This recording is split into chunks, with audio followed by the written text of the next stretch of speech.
Good morning. Good morning, everyone. Welcome back to day 3 of the She Is Me conference. And if you've tuned into any of our presenters the last 2 days, all I can say is wow, right? I mean, we have gathered the most amazing women from all over this planet. And so this morning, I would like to introduce to you a woman who comes to us from South Africa, but she's actually in Sweden at the moment. So we're globally represented, and I'm very proud to introduce Xenia Siposetu Bunyula. She's the founder and CEO of Lota Graduate Consulting, and her presentation this morning is what the next looks like, the unemployed South African graduate community. Welcome, Xenia. Greetings, everyone. My name is Zenia Siposetu Bunyula, and as Lisa mentioned, I am from South Africa. I'm currently based in Malmö in Sweden. I am the founder and CEO of Lota Graduate Consulting, and I'm very excited to be giving you this presentation, which will be speaking on what the next looks like. So the perspective we'll be taking today is of the unemployed South African graduate community. And the presentation overall looks into how, from that perspective, one is able to establish their worth, how they manage anxieties as young people, and essentially what the next looks like. So just to give an outline of this presentation, I'll be using the topic of this unemployed South African graduate community as the case study. And next, I'll be looking into how young people are able to navigate life under these circumstances, overcoming self-doubts, navigating anxieties, establishing self-worth, and lastly, building community. At first glance, one would assume that if we're looking at the student journey, it would be linear. So consider registering for a course. The initial assumption is that you register, you study, you pass, you graduate, and then you get work. But in actual reality, for most African countries, this is not exactly the case. In as much as the higher education institutions, such as your colleges and the universities, are producing numerous thousands per annum of graduates, the local labor market is unable to absorb these numbers. And this is something that we had monitored for a long time. In terms of my background, I've worked in higher education for close to 10 years, and I've firsthand experienced how you look at the entire student journey. A student starts from first year up until the fourth year of their degree or the third year of their diploma, and then the next is really a very unclear journey to take. And one of the reasons why we established Dr. Graduate Consulting was to sort of respond to this gap that we saw in the market, because on one hand, universities produces thousands and the local market is unable to fully absorb. And the biggest question is, how does the unabsorbed graduate now navigate life from that stage?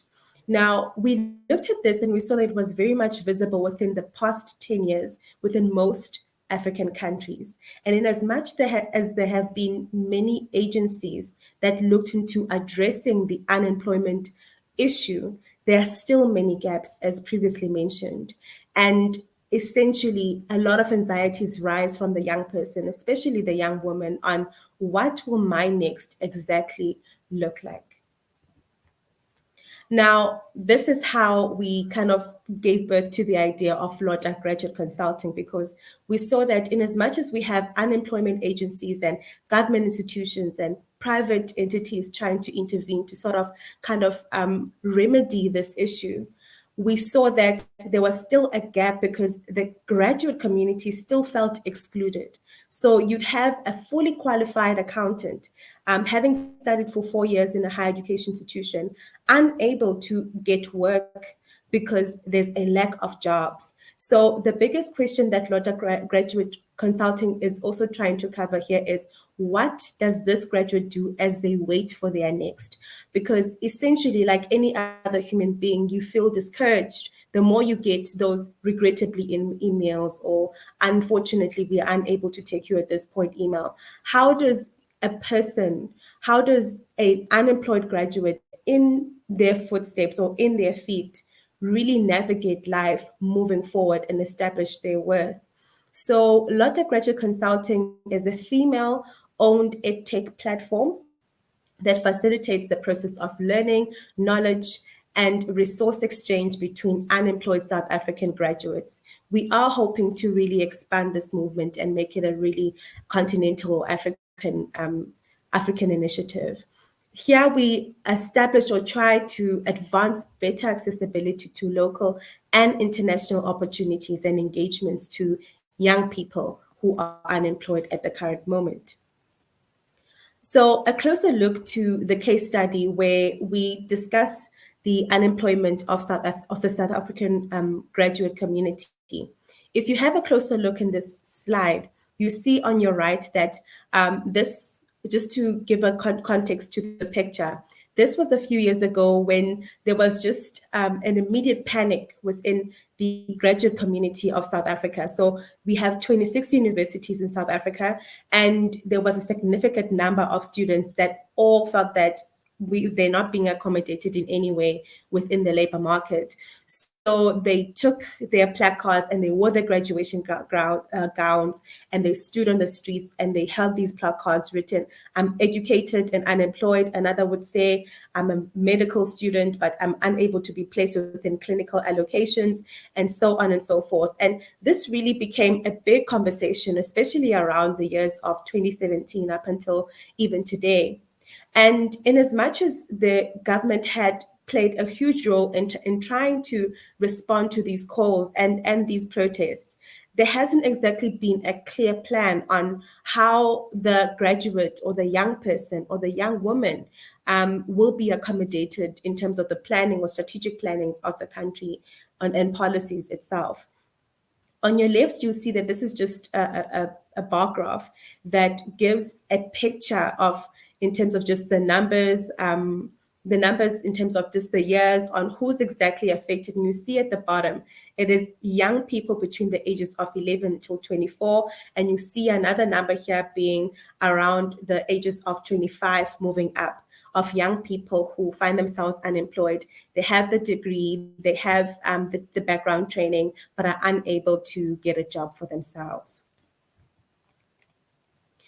A little closer look just in terms of what the current situation looks like and how we as an organization or a platform are trying to almost collaborate and work together with government and other institutions that have aligned visions to what we are trying to do for this community. Now, in as much as South Africa has battled for many years with this high rate of unemployment, we're still looking at these interventions that they're having a huge and significant impact.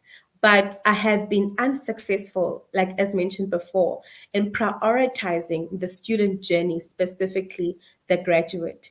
So the biggest thing that I want us to discuss today, it looks more on how do these young people navigate life after they've received countless, if not hundreds, of emails that say, "Unfortunately, the position has been filled," or "Regrettably, you do not meet the role criteria." How do you pick yourself up from there and gain the confidence to go out there and put yourself out there, submit your resume, submit your cover letter, and say, "Okay, I'm trying again"? So we've noticed that there's a lack of communities that kind of consider those sort of scenarios. And I really wanted to kind of unpack this from the perspective from our perspective as an organization, to kind of start and have this conversation going, where we kind of building awareness that there's a need for our graduates at that very awkward phase in their lives to kind of found a community that can kind of cushion them and guide them and empower them as they wait for their next. So let's consider the next point, which looks into navigating life as a young adult. As I stand now, I'm 29 years old. And when I founded this company, I was, I think, around 27, if not 28. And I found it very difficult to kind of transition just generally in kind of navigating around working and trying to have, a balance between my social life and my work life as well. And this transition has seeked to kind of challenge quite a lot in terms of just my mental well-being, my physical well-being, and the kind of woman that I'm trying to essentially become. And this is not only, I would believe, not something that applies to myself, but it's something that I think most women and most young people have been facing for the longest time. So if we consider the expectations versus reality, in terms of the expectations, our reality back home is looking into the young person being the breadwinner, because the moment you become a graduate, most households, you become the first graduate in your household. And there's this huge expectations automatically created. You being expected to be the first one to get a very good job and kind of help out back home. But now all of these expectations pack up, and they pack up year by year in the worst case scenarios, where you've been trying to kind of find this job and you've been trying to get this internship and get into this company, but have been unsuccessful in getting in there. So a lot of graduate consulting is still continuing to build curriculum around how or what are the expectations of the current job market. So one of the initiatives we had taken was to consider a company called Discovery. Discovery is a private company and entity that has a specific human resources process when they employ new employees into the system. So ours was to kind of approach the human resources department and ask them questions around, what are your expectations when you are employing a young graduate? What are you looking for? What are the do's and what are the don'ts? And we gather this data and we build this curriculum just based on that, to kind of equip the graduate in terms of what is the industry exactly expecting when they are employing you. And this is just one of the examples that we're trying to look into and sort of support the young person when they navigate life from the point of view of being an unemployed graduate. And this also links into the actual reality of the day, that in actual reality, there aren't enough NGOs, there aren't enough education institutions that sort of cushion what happens after the graduate has graduated and has left the institution. We do, of course, just to conclude the slide, we do, of course, have these alumni officers, but their limitations really lie on the support aspect. They have the information, but the support is also not there.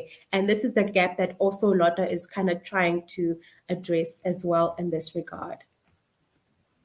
So when let's just put ourselves in their shoes now and maybe consider a young Black woman kind of trying to make a name for themselves, kind of trying to navigate life. And they find themselves in this crossroad of what am I doing next? I have now this degree. What am I going to do next? A lot of things come into play. And I also speak from personal experience. I had a lot of self-doubt. I asked myself many times that, okay, what does my next look like? And I've been very fortunate to kind of being a curious person by nature. And I went to the internet and I looked for opportunities to see how can I develop myself from the current degree that I have to kind of tap into an international market. And I'm currently finalizing my Master of Science degree in Maritime Education and Training. And this wasn't exactly an easy transition. I had to overcome a lot of self-doubt. I had to change the language that I spoke to myself. And this is one of the workshops that we are running as LOTA Graduate Consulting, to kind of establish a sense of kind of fighting the inner doubt within ourselves, because this happens to the best of us. And one of the points that we like establishing or discussing would be the importance of practicing self-compassion, being kind to oneself, saying words of affirmation that I can do it. You're giving yourself grace that, okay, today I was unable to do this task or unable to finish my to-do list, but tomorrow's another day for me to start again. The second point can look into establishing points of gratitude, really counting your blessings and just really looking into, this is what I have. I have this degree and not a lot of people have had it. So really kind of doing those exercises with our graduates. And we're now looking at about 100 of them that we've been working with for 6 months so far. And this we've seen has been such a great exercise to have with them. The third one is what we call focusing on your blooming. So this is when you kind of look at your path, because as young people, we tend to kind of look at what the other person is doing in the other path and kind of trying to compare, oh, this is what I have and this is what they have. And most of the time, the only emotion and feeling that you have after that is frustration. And that's not a feeling you exactly want to have when you're still kind of trying to figure out your professional life and figure out just your life holistically. Another thing that we felt was important is to spend time with supportive people. And this is why we kind of build a community that is very engaging and very interactive. And we try to kind of reach out to kind of like become consistent in showing up for those who come to really believe in this movement of supporting young people as they go forward towards their next. And in some cases, because cases can be from moderate to extreme, you need to seek professional help. And this is something we've started promoting numerous times. And we've been so glad that we've also had a part of our team, a few kind of psychologists and counselors that have access to the right institutions that can help our young people during this really awkward and difficult time as well. So another good exercise that we like mentioning is start journaling, and of course being able lastly to challenge your thoughts, because at the end of the day, if we accept all of these negative words and we speak them over ourselves, we start believing them. But what happens when you start challenging your thoughts, when you start really breaking the barrier of self-doubt? I think that's really when we start flourishing. So, in actual reality now, in nowadays, we hear a lot about mental wellness and mental health, and our ability and need to kind of manage those anxieties. But today, allow me to not only speak about the mental aspects, but also the physical aspects as well as the behavioral aspect. This I adopted from a very useful article that I've referenced at the end of the presentation. Now, looking into the physical aspect, you kind of want to look into some of the triggers. I assume, if we can just borrow that word, some of the triggers would be you kind of like shaking and heart racing. So this is essentially like one of the signs of anxiety that, but I'm not really going to go much into this slide. But I think the most important thing is trying to establish a huge level of awareness to our graduates, and not only from an African point of view, but just a global point of view. And this is why I'm so grateful to Lisa for creating this platform, so that we get this conversation going on just really the importance of being aware of oneself. How are you feeling? Really kind of trying to do an introspection and an outward introspection or expression of what is going on with you and how you are and how far you are, because we live in a time where everything is just paced. Everything is fast. We eat fast food. Everything is just so fast. But little do we promote the need for us to slow down a little bit and kind of monitor the situation, look around us, and really take time to kind of take care of self and really give ourselves grace for the hard work that we're putting out. And this is specifically prone to mainly us as women, where we are have all of these expectations, and all these pressures on us. And we find ourselves kind of trying to navigate life and managing all of those anxieties all at the same time. But do we really take time to slow down and kind of ask ourselves, okay, where am I right now? What am I trying to do? How am I going about that? Looking around if you have a supportive group that aligns to where you are trying to go, because that's another important thing, especially when we are evolving as young adults as well. Now, let's discuss a little bit about establishing self-worth. And you'll see at the end of the presentation how all of these key aspects link to one another, and really looking into the self, who is the unemployed South African graduate. So I borrowed this, and you see the source on your top right of the slide. And I won't really delve much on this one, but it's really kind of emphasizing the importance of establishing self-worth in a world that unfortunately most of the time tells us we're not enough. And emails such as regrettably, emails such as, unfortunately you don't fit into this, and you can't because of this skill set.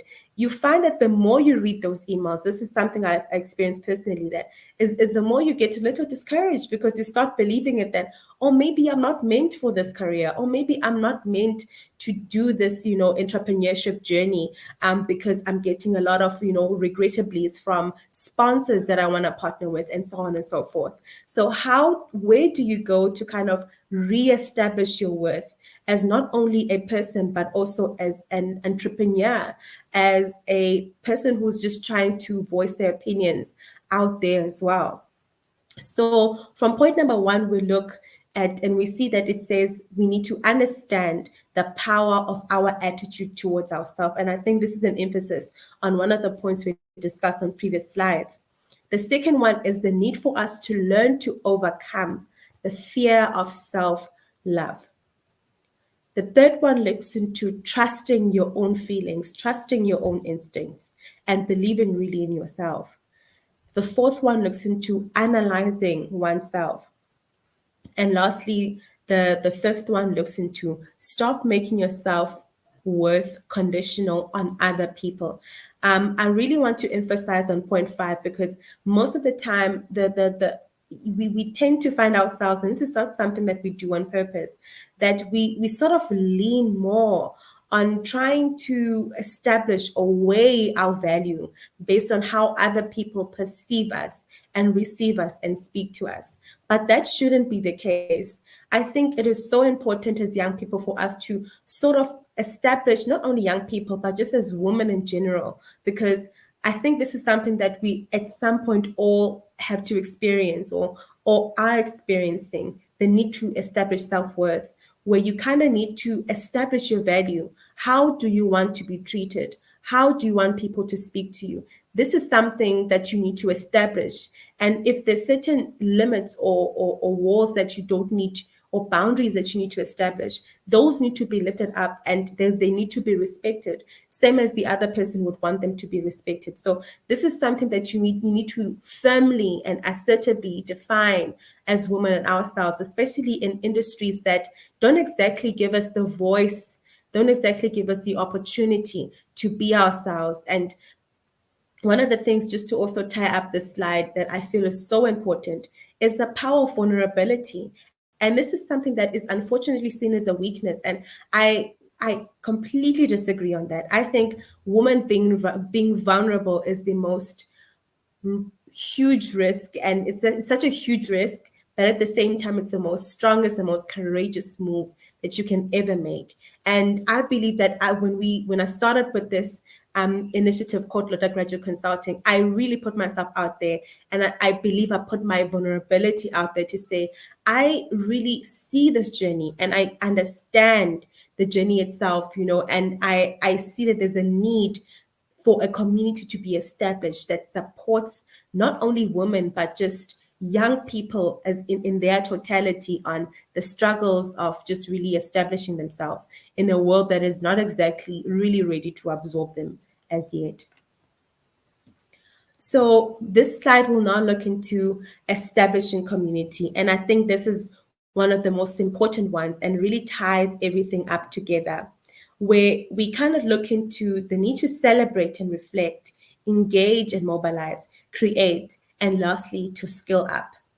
So here, Lotta Graduate Consulting is essentially, we essentially established this as a backbone of our community to say we are building community, and we had to make a decision on what kind of community are we building and what kind of conversations do we want to get started. One of them is exactly on the slides that we had presented previously, and just the need for us to assert ourselves and really accept ourselves and our uniqueness, and how we flow and how we move, especially when we look into our realities. So I don't want us to look at this presentation from the perspective or putting ourselves in the shoes of the South African graduate, but I want you to apply this principle also in generally life, in your own reality. What is your own reality, and how do you establish yourself in all of these different realities in your life in general?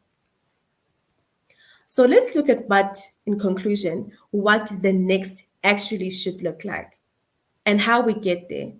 it really involves all of that we spoke about now, how we navigate, how we overcome, how we establish our worth, and how we become a part of a community.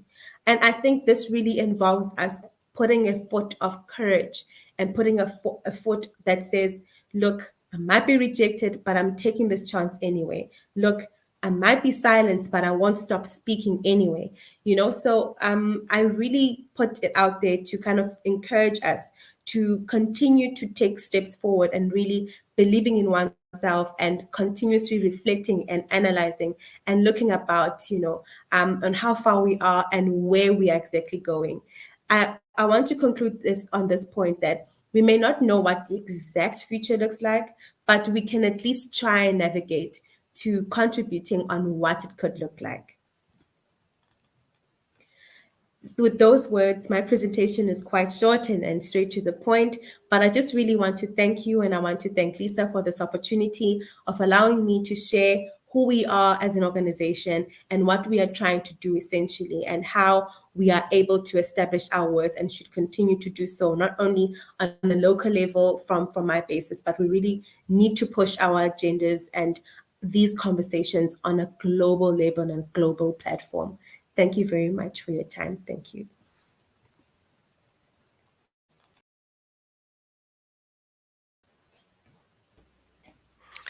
Xenia, thank you so much. That was Thank you. wonderful, and I love the approach that you take at not just saying, "Okay, we're gonna help you find a job," but we're gonna help you with the things that are happening that make you human, right? The Mhm. anxiety and the low self-worth and the yeah, because getting I mean, I went to college and I got lots of afterwards, lots of no's, and it's defeating. Even trying to get into college sometimes, Mm. it's defeating.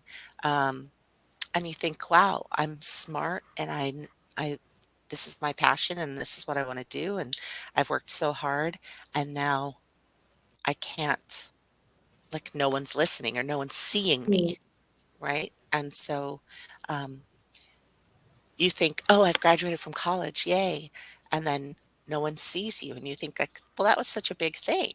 That was such a Mm. huge achievement."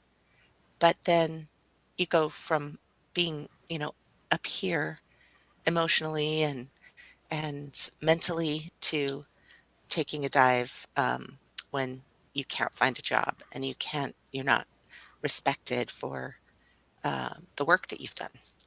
Absolutely. Absolutely. And it's such a roller coaster ride because it's exactly you reach that high where it's congratulations, you've done so well. What's the next thing? What's the next thing? So those Yeah. questions initially excite you because you're like, yeah, what is next? What's What's yeah. what's going on next? Mhm. And the more now you ask those questions 6 months later, they no longer become a point of excitement, but become really a point of frustration, Yes. because now you're like, I'm trying, I'm submitting these job applications, I'm reaching out to these institutions, but no one is coming back to me to say, okay, we want you on board. And what happens when the 6 months becomes a year and becomes 2 years? Because we have those cases, and some people have been sitting for 5 years, and it's not that they're just sitting and just waiting. They're applying and they're trying out different jobs to kind of like at least make ends meet. But what does that exactly do to you as a human being? How does this Right. exactly affect you, your confidence? And how do you now see yourself in terms of your worth? Because you are on that high now, and now there's just been all of these storms kind of challenging you and testing you. And there's also family. Someone is just maybe Right. coming and innocently asking, how's it going? And you're like, why are you asking? So now you all of a sudden edgy because time. So that's the biggest thing we're trying to look at, that awkward time when that no one really wants to talk about. No one Yeah. exactly wants to speak about how did you feel when you were unemployed, or when you got that email that said, unfortunately, we can't take you. No one wants to talk about that, but they want to Right. talk about when they actually got the job. So we want to kind of zoom into that exact moment, because it's at that moment that people are really broken. and Yes. some of them are unable to unfortunately recover. So how do we cushion people in those circumstances? Mm, Well, I have another question in how do we solve the problem of wanting our young people to be educated and the young people wanting to be educated, right? Because we're always told, got to go to school, got to get a college degree, you've got to get a good job, make more money. Well, in mm, fact, I think I'm not quite sure how common it has been in South Africa for how long, but in the United States, that's the mm, path, right, that you're supposed to take. You're supposed to mm. graduate, get into college, graduate, and there's like these steps that everyone Yes. we're trying to change that narrative, but there's this underlying path. And Mm, maybe as it becomes more and more like the America where people, everybody wants to be America, right? So it comes, the way that we do things, right? So it's this mm, idea that you have to go to college and you have to get a good job, and that's wonderful, but there are not enough jobs mm, for the people now, everyone who's coming up through the ranks, getting their degree. So how do we solve this problem? And the way that I see it is that we need more people. And I think yesterday Katie Murray talked about the change makers. We need more mm, people like you who are saying, a I see a space that needs to be mm, filled, and I'm going to do it, right? And then as we build our businesses, we bring on more and more people that way because again, there aren't enough there aren't enough places to put the people now in your area. mm. Same thing here. I mean, there's plenty of graduates who aren't being placed in their chosen But profession with their professionally. degrees, right? Um, so how do you see we change that? I mean, I'm saying Mm, go out and start something and do it, and let's all just start making the change that we want to see. But absolutely. I mean, do you agree, or do you have another solution that I haven't might have not thought of? Thank you so much, Lisa, for the question. So I just want to concur with the last point of just really establishing an attitude of saying, go out there and do it.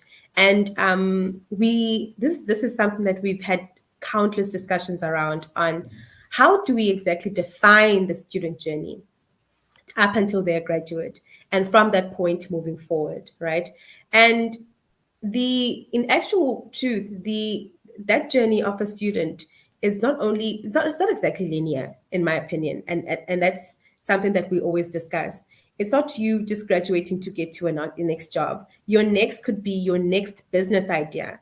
Your Yes, next could be your next NGO, it yes, could be anything that you're really passionate about. And our attitude is just go for it. Just go and do it.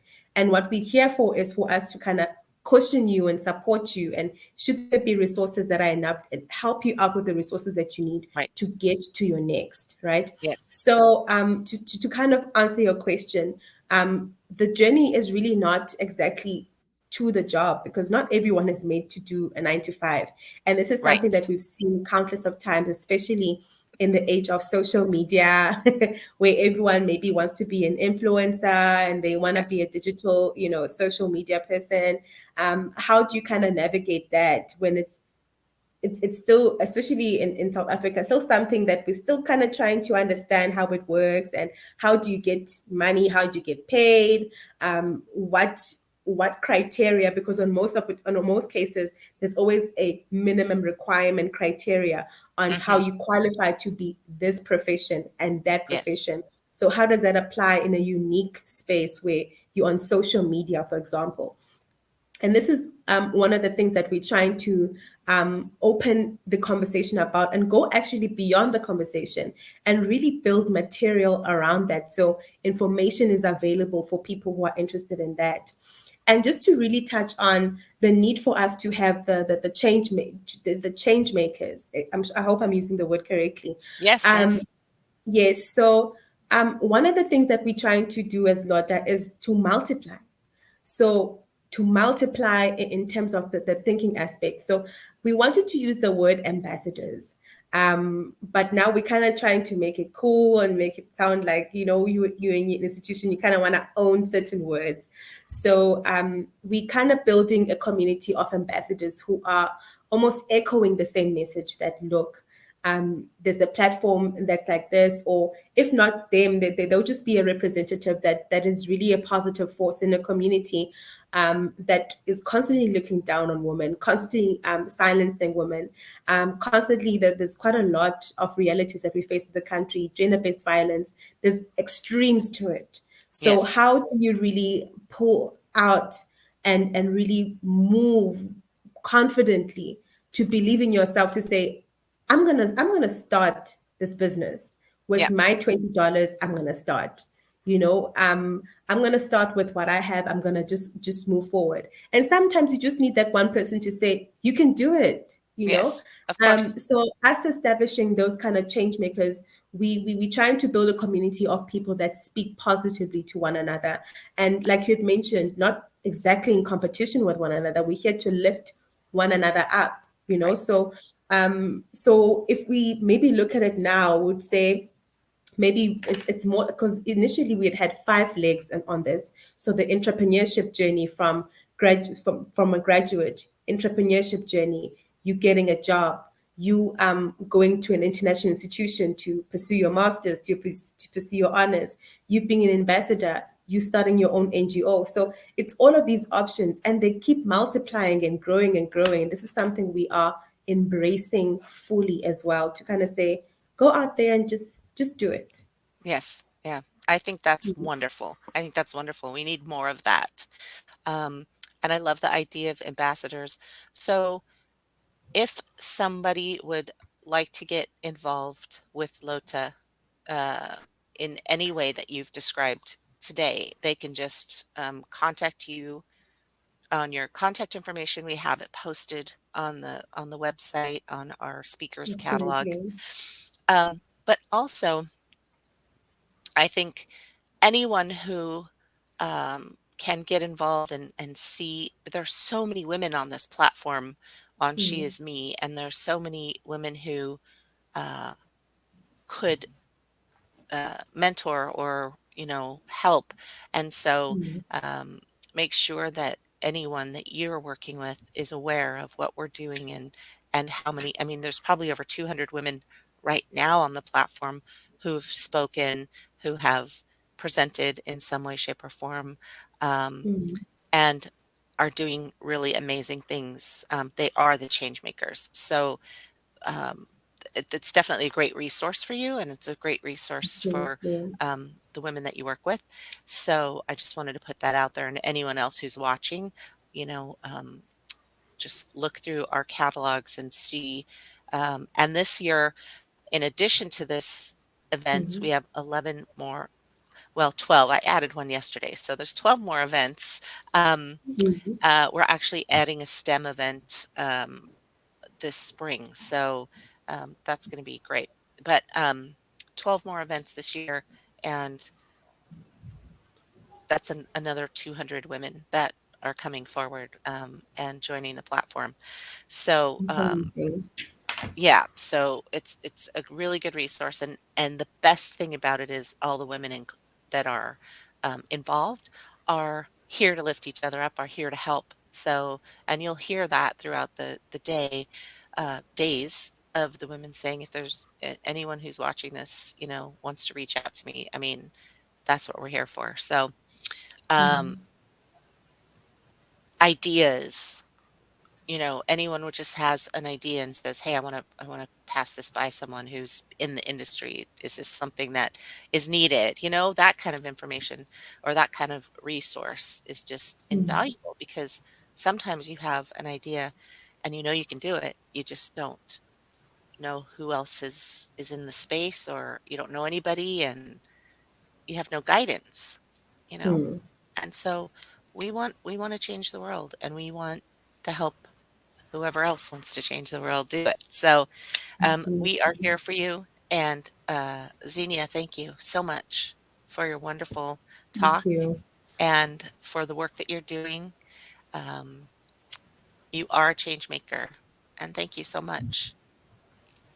Thank you so much for the opportunity, and I'm looking forward to collaborate, with any other woman who's pushing a vision similar to ours, or even if it's outside, we are so open to collaborate and really engage. And I'm really so thankful for your platform, which I think is doing and moving mountains. I think it's really, really, I don't know how many people I shared your platform with, and they were really so excited. So I'm looking forward to see what She Is Me conferences will be doing in the next couple of seasons too. Oh, me Thank you too. so I'm much. very excited. So make sure, because we do have global representation, so make sure that you let people know. And I'll send you an email about our events, but Yeah, anyone can apply to speak, and we review everybody's application separately and pay close attention to it and have conversations and everything else. So um, we'd love to have some recommendations on the different events and different people, because we do want everyone to be represented, and we want to absolutely. include Africa in the conversations, because they're have always and will always continue to do great things on this planet. Um, Coming up next is Deb Morgan. She's going to be talking about or asking the question, what's the worst that can happen? Right? What's the worst that can happen? We change the world for the better. That's the worst that could happen. Thank you, Zinnia. Thank you so much. Thank you very much, Ika. Coach, an author, a podcaster, and a global speaker. Her presentation today is What's the Worst That Could Happen? Please welcome Deb Morgan. Good morning. Well, what is the worst that can happen? I'm sure when you get asked that question, lots of things go through your mind. For me, right now, the worst that can happen is the UK autumn weather creating a constant state of frizz in my hair. But I jest. When asked what's the worst that can happen, our minds generally turn to things like bankruptcy, financial failure, business failure, our husband or partner leaving us for somebody else, a death in the family, loss of our home, something like that. And all of those are incredibly bad things that can happen to us. And for most of us, those things happen over the course of a lifetime. If we're unfortunate, we might have one or two of those things happen in a year. But what happens when the worst that could happen happens to you all at once in an 18-month period? I want to share with you what happened to me in an 18-month period when all of the worst things imaginable did happen to me, and how that 18-month period, the worst things happening to me, actually led me to the best days of my life. And I want to take you back, if I may, to New Year's Eve 2008. Yes, quite a time ago. Immediately prior to that, I had a UK industry leading business. It was incredibly successful. I had a team of staff. I was married, happily married. I had a beautiful young boy. He was 3 years old at the time, and life was good. New Year's Eve 2008, I was in our beautiful home, 5-bedroom house in the South Wales countryside, preparing for a lovely New Year's Eve dinner, when I thought I'd better go and pay my staff. I always paid my team on the last day of the month, and that month was no different. I'd actually asked them, did they want to be paid before Christmas or on the last day of the month as usual? And every single one of them said, please pay us on the last day of the month, Deb, because otherwise January is very long. So that's what I did. I left the kitchen, went upstairs to my home office, logged into my bank account, and I must have screamed or made some sort of audible sound, because my husband came running up the stairs, burst into my office, "What's the matter?" And I said to him in disbelief, "There's not enough money in the bank account. I can't pay our staff." I logged out of the bank account. I logged back in almost immediately. And I did that for a couple of times just to make sure I had got the details correct. But every time I logged into that bank account, it still told me the same thing. There wasn't enough money in the bank account to pay my team of staff. Now, my salary bill on a monthly basis was £10,000 a month. I think that's around $12,000, $15,000. So it was quite a significant amount of money not to be in the bank account. And as I looked through the bank account, looked through the statement of the previous week, the harsh reality dawned on me that my incredibly successful business was insolvent. My husband asked me what I was going to do. And I said, "I don't know. I need to ring somebody. I need to find anybody who can help me." And I went onto Google and I searched for insolvency practitioners and started telephoning every number that came up until somebody answered the phone. In the midst of doing that, I turned to my husband and I said to him, "Just put your arms around me and tell me everything's going to be okay." And he looked at me and he said, "No. No, I can't, because I don't know that it will." At that moment, I realised that my marriage was quite possibly over. However, I didn't have time to worry about that then. I had more important things in front of me, like working out how on earth I was going to pay my team, who were all depending upon me so that they could pay their bills, pay their mortgage, feed their families in this festive period. I felt awful. The saliva was gathering in my mouth. I can remember the world feeling like it had stopped and a darkness descending as I focused solely on the screen in front of me and those numbers. I dialed what was about the 5th or 6th number on the list and somebody answered, and I told them the situation I was in. The faceless voice at the end of the phone said, "You are definitely insolvent, and you have no choice but to make your team redundant with immediate effect and no pay. If you continue to trade, you are doing so illegally, and I am bound by professional ethics to report you." I didn't know what to do. It was a body blow. I looked at my husband, repeated to him what had been said to me, and he laid into me verbally. "Well, what did you think was going to happen? Everybody knew you didn't know what you were doing. You're useless. Everybody's laughing at you behind your back. Who do you think you are anyway?" And so the tirade of abuse continued. Now, I shouldn't have been surprised, because he was continuously belittling me, degrading me, making me feel worthless, making me feel stupid, undermining me to our son, undermining me to my team. And when I used to question him about, "Why do you say the things you say to me? Why do you make me feel the way you do?" his response would be, "You should be grateful I don't beat you like your first husband did."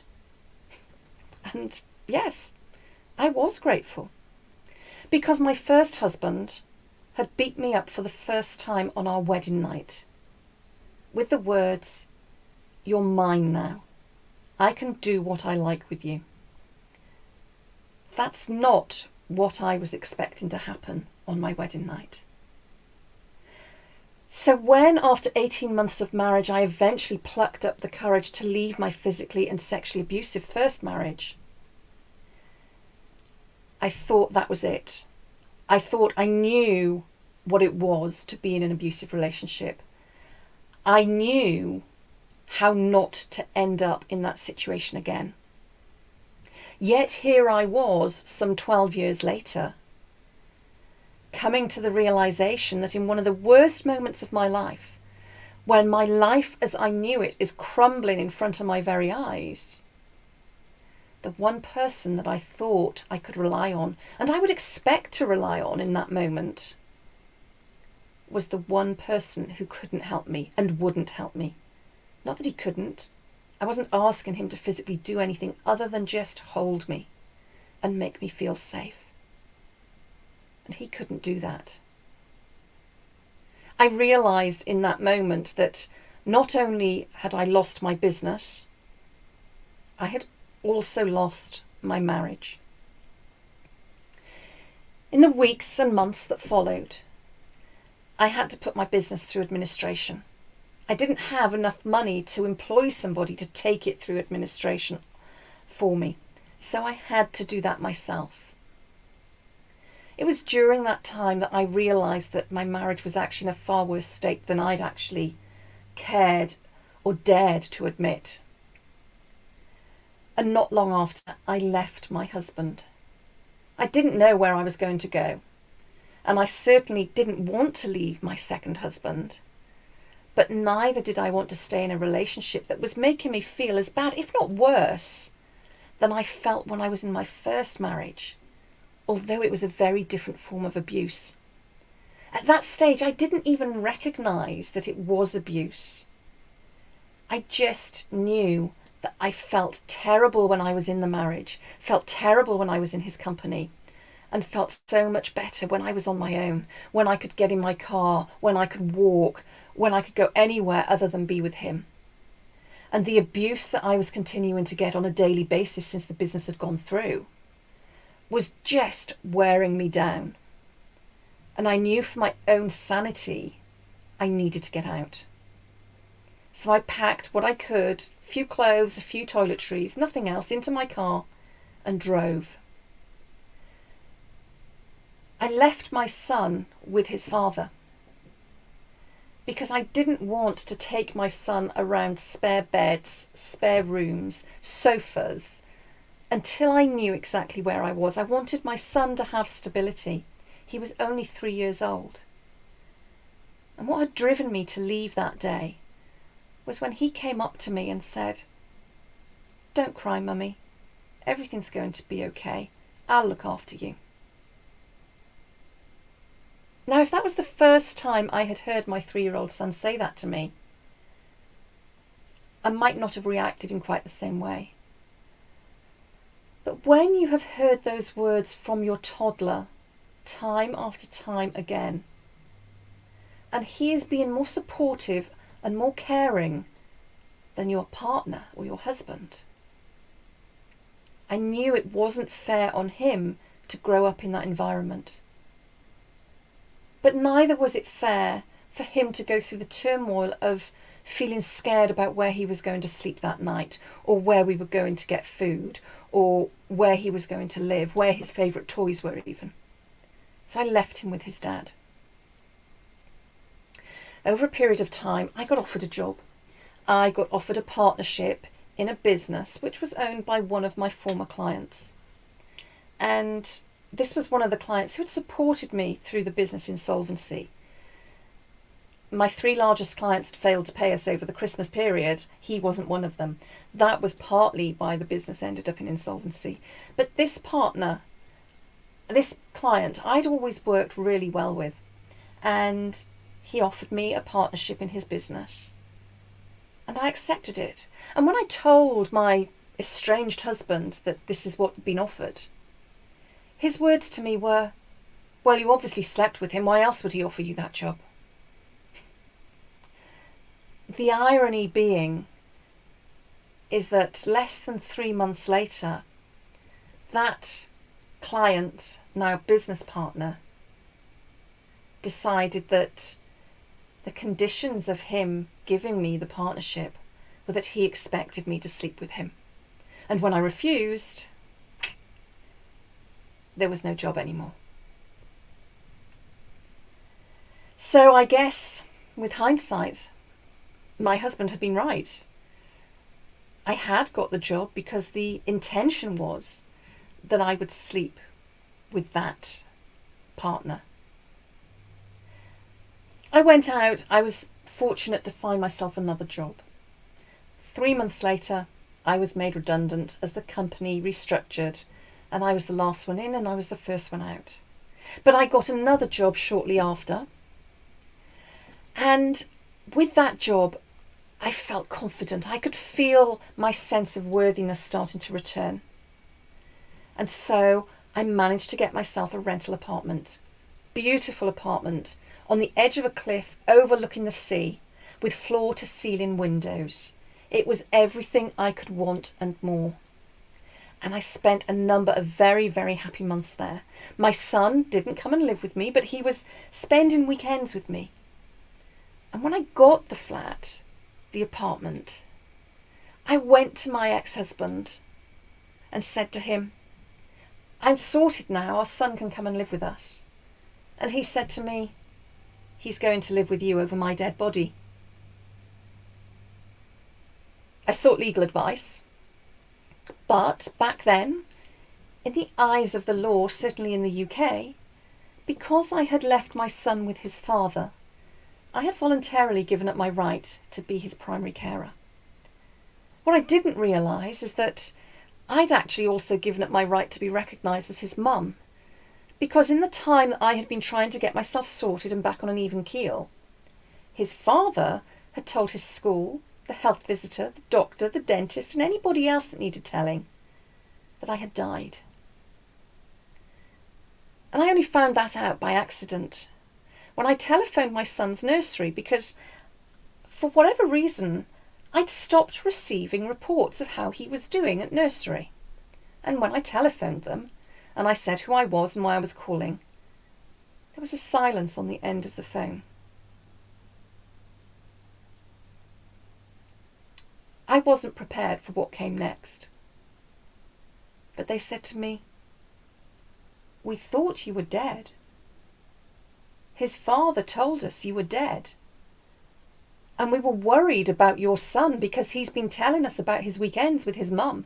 And he's been talking about you as if you were still alive.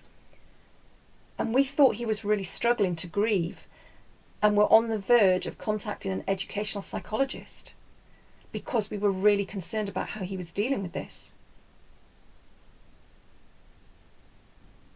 I did not know what to do next.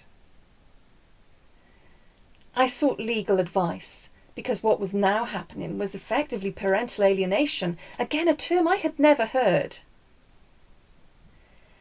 And that started what was to become a 10-year legal battle, to become recognised as my son's primary carer, but more importantly, to be recognised as his mum.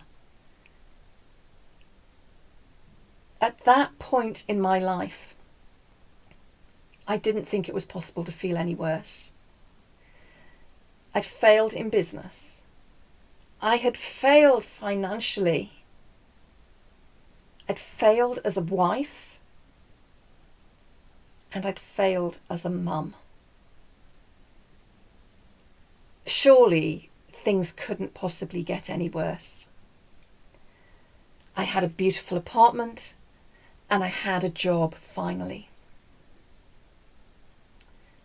I'd only been in that job 3 months when history repeated itself and I was made redundant once more due to yet another reshuffle in yet another company. We were just into the recession of sort of 2008, 2009 then, and companies were restructuring and they were laying people off. And I became a perpetual casualty of that.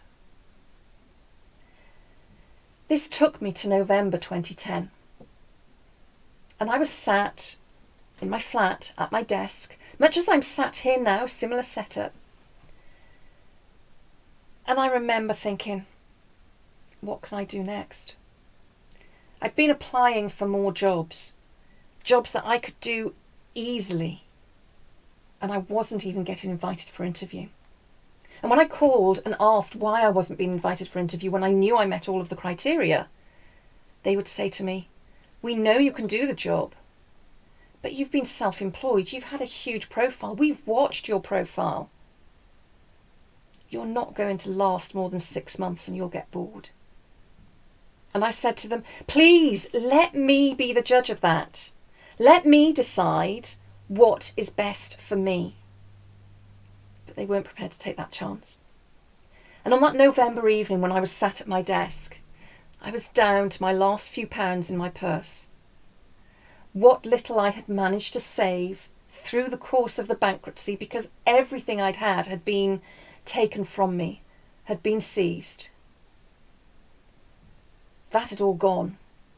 And here I was, unable to get a job, redundant again for the third time in less than 18 months. And I had no idea how I was going to pay my rent. So with the last few pounds I had, I made a plan. And I went to the shops over the course of a couple of days and got the things I needed to put my plan into action. And that night in November 2010, I sat there. I'd drunk an entire bottle of wine at that point. And as I reached for what else I needed, I grabbed the over-the-counter medication and started pushing the pills out of their blister packs onto the desk in front of me.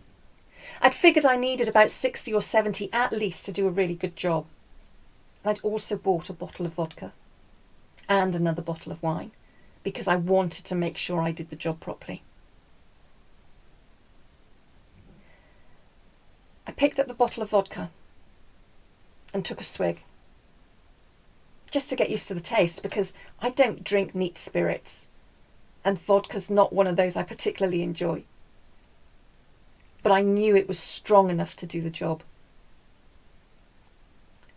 And when the taste of it didn't make me retch and I was able to drink it, I picked up about 10 of the pills from the piles in front of me, put them into my mouth, reached for the vodka.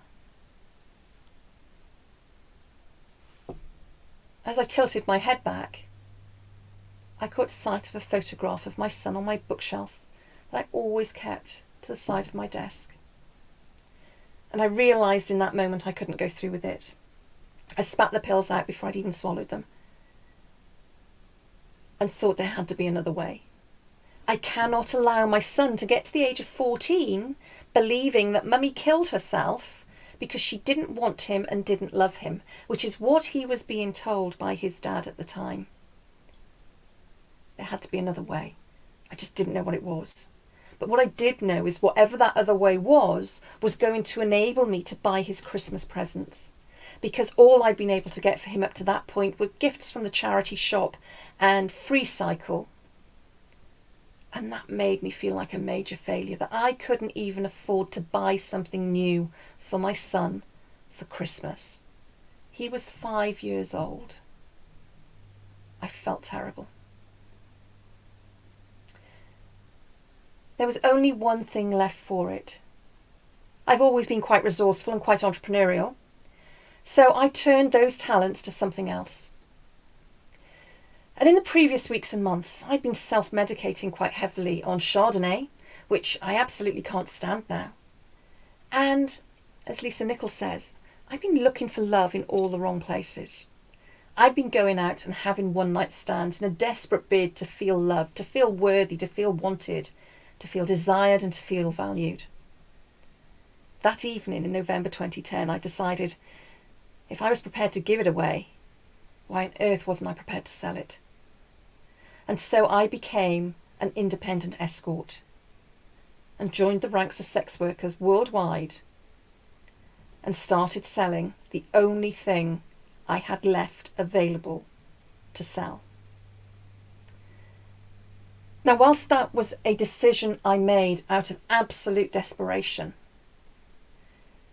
it was the decision that didn't just change my life and save my life, it changed it for the better. And it is what led me to where I am now.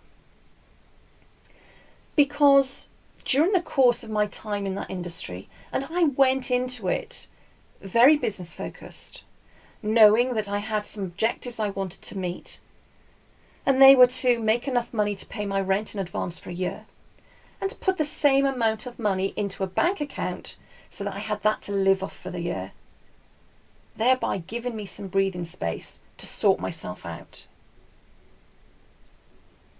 I also knew that I wasn't prepared to be high volume, so that meant I had to be high ticket and low volume.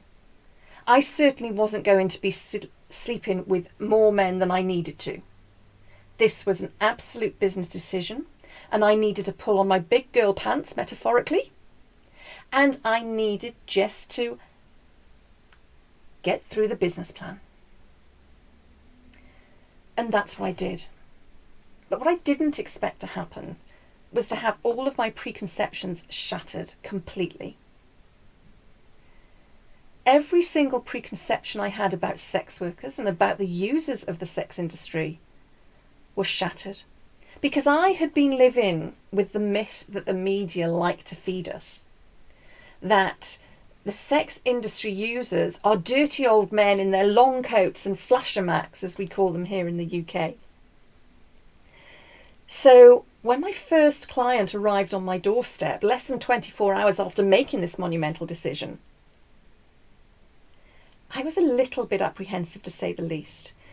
And I'd be lying if I said I hadn't had a glass of wine before I opened the door to him.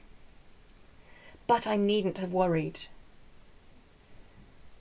He was a lovely, lovely gentleman and one of the most respectful men I had met up until that point. And he made me feel valued and worthy and respected. Undoubtedly, I had a number of other clients after that first one, and they all made me feel the same way. But what I wasn't expecting was what I could do for them. And you might be thinking, we don't need to know this, Deb. Well, don't worry, I'm not going to go into any depth or detail about what I was doing with those clients. But what surprised me most about it was that the sex was actually a very, very small part of the transaction. Most of my time with most of my clients was spent talking. Yes, the sex was there because that's what got them through the door. But for the most part, they all wanted somebody to talk to. Somebody who would listen without judgment, and somebody who would just let them talk about things that were worrying them or bothering them. Now, 97% of my clients were married men, and yet not one of them wanted to have an affair because they liked the transactional nature of what we were doing, because it meant there were no emotions attached for them. And I maintain that I should have won an Oscar for that period of my life, because it most definitely was an Oscar-winning performance. I was fortunate that I had trained as an actor through my teens, and I found it very easy to compartmentalise and to switch on and switch off. And you'll have all seen films and read stories and books about sex workers who have a different character when they're working. I was no different. My hair was different, my name was different, my clothes were different. But the reality was, it was still me in here. It was still me in front of those men. It was still me that those men were talking to and opening their souls to. And I realised that whatever I was doing was helping. I don't think it was the sex. I didn't think it was that great. But whatever we were talking about, whatever I was saying to them, whatever I was advising them, the solutions I was helping them come to was helping them in some way. It wasn't too long before I met my objectives. And just as I was looking to get out of the industry, so the universe stepped in. She's marvellous, isn't she? And in a classic Pretty Woman moment, I fell in love with one of my clients. He fell in love with me. And so it wasn't difficult to give up that industry, hang up that costume, and move in with this client. And he was a banker. I knew he had plenty of money. I ostensibly became a kept woman. I got a monthly allowance that I could spend on anything I wanted to spend it on, which sounds wonderful. And as if that wasn't enough, because he was expected to go to so many events and so many dinners, he would buy me the clothes I needed to go to those events. So the allowance I had from him was for me to spend on the things I wanted. I got my hair done more regularly than I ever have in my life at that point. I had my nails done regularly, my spray tans, my lashes. I would go out and buy shoes and handbags and the best luxury skincare you can get. I would buy matching sets of pretty underwear that was a far cry from the underwear I'd been buying when I'd worked in the sex industry. And I had an incredible life.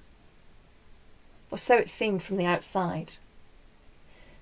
Because I realised very early on in that relationship that I wasn't happy and it was suffocating. And whilst I could spend the money on anything I wanted to spend it on, I had to account for every single penny I was spending. He never once quibbled over what it was spent on. He never once questioned why I needed another handbag or pair of shoes. But I had to account for all of it. And that meant that when I did realise that the relationship wasn't working, I had no way of putting money aside to save for a deposit on another rental apartment. Because there wasn't enough left out of what I'd earned in the sex industry, I'd saved some of it which I couldn't access for a number of years. The money that I'd kept for the year, well, I'd paid the rent in advance. And when I'd met this person, when I had my allowance, I just added what was left in my bank account and went and spent it. And so I was back to where I started, only this time I was stuck. I had no escape. And so I decided, well, you've made your bed, you've got to lie in it. And wondered whether all of those other women that I saw who had these amazing lifestyles, was that the trade-off? Did they really not have a relationship that they were happy in? But because of the benefits that relationship gave them, they just put up with it? I didn't know. But I figured that that's possibly what was going on. And so I decided that I was going to follow my dream. And my dream, as I alluded to earlier, was to be a professional actor. And I'd actually been offered a part at RADA, the Royal Academy of Dramatic Art, which is one of the best drama schools in the world. I'd been offered a place there when I was just 18 years old. But when I was offered that place, my boyfriend, who was to become my first husband, he proposed to me. And at 17, 18 years old, I thought, I can't possibly go to London for 3 years and leave him. That was a lifetime at that age. If I'd known then what I know now, but. And so I decided in this relationship where I was suffocated, but I didn't have to worry about any money, that I would try and pursue my dream of becoming a professional actor. And I started sending my performance CV off to open auditions and auditioning in all sorts of places. And I got cast in a touring production of a play, which took me to some towns at around a 50 to 70 mile radius of where I was living. I was getting paid for it, and it meant I could get my equity card. And I remember when I received the phone call offering me the part. My partner took me out for dinner. We drank a beautiful bottle of champagne. And as we toasted, I said to him, "This play is going to change my life. I have no idea how, but I know it will be life-changing." What I didn't expect was when I was in rehearsal, that one day the director would come to me and say, "Somebody's been asking about you at the box office of one of the theatres. They've booked tickets for opening night.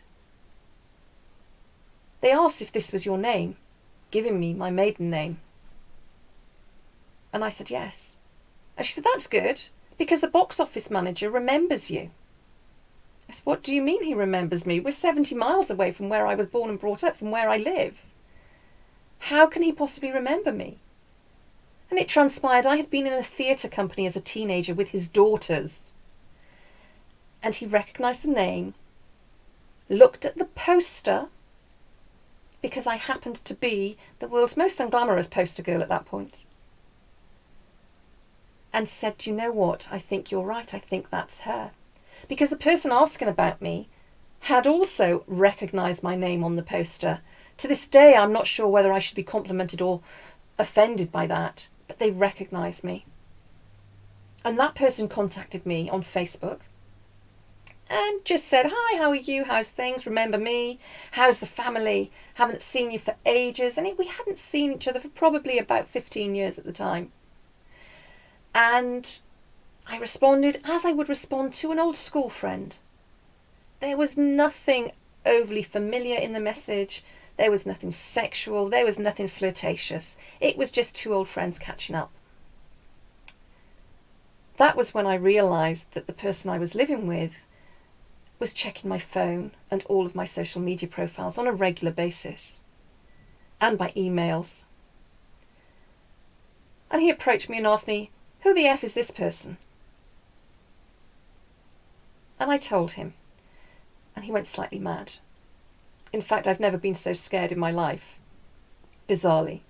He locked me out of the house, and my son, who happened to be with us for the weekend, he locked in the house. I stood in the street and I screamed as loud as I could. And he came out of the front door and he said, "Stop screaming, the neighbours will hear." And I said, "I'm going to carry on screaming until you let me have my son. You are not taking my son off me." My son had been taken off me once before. He wasn't going to be taken off me now. Certainly not by somebody that wasn't his father. And so I screamed until he let me in. Then he locked me in my son's bedroom with my son. And I've never been so grateful in all my life that my son's father did the absolute opposite to everything I've ever wanted him to do on that occasion. And my son said to me, "Mum, don't be cross. I know you don't want me to have a mobile phone, but my dad's given me a mobile phone so he can speak to me direct instead of having to ring you." My son, bless him, was 7 years old. I picked up the phone and I called the one person who I believed could help me at that time. That was the man that had sent me the Facebook message. My parents were elderly and I didn't want to put them through any more stress after everything they'd gone through with me in the years previously. And I knew if I telephoned my son's father, that would give him just another reason to prove what an unfit mother I was, which is what the defence he was using in court to try and prove that my son shouldn't live with me. And so I phoned that person and I said, "I don't know where else to go. I need your help." Because I knew as a social worker, he would know what to do in that situation. He arrived, he took my son and I to my parents' home. And as he took us, I heard him say to my partner, "I know you want to punch me, and I'll come back and you can punch me. But right now, this little boy is really scared and he needs to go to see his grandparents, and I'm taking Deb with him." Shortly after that, I was back in the farmhouse with my partner, and with this man stood next to me. And my partner turned round and said, "You have to make a choice. It's me or him." And sneered as he said, "What can this man give you that I can't?" And materially, he couldn't give me anything. Materially, my partner gave me anything and everything anybody could possibly want. But the man who had turned up and helped me that day had been somebody I had dated in between husbands number 1 and 2. And he'd always been the one that got away. We dated back in the time before there were mobile phones available. And when he'd gone off to university as a mature student and I'd gone to live and work in London, we were at opposite ends of the UK. And trying to maintain a long distance relationship without a mobile phone, without any of the tech that we have available to us now, was difficult. Nothing big happened, we just fizzled apart. But he was always the one that got away. What I didn't realise was that I was the one that got away for him as well. And in that moment, in that room, with the banker who could give me everything in the world other than true intimacy and connectedness, I had to make a decision. And I said, whether I have 2 days, 2 weeks, 2 months, or 2 years with this man, I have to take that chance. Because if I don't, I will stay in this relationship, always wondering, what if? And that's not fair on me, and that's not fair on you. So I am leaving. 3 weeks later, I moved lock, stock and barrel in with that man into his bachelor pad, which was a far cry from the 5-bedroom farmhouse that I'd been used to. 9 years further down the line, we are still very much together, living in a slightly bigger house these days. And we're living in the town that I happened to be touring in, whilst I was following my dreams. And in that time, I have had an end in therapy and counselling to deal with the abusive relationships that I was in. My first one had been physically and sexually abusive. My second had been psychologically abusive. And my third, I discovered, had been emotionally, economically abusive. I had no idea at the time that such a thing even existed. So in the past 5 years, I've dealt with that. I've been supported by somebody that loves me unconditionally, something I learned how to accept. That was harder than actually being in an abusive relationship. Because when you're in an abusive relationship, you get used to how things are. You know what's coming. And it's much easier to be in an environment where you know what's coming next rather than the unknown. Bizarrely, our psychology tells us it's safer that way. And so for the first 2 years of the relationship I'm now in, I've been in for 9 years, I did all I could to break it apart. Until he said to me, "You can throw whatever you like at me metaphorically, Deb. I'm not going anywhere. If anybody breaks this relationship, it's going to be you. I'm here. I'm here for you. I will support you, and no matter what it takes, we will get through this, because I'm going to spend the rest of my life with you." And I knew that's absolutely what I wanted with him, but I was too scared to let go. Until I wasn't. And then I learned to let go of even more. Then I allowed myself to go and study for a psychology degree with his full support, because I wanted to understand why the things that had happened to me happened. Why did people treat people the way they did in relationships? Because I didn't believe then, and I still don't believe, that people go into a relationship with the intention to hurt somebody. And I wanted to understand why people hurt other people. Psychology gave me that. Also, in the last 9 years, I came to the end of that 10-year legal battle for my son, who I'm pleased to say came to live with me when he was 12 years old. He's now a strapping 17-year-old at 6'2", and kind of following in his mum's footsteps. He's in college, studying musical theatre, and about to go to drama college and university next year, where he wants to be an actor, and he wants to be able to make people smile through his ability and talent on the stage. And that's why I wanted to do what I did. And so the worst things that could happen absolutely did happen to me. But they also became the best things that happened to me. Because without them, I would only have the theory that enables me to work with the incredible women I work with now as a relationships coach. I wouldn't have the lived experience. I wouldn't have the empathy I have to be able to work with them and meet them where they're at. And they know, because of my background, that there is absolutely no judgment whatsoever about anything they've gone through or anything they tell me. And because I went through all of those awful, awful things, it's made me stronger.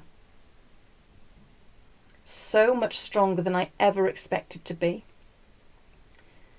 And it's taught me that actually I've survived 100% of my very worst days. So I can now survive anything else that comes my way.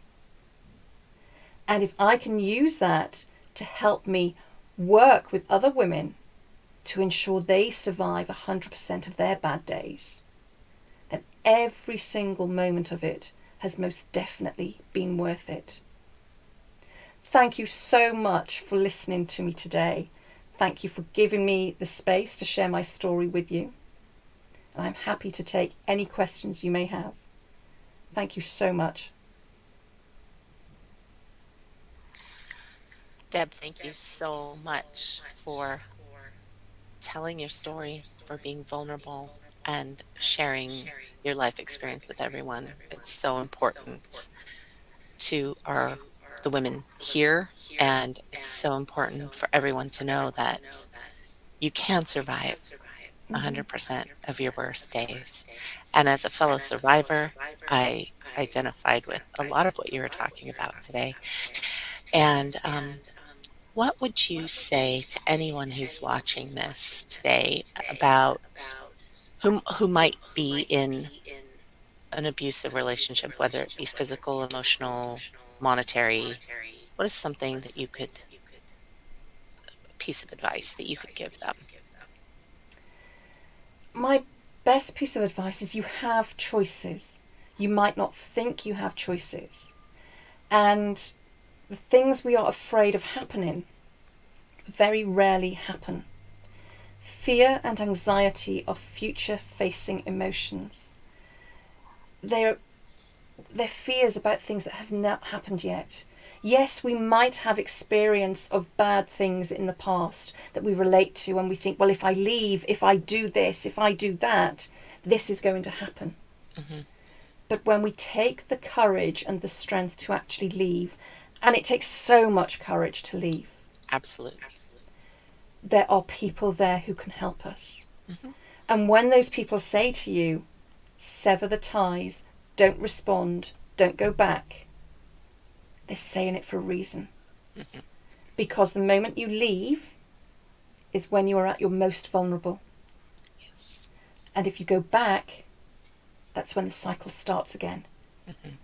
But if you have the strength to leave, you have the strength to sever the ties. Yes, you need the support of other people around you, but you have that strength. But you can do it. The help is there, the people are there, and once you have made that decision, they will help you. Absolutely. If there's anyone watching this and is in a relationship and does need help, please reach out to me at sheismeconference.com. I can not only help, but there are plenty of women here who will help as well. And we have a lot of resources for you. So please definitely reach out. Deb, thank you so much. Thank you, Lisa. It's been my pleasure. Stay tuned. We're coming up with Tanya Converse, and she's going to talk about the spiral path to soul sovereignty. We'll be right back. Make a mistake, and I skipped right over Karen Musgrave. So I want to apologize to Karen and everybody else that, in case you were looking at the schedule and thinking, what is she talking about? Um, Today, I would like to welcome Karen Musgrave. She's the owner of A Step Ahead Healing. Karen is a medium, an intuitive healer, and a coach. Today, she's presenting Learning to Heal from Within. So now please welcome Karen Musgrave. Hello, everyone. Thank you so much for coming. And I'm so honored to be here and be able to share my story, and that I've gotten to this point where I can share my story. I was telling Lisa that I have never shared my story kind of from my start to finish or start to where I am now. And so bear with me. Uh, it's been a journey to get here, but I'm excited to be here. And I'm excited to share with you my story. So, my intention is to share my story, to tell you about my journey from growing up with childhood trauma to where I am today, and how that I was able to heal from within. So, this is all about learning to heal from within. I was a runner. I ran from my past and my own reflection. I wasn't too excited to even look at myself. Um, and now I'm able to sit in a place where I can accept myself and love myself. And I was able to replace beliefs that were not mine that I was carrying. And I'm able to just be free. And I know that I'm not alone. So I'm going to start with my story. And again, bear with me if the tears come. So I grew up in a nuclear family, mom, dad, older brother, dog, great great family environment. Always had grandpas and grandmas around, cousins, aunts and uncles. And we went to church every Sunday. And we had a large group of friends that were through our church as well. And I had just turned 12. It was in 1985. Just turned 12. And we were at service the night before Easter. And we had some family friends that were joining the Catholic Church. And they had been going to church for a very long time, but they were actually joining this night. So big service night before Easter. We were there to support them. And after everything was done, we got in the car and we headed home. And a block from the church, we were hit by a drunk driver. And I don't remember. I remember sitting there before. And then what I remember next is the air that was being moved around from the rotor blades of the helicopter that was taking my mom to a trauma center. And that's when I came to. And I just turned 12. I'm sitting in a car that is no longer a car. I come to, there are lights all around. I think every police officer and fire department was at the scene of our accident. It wasn't good. I could see my dad on a gurney. I looked to the right because he was to my right. I know that there's been an ambulance that is gone. I've heard the ambulance, but now I'm coming to. And there is a family friend of ours from church that's standing outside the door that's gone from where I am. And he says to me, Karen, you've been in an accident and we need your help. And in that moment, I had stepped into a huge role. Not something that a 12-year-old is going to sign up for, but evidently I did. So I was like, okay, total shock. You're in shock. I'm sitting there still strapped into the car from my seatbelt. And he says, we need to get a hold of your family. We need to be able to get a hold of your aunts and uncles and grandparents. And how do we get into your house? How do we find those numbers? And I remember sitting in that car going, okay, this is, I'm up. So I told him how to get into the house, to how my dog was going to bark at him, but she wouldn't bite him because she loved everybody. How to find the phone book that had all the numbers in it, because that's what you had back then. And how the phone in the kitchen had speed dial on it. And, I that's all I really remember, sitting in the car. I believe he's the one who picked me up out of the car. And I don't know how I got to the hospital. And I remember being in the ER. I remember them with me, Jack and Carol. And I got checked out. I wasn't injured enough to stay at the hospital. I had a horrible shoulder and hip. Like, I couldn't really walk because my hip was so bruised from the seatbelt. But I could go home. So they said, nope, she's coming with us. And they said, okay, I was going to be staying at their neighbor's house because Jack and Carol had 4 boys, but their neighbors had 3 girls, and they were friends with my mom and dad as well. So he picks me up and he says, let's go take you to see your dad. I could hear my dad in the ER, and I was kind of like, in shock still.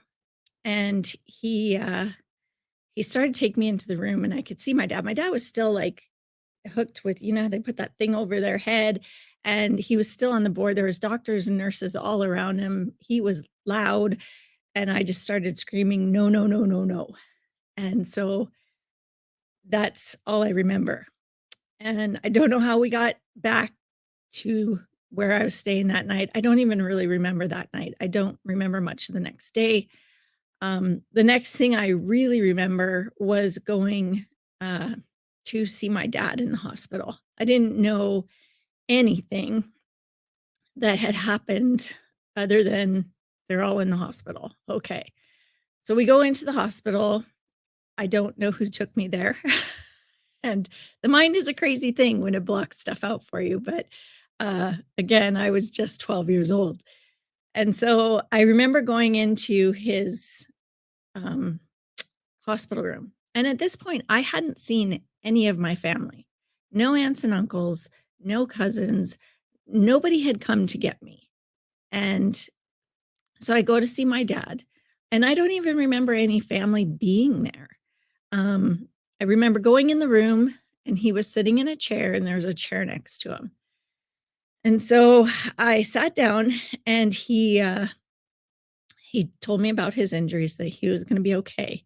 Asked me how I was. Told me that my brother was in ICU in that hospital, that he had had brain surgery. He had a broken pelvis. He had broken ribs, arm, but the brain injury was, they were really worried about the brain.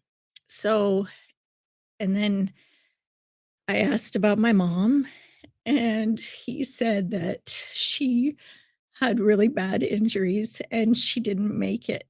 They tried, they airlifted her to another hospital from the scene, and it was too much. She was gone. So, whew, there we were. And he said, "You're going to stay with our church friends until I get out of the hospital." I said, "Okay, I can, okay." So I remember going home with them. I don't know how I got there. I just remember being there.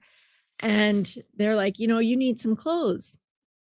And so I was like, "Okay." And so somebody took me over to our house. So here I am, 12 years old. They're taking me to my home, where I've just learned my mom isn't coming back. My brother's in ICU. My dad's still in the hospital. Oh, let's go in. And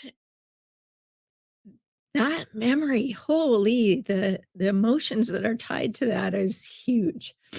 So anyway, I go in, I have to get clothes from my room. I remember sitting in my room. My neighbor came in. We had a moment, and she just said, "I'll be there for you." Thanks. This is the first person that I've seen outside of our church friends. And I should say that church was never my thing, not what I wanted to go do on a Sunday morning. Best part of church for me was getting to leave early and go get donuts for everybody over in the hall. That's where my stance was. So anyway, I finally see my neighbor. I get clothes. We go back over to where I'm staying. Everybody now knows that I know my mom is gone, and you just feel like everybody's looking at you different, which they are, and they're trying to process it all too. So we finally go to pick my dad up from the hospital. I still have not seen any of my family, and I'm outside the hospital. They wouldn't let me go in. I knew my brother was still in ICU. And my aunt says, she comes out of the hospital. This is my mom's sister. She goes, "Karen," first person I see. And she hugs me. "Where have you been? Where have you been?" Finding out just in the last couple of years that our church friends, who thought that they were doing what needed to be done and helping and taking care of me and supporting me, there was a bereavement counselor at our church that was kind of assigned to us that night, and she had basically told everybody, "Don't worry, Karen's being taken care of. You don't need to know where she is. Just know that she's being taken care of." They wouldn't tell them where I was because they wanted them to be able to concentrate on Dawn's in the hospital, Kenny's in the hospital, Chris is gone, but Karen, she's being taken care of.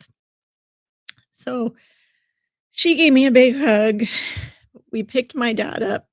We went home, and I don't remember much of that time. I do remember people around the house, and I do remember conversations that they needed to have my mom's funeral. And my dad kept saying, I don't want to have her funeral because we don't know what's going to happen with Kenny. But they did have my mom's funeral. They had it about 8 days after she passed. And it was a big funeral back at the church where we were the night we left, and everything changed. And 2 days later, my brother passed away, and we had to do it all again. So, why I tell you that I didn't see my family is because what I have figured out is that I had huge abandonment issues.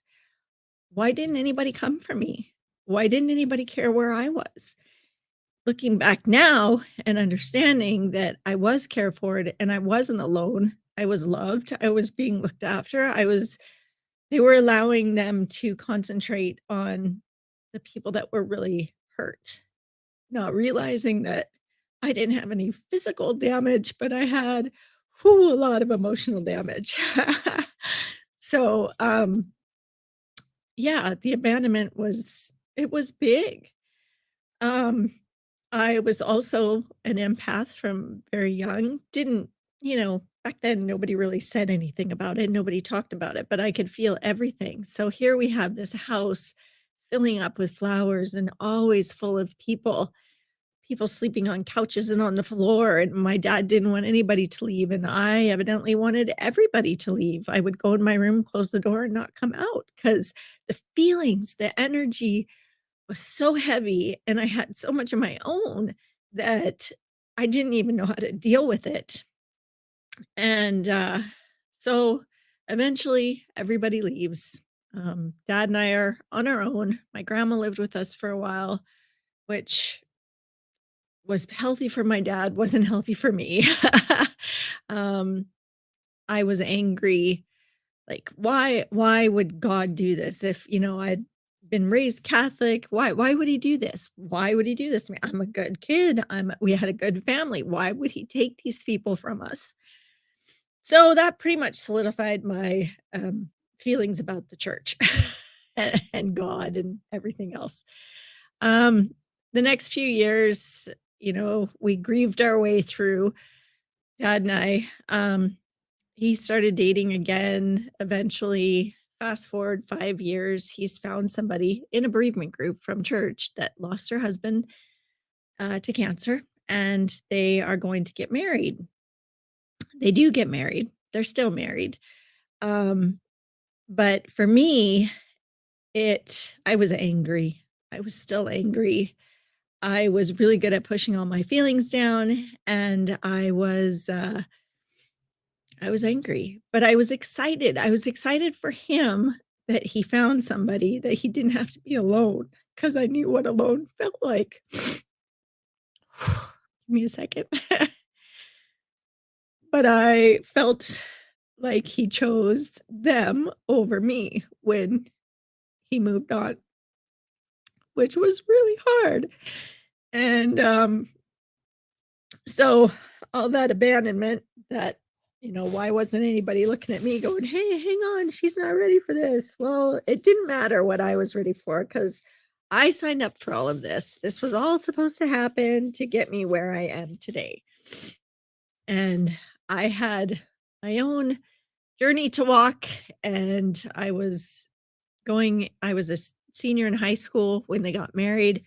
And I thought, all right, I need to get out of here. I now had a younger sister. I had been the youngest child. I'd been the only child, and now I'm the oldest child. There's a difference for everybody watching. There is a difference. And not only that, I was still so angry, and I didn't know how to process those emotions. And so I ran. I went to school out of state. I went far where they'd have to get on an airplane to come see me. And even then, they didn't come a lot, which, at the time I was hurt, because why wouldn't they come here? I've run away. How come they're not coming after me? But to them, they're like, oh, she's going off. She's being independent. I was very independent. That role I stepped into, the night of the accident continued because I had to get myself everywhere on my own, me and my bike. I had friends' parents that would pick me up, but still, it was me organizing all of this stuff. I had to get myself up and ready for school every morning. My dad called at 7 a.m. just to make sure I was awake. That was how I was. That's what it was. That's what my life was. So, get blended family, and that's not hard, or that's not easy for anyone. And there, all the books that you can read, they don't necessarily tell you what a blended family is going to be for you. They don't tell you about the emotions of the trauma coming in for those other kids in the family. So yeah, it was an adventure. um, I ran. I went to school, um, and I met my husband at school. We ended up getting married, and he's like, "Well, we can get jobs here. Are we going to go here? Yeah, we're going to go live in this state." He's always saying, "Well, do you want to go home and see your family?" Nope, nope, I'm good, because you know what? If I went back there, I would have to face all of this that I've been running from, everything that I've been pushing down. The fact that he was able to break down some of my walls and understand me a little better was wonderful. We ended up moving eventually to his hometown, which was in Canada. So now I live here. Um, and we raised 2 boys, from the outside and from the inside too. I've had a wonderful life. I have had friends, I've had family, but I've just never felt a part of everything wholly, if that makes sense. And, when I had my boys, I was like, I'm gonna give them everything I thought I didn't have. I had been trapping myself into thinking that I was alone, that nobody wanted me, that ugly voice in your head that is telling you, yeah, nobody wanted to come see you. Why would they come see you? You moved away, you left. You left them, they didn't leave you. And they're fine. You're going to have to go see them. All that ugliness, that abandonment stuff that I was still dealing with. Now I'm older, I have 2 kids. But still it's still there. Uh, Kids grow up, you know, we are getting ready to send our second one off to university. And my husband says, I'm a little worried about you being an empty nester. And, there's depression associated with that. And I'm like, "Pfft, not me. I'm fine. I can keep going. My kids and I have a good relationship. This is going to be awesome. I've got plans." And my plan was to continue running. We were building a house out in a different province, at a ski hill, and I had us traveling everywhere. We were busy all the time. We were camping, we were traveling, we were here and there and out to dinner and, spending time with each other again, which was amazing. Um, but at the same time, running. I was running. So we had built this home out at the ski hill. My dream was to always be a downhill ski instructor. So I thought, you know what, kids are gone. We worked all over these different provinces. My husband was traveling a lot to all these different places. This was one stop on his plate on his travels. And I said, well, I'm going to get a job there at the ski hill because I want to be better. And I said, and we have a place there now, so it's not costing me anything. And it's a stop that you make a lot. So I'll just go for the winter and you can go back and forth. And so out there for the winter, I'm pushing myself hard to get to the next level of ski instruction, training lots, working a little bit here and there, and but having a lot of alone time. And in that alone time, I was probably watching Long Island Medium all the time.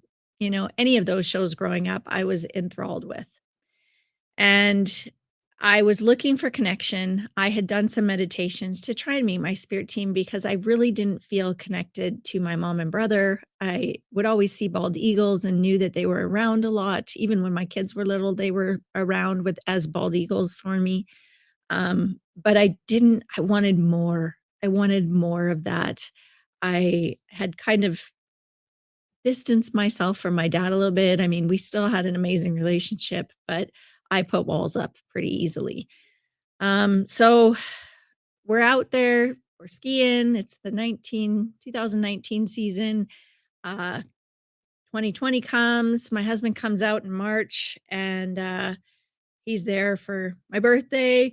And 2 days later, he comes up and he's like, "Hey, the ski lift's not running. That's kind of weird." And lo and behold, the world had shut down.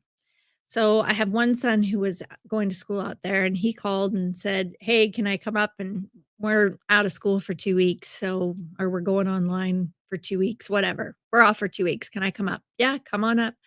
So Ski Hill shuts down. My son comes up. My husband, all of our businesses are essential. So he ramps up, and I have nothing to do. So, COVID, we're there for 7 weeks before we come back to our home base here. And I start to go down the rabbit hole.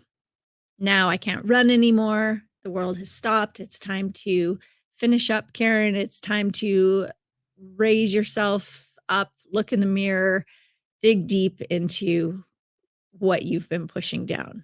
And I was so angry. I had so much anger. So 2020 is happening. I'm getting more and more depressed. And I had reached out to a medium in our community. And I thought, you know what? I'd been to mediums before. If I can just get a message from my mom to give me some type of direction, I'd like that. And I had messaged her and said, "Hey, I'm in town. I know I'm on your waiting list, but can I find out where on your waiting list I am?" And she says, "I keep thinking about you. And when I think of my waiting list, you're at the top.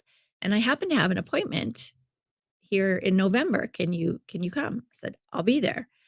I was not doing very good at this point. I was really unhappy. I was journaling. I was trying to get the emotions out, but it was taking me right back to that childhood trauma and then everything that piled up on top of that.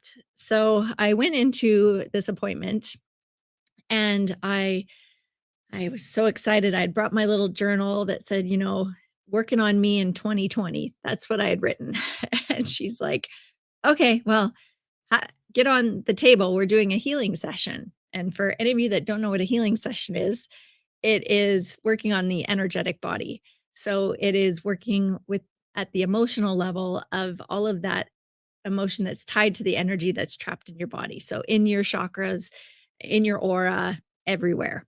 And so I'm like, "Oh, no, I'm just here for a reading. I just want a message from my mom." She's like, "Get on the table." I'm like, "Oh, okay."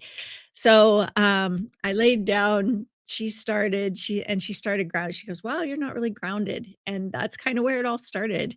And she grounded me. And an hour and 45 minutes later, I'm leaving her house. And in that time, she has shown me that the anger that I'm holding wasn't serving me. And it was time to let go. It was time to start to dig deep. And she's like, "You're going to have a practice every day, and you're going to ground, and you're going to, um, start growing your roots and growing your own foundation to stand upon, because you're still that 12-year-old little girl over there who was left. Um, and you've trapped yourself in that feeling for so long, not being able to see that you had people around you the whole time." And so, whew, so yes, I was like, "Okay." I think I must have cried a 5-gallon jug of water worth of emotion out that day in that hour and 45 minutes. Um, and so I started with grounding and journaling. She's like, "You're going to ground in the morning.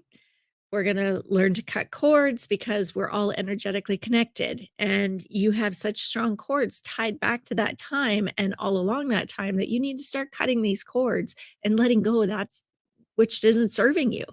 So I cut the cords, started that, moved back out to BC because I was going out for another season. Um, didn't end up getting hired because nobody was hired. It was a really weird season for skiing. Got a lot of skiing in, but yeah. had to cut cords. Um, so I was working just on my own skiing with friends. My husband was traveling. He was coming out a lot. It was kind of hard on us. But when I left that healing session, she also said, I teach classes. And I'm like, yeah, I've heard that. And she says, I think you need to take this because you are so empathic that I think this would be really good for you. And I was like, okay, yeah, I know that. She goes, that's funny because your mom was like, she's so stubborn. You're going to have to really talk her into it. And I had already decided before that, yes, if she offered the class, I would take it. One interesting fact I found out at that reading or healing session was that my brother walked in front of me. He was my protector, and he walked in front of me.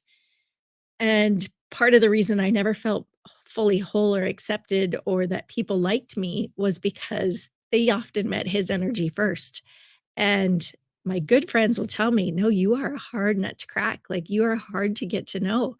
And I was sitting there going, why aren't they asking me to do things? Why aren't they, helping me? Or because they never felt my energy. And that's just crazy to me, but it's true, and my mom was always around me. So, fast forward, I had done one more healing session with her before I started my class, and my husband had been like, "I really think you need to go see somebody. I don't know if this is the right way for you to go," and I just said, I need you to honor my process here. I feel called to do this, and if it doesn't work, then 100% I will go see somebody, but I need to work through these emotions, and I think this is gonna be my way. Thank God he did.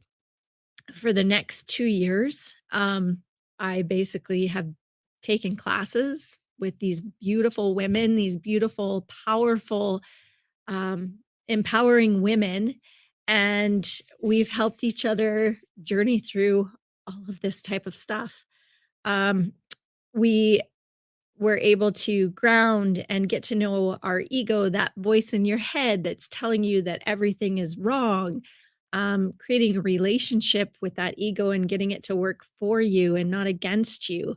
Uh, I go back to all the church beliefs, and in working through my own beliefs, recognizing that, they're passed down from generations sometimes. And my church one was tied to my grandmother, and she had passed it down to my dad. My dad had passed it to me, and it's one of those things, it's just what you do. Well, sometimes those beliefs don't align with who you are, and this incarnation for me, it didn't align. And I spoke up pretty early after the accident that I would not be continuing on in that way, but my whole family still does, and that's okay. That's their thing. Church was just it had too many rules and boundaries for me, and I was looking for something bigger. And I I have been so fortunate to walk this path, to have this trauma, to get me to this point. And it was listening to my soul that, I need this connection to my mom. I need that connection to the other side, and seeking out somebody who could help me with that. And finding out that, yeah, I'm not alone. Nobody's ever alone. Your spirit team is working for you. That divine light is always around you. And being able to tap into that energy and release those beliefs, I've been able to flip my own narrative, understanding that I signed up for all of this. I signed up to be the girl in that car. I signed up to lose my mom and brother. I signed up to stepping up and having to tell the police how to do things, how to get into my house. I stepped up for I signed up for the blended family, and they're all lessons that I need to learn. And I wish I would have done this earlier in life. I wish, but that wasn't my journey. It's now. So I've also learned that I'm pretty good at connecting to other energies. The energy healing that I received that first time was a life changer. Everything in that session was a life changer for me. And I absolutely love the energy work. I love doing energetic healings, working on people's chakras and helping them to find the beliefs within themselves that they aren't theirs, that they don't need to carry, that they can replace with their own beliefs, and listening and learning how to be guided by your soul, listening to that, your soul at that level that you just know it's right. You know you're in alignment. And when you're in that alignment and you're accepting of yourself and you're loving yourself, it just opens up this whole new world to you, to the, like, the universe just starts bringing you things that you're like, I have craved this my whole life. And all I had to do was go inside myself, deal with the dirty, ugly, yucky muck, and rise up out of that and love myself to a point that the world just changed for me. And the relationships that I've been able to heal, even with my dad, he didn't know a ton of this stuff. I had been guided early on in these classes to start writing a book about childhood trauma. So I wrote down everything. And then one day I'm FaceTiming with them because COVID, I couldn't get down to the States. I could, but I couldn't. It was different story. But we're sitting on talking on FaceTime, and my stepmom starts telling me what she's going through. And I'm like, huh, well, here's what I've been going through the last 2 years. And I kind of laid it all out there for him. And, my dad had no idea the stuff that happened to me right after the accident. Didn't know. It's been 30 plus years, almost 40. And, he didn't know. And kind of rocked his world a little bit, but it opened up this communication because I had been able to heal myself, and it healed our relationship. And I still put up some walls because I want to protect myself, but I recognize them and I can express myself now and talk about it and be like, Dad, you know, you show up. I know we talked about all this, but I still feel my walls going up. So if you feel cut off, just tell me and I'll knock it down a notch, and I don't want to hurry you. And I'm like, I know. But that conditioning that I have allowed to happen to myself, the entrapment that I did to myself for so long, is kind of an undoing process. And I look back to where I was in 2020 and to where I am now, and I'm not even the same person. I am lighter. I am happy. Um, my kids are happy. I'm able to accept myself for myself, and people are seeing new sides of me that they're just like, who are you? Who is this Karen who does all this woo woo energy stuff? And yeah, it's been life changing for me.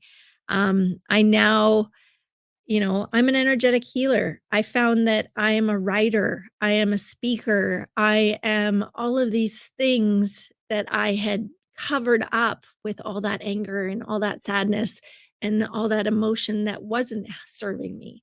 So today I step out on this global stage telling my story for the first time from start to now, and it excites me. Whereas before, I I wouldn't even have taken that step ahead and into that space, and learning to trust in the guidance that comes forward for me, from other people. I was having a really tough time getting to this point to be able to speak. For the last 3 days, I had been trying to tell my story, and I had mounds of Kleenex of this huge release that I was having. And I just thought, how am I going to get through this? Yesterday, I was driving and I heard this song, Unstoppable by Sia.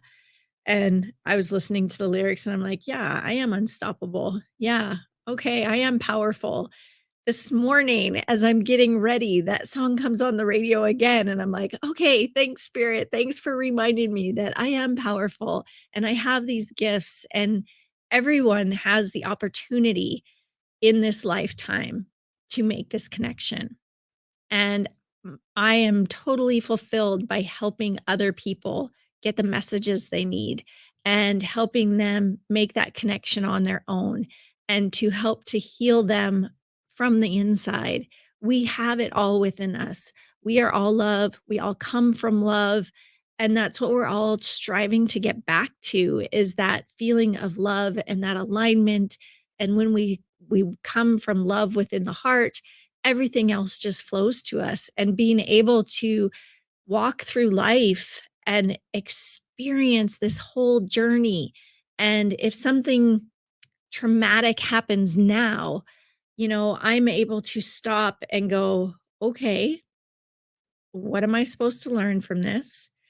Um, it still triggers things for me, but it's just gotten me to a point where I'm able to then go deal with those things that it's been triggered. Just like this speech, sharing this story, it is my it's showing me my growth. It's showing me that I am at this space where I can talk about this and I can share my memories of it and grow from it.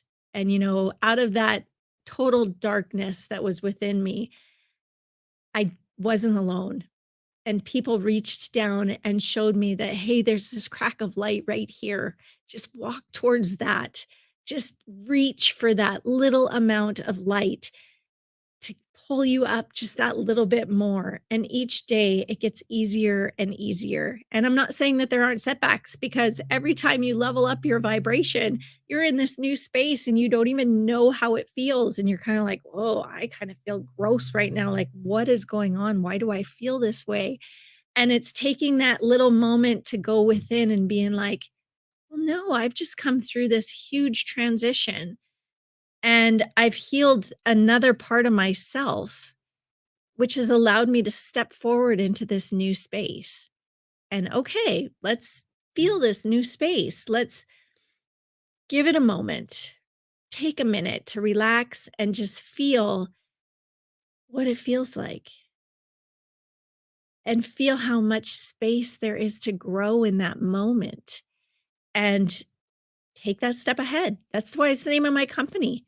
You know what? You have to take a step ahead to make change. Things have to change. If you're stuck in the same rut, if you're doing the same thing, if you're allowing the chaos that's created around you to rule your life, you got to take a step ahead, move out of that energy and move into that new space.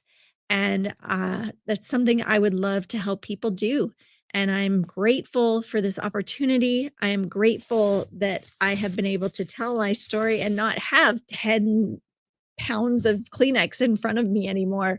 And I am thankful to SheisMe for providing us this platform and for showing other women that you're not alone, that there are people ready to show you that little crack of light and allow it to just illuminate who you are and show you your own powers and your own gifts, and just so we can all walk through this life in a place of peace with ourself and a place of love. And as I said, we are all love, we are all light. And it has been a huge journey to get here for myself. And I am so grateful for every trauma, every family fight, everywhere that I have walked that has allowed me to get to this point. And I am so excited for my future and what I can bring to this world to help it heal. So I just want to say thank you. Thank you for listening. Thank you for hearing my story. And don't be afraid to take a step ahead. Karen, thank you so much for being here. I just want to hug you. I just want to hug you right now. Thank you I for, felt it. I yeah, felt it. thank you for sharing. I know it wasn't easy, but I hope that you feel lighter and you feel Oh, better that you're able to share. Um, this is one of the reasons why I built She Is Me, so that we can not carry around our secrets and carry around our pain. Yeah. and we have a place that we can release it, and that we're all here to hold it for you, and so that you feel lighter and you feel a release, which is so important. Yeah, totally feel that release. And thank you so much for this platform and that it is a safe place and it's going to change so many people's lives. The speakers you've had on have been amazing, and I am just so honored to be part of that. Oh, thank you. Thank you. Yeah, it will change people's lives. It will change your life if you come in with an open mind and know that we are a collective and we are here for you, for Yeah, everyone who's listening. We are here that's for you. right. This is a safe space, and I will do everything I can possibly can to keep it that way forever. Because for women, that's the I think our feeling for us to feel safe is difficult, Yeah. and there aren't many safe spaces around. Somebody yesterday talked about how they had like a den or a room that was their safe space, and that's hard. I have a studio. My studio is my safe space, and growing up with a big family, I didn't have a lot of space to myself. I didn't have a lot of things that were my own, and I and I then did have a lot of space, but it wasn't a happy space. but you didn't feel safe either, right? You didn't feel safe Yeah, either. yeah. And so for me, I come into my little world and I feel safe and I feel like this is mine and this is my stuff Yeah. and this is I ha and I have anybody an walks office in like here that too. and I'm like, out, get Yeah. out. And it's important to have that boundary, right? It's like, "No, this is my space, and Right.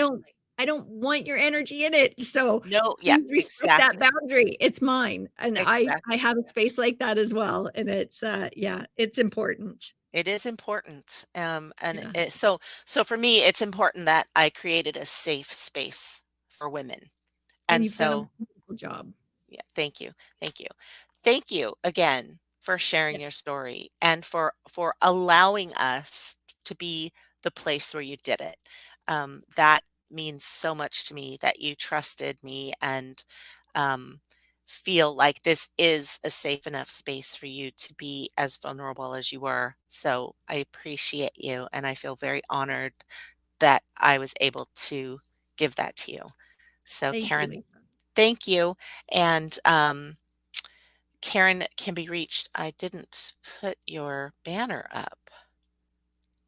Let's put that up for. That's not you. Sorry.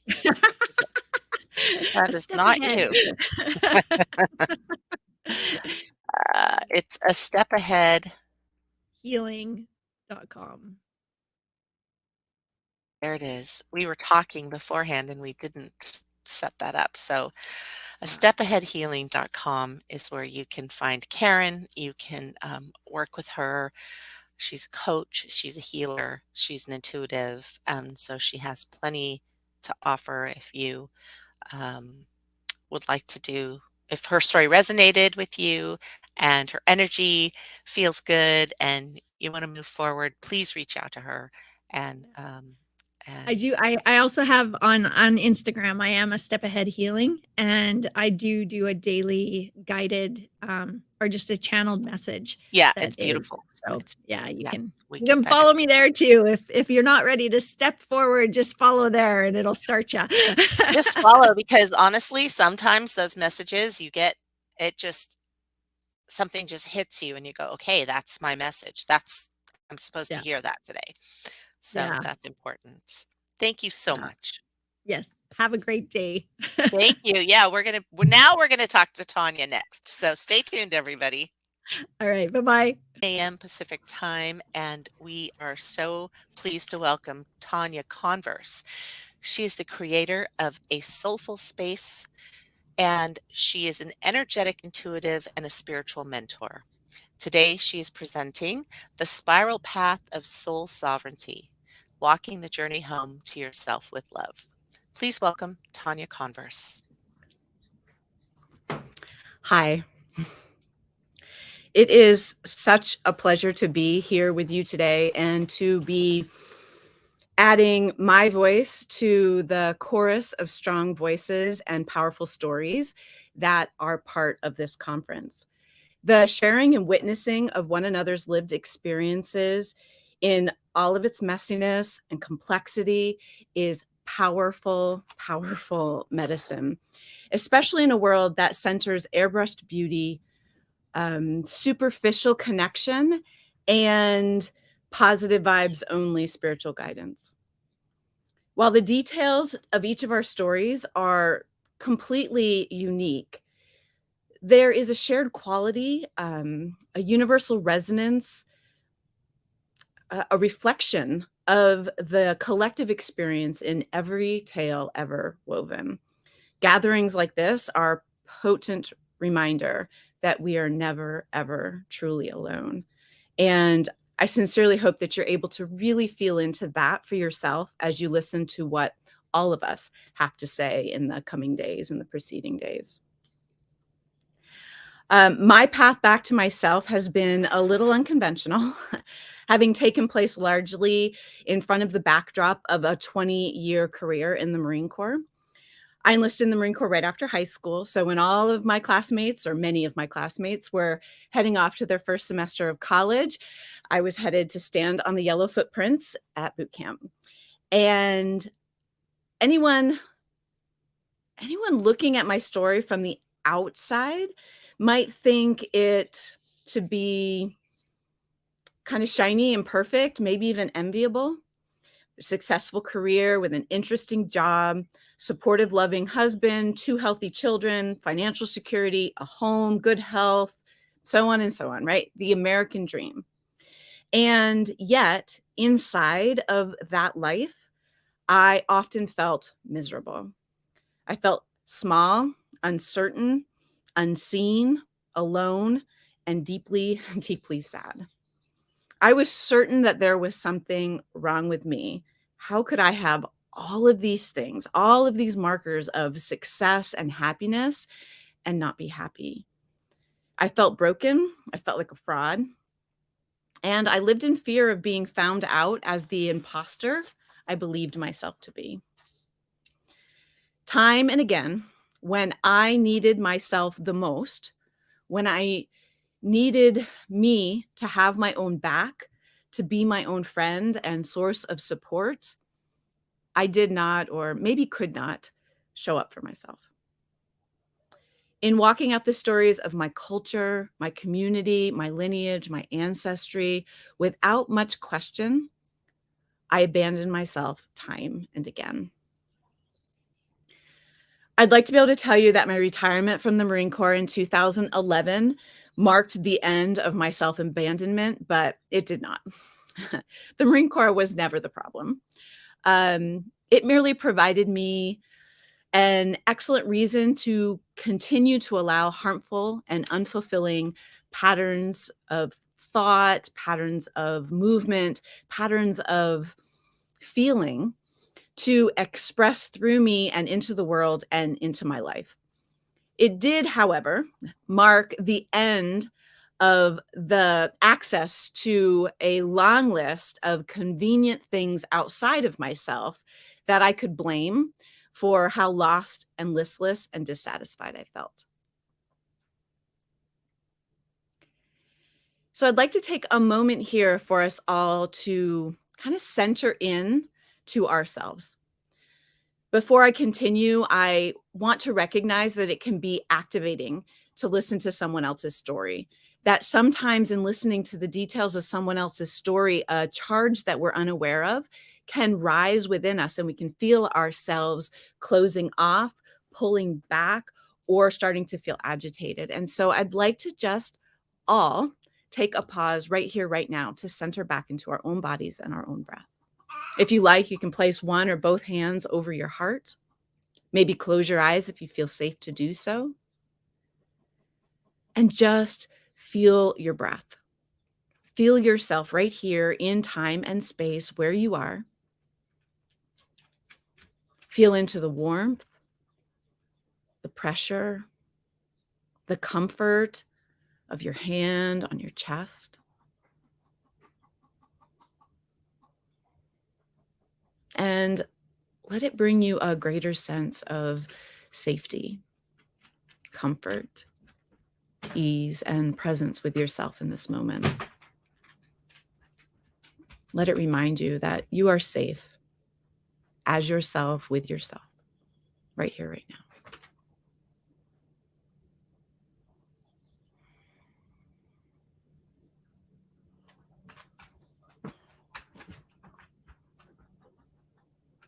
Let any charge be present if it wants to stay present, and allow it to dissipate or dissolve if it wants to dissipate or dissolve.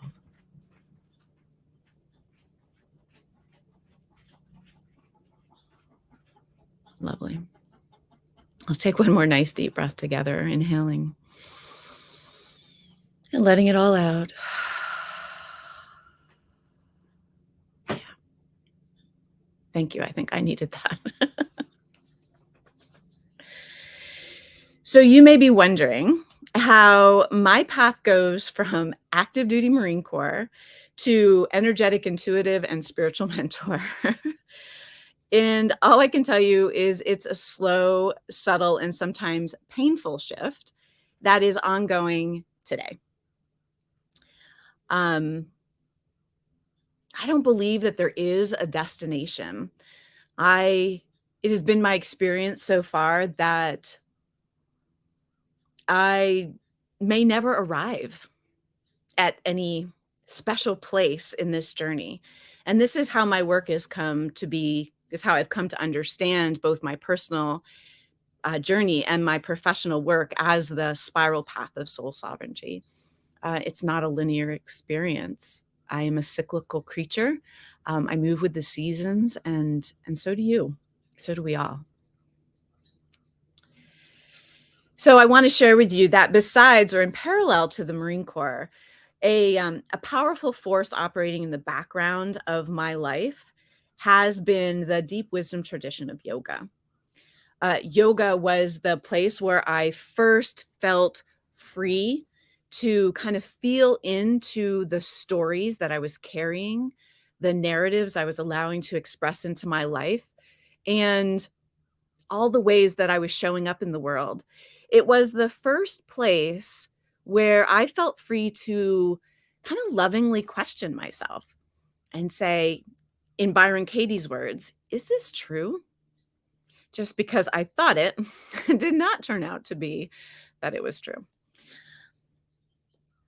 So I was first introduced to yoga in my mid-20s. And from there, I had kind of an on-again, off-again relationship to yoga. I came to yoga through asana practice first, and then through the rest of the 8 limbs, if you will, the broad breadth and both depth of the wisdom tradition. And it really wasn't until my early 30s when I had added the new roles of wife and mother to my life that I really started to have a more dedicated relationship with yoga. I was finding that the expectations of mother and wife were often in direct contrast to the demands of my profession, this life that I had built for myself up until then. At this point, I'm halfway through a 20-year military career, halfway plus through a 20-year military career. And the misalignment was causing a greater and greater sense of dissonance and friction within me. The carefully managed persona that I had created to navigate a successful military career was just not up to the task of being wife and mother. Slowly, the illusion of a compartmentalized self began to crumble, and I was confronted time and again with the unsustainable nature of the choices I had made to this point. Choices I'd made to split myself off into good and bad, into acceptable and not acceptable, into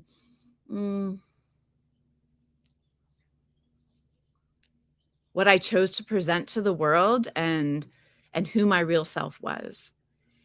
I realized that I wasn't even sure that I knew anymore who my real self was. And that's a really difficult insight to arrive to. And it was an insight, I think, that I arrived at long before I was able or willing to really put anything in motion in my life, until I was really willing or able, had the capacity perhaps, to let the ripples of that energetic insight, that ripple in the pond of my being, if you will, vibrate all the way out to my physical world and out into expression in my life. It was yoga's message of oneness that began to break through the noise of the life I had led up until then, of the stories I had told myself, of the burden of those stories and those ideas that I just clung to. I just kept walking out, even though I knew in my heart of hearts that they were harmful and not reflective of who I truly was. This was happening, somewhat unbeknownst to my conscious self. And so as I approached retirement from the Marine Corps, I found myself really leaning into yoga as a balancer for the more linear, hierarchical, externally focused elements that existed and had honestly dominated most of my life till that point. And I began to find some respite there. So I followed the Western model and I attended a yoga teacher training. Yeah. Not so much to become a yoga teacher. That was not a vision I held for myself. It was more about deepening my connection to this deep wisdom that I just knew was there, that I could feel was there, the presence of which I was so aware of, but couldn't quite grasp or pull down and allow to express fully into my life. I had no intention to become a spiritual leader. I had no intention to develop my intuition, to lean into my empathy or my skills as an empath. None of it. This was not the place I find myself today was never a destination that I set myself for. And it has unfolded and continues to unfold beautifully, sometimes despite myself. Yoga opened the door to freedom within myself. And it's a door that I have to walk through again and again and again. It's a choice I get to make, a threshold I get to cross again and again and again. And sometimes I find that really frustrating. I'll be honest. Sometimes I don't find the joy in finding myself kind of here again. Didn't I already cross this threshold? Haven't I already done this? And the answer is yes. Yes, you have. And there's more to learn. There's more to express about yourself. There's more to connect to. There's maybe more to release, let go of. More tower moments yet to come, if you're familiar with the tarot deck. Nonetheless, the truth is that as hard as I work to remember myself, I am even more an accomplished master at forgetting. So let's pause again to reconnect back to ourselves. You're hearing my story. We're here together. But let's take a moment to come back to our individual breath, our individual bodies. You might place one or both hands over your heart again if you find that supportive. And just breathe into what is arising for you. Breathe into what is falling away. Honor what you do not yet have the capacity to hear, the capacity to be with or accept or integrate. There is nothing wrong with the way you are experiencing me telling my story. There is nothing wrong with you. There is nothing wrong with the way you are experiencing me telling my story. Please trust yourself above all else.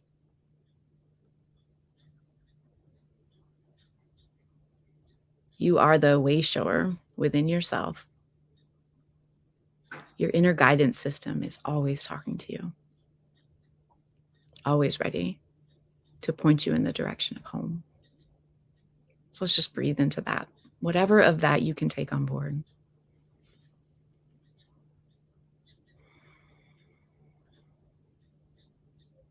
Let's take one more nice deep breath in. And slow, steady exhale. Yeah, beautiful. Thank you.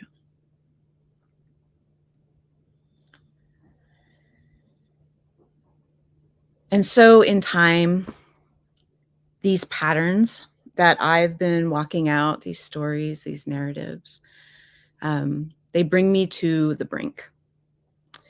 And these harmful ideas of productivity and success, they just kept bumping up against my blossoming sense and understanding and growing understanding, perhaps, of divine timing and wholeness.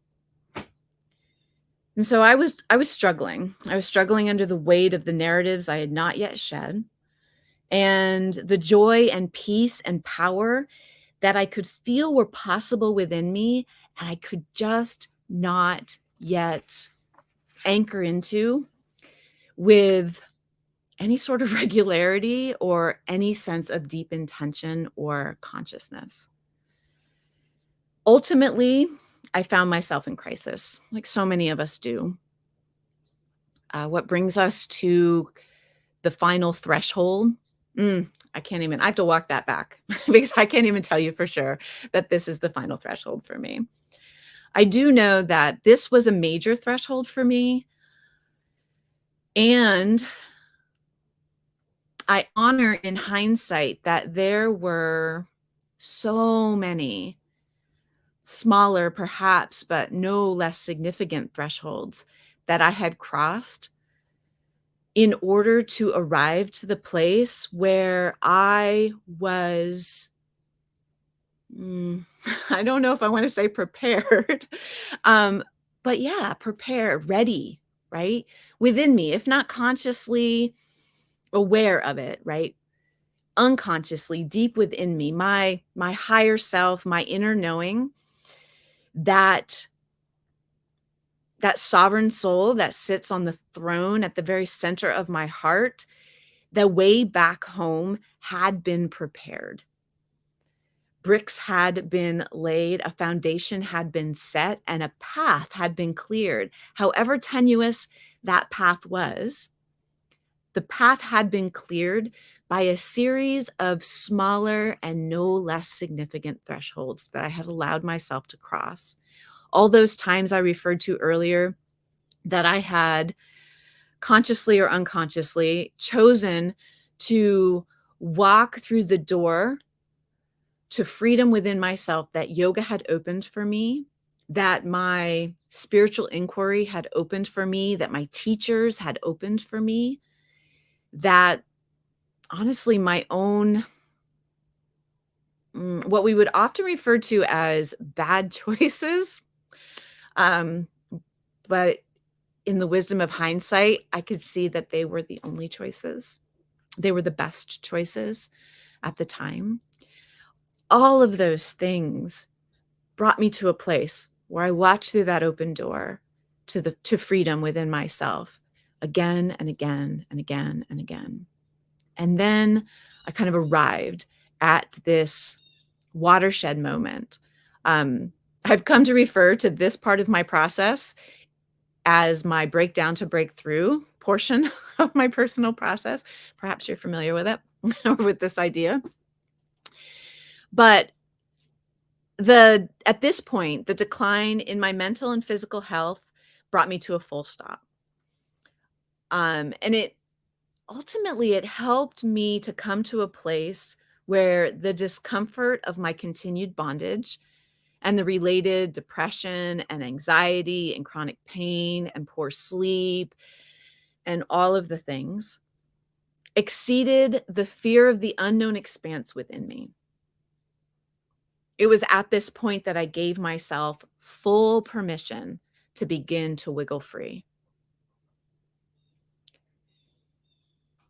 I think also incredibly important to mention here is that this was the time, this was the moment, and it wasn't a single moment. It was a series of moments. I resisted and I cried, and I would get back up and I would dust myself off and I would start again, and I would resist and I would cry and I would get back up and I would dust myself off and I would start again.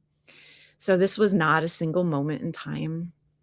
It's it continues to not be a single moment in time years later, if I'm completely honest and transparent with you.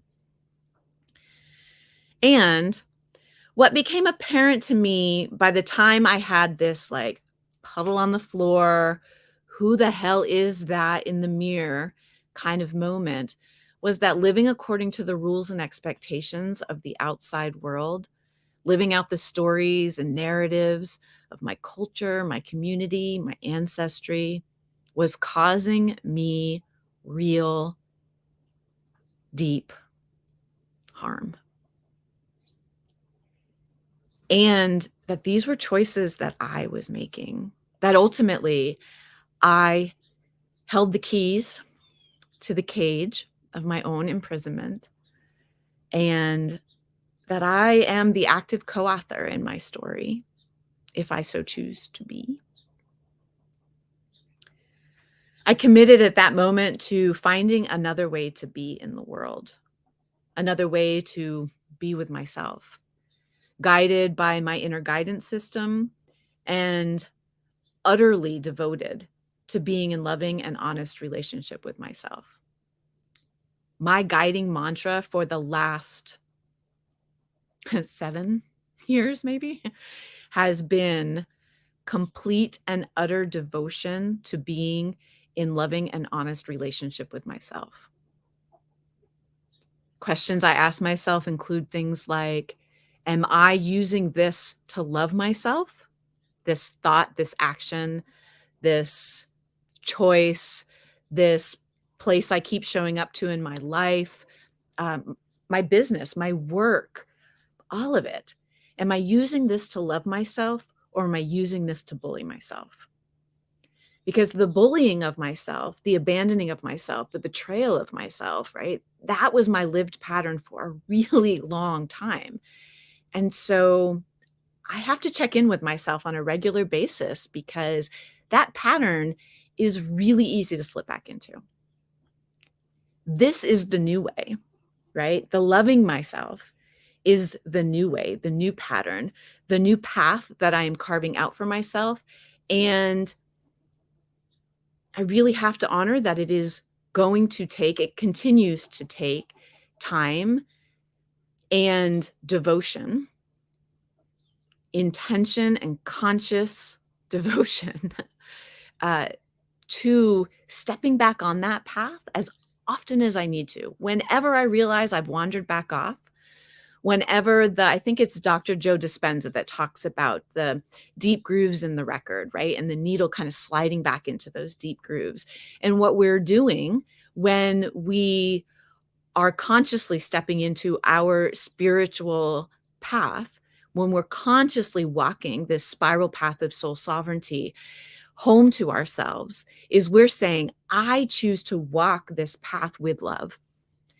And so effectively, we're taking the needle out of the deep groove that's in the record, and we're starting new grooves.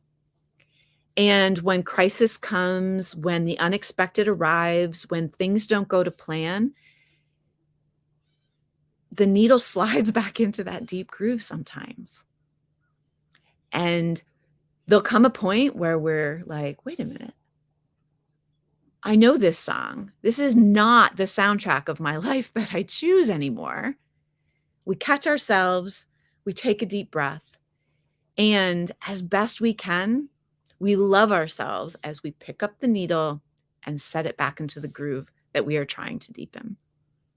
our chosen groove, that place where we're walking hand in hand with the divine. Yeah, hand in hand with the divine, hand in hand with ourselves, with love and kindness and devotion. Yeah. The truth is that I don't ever want to look in the mirror again and feel as though a stranger is looking back at me. Will I achieve that? I don't know. I really don't know. I hope so. So far, so good. And it's okay. It's okay. It's okay if I catch glimpses out of the corner of my eye and am like, who's that?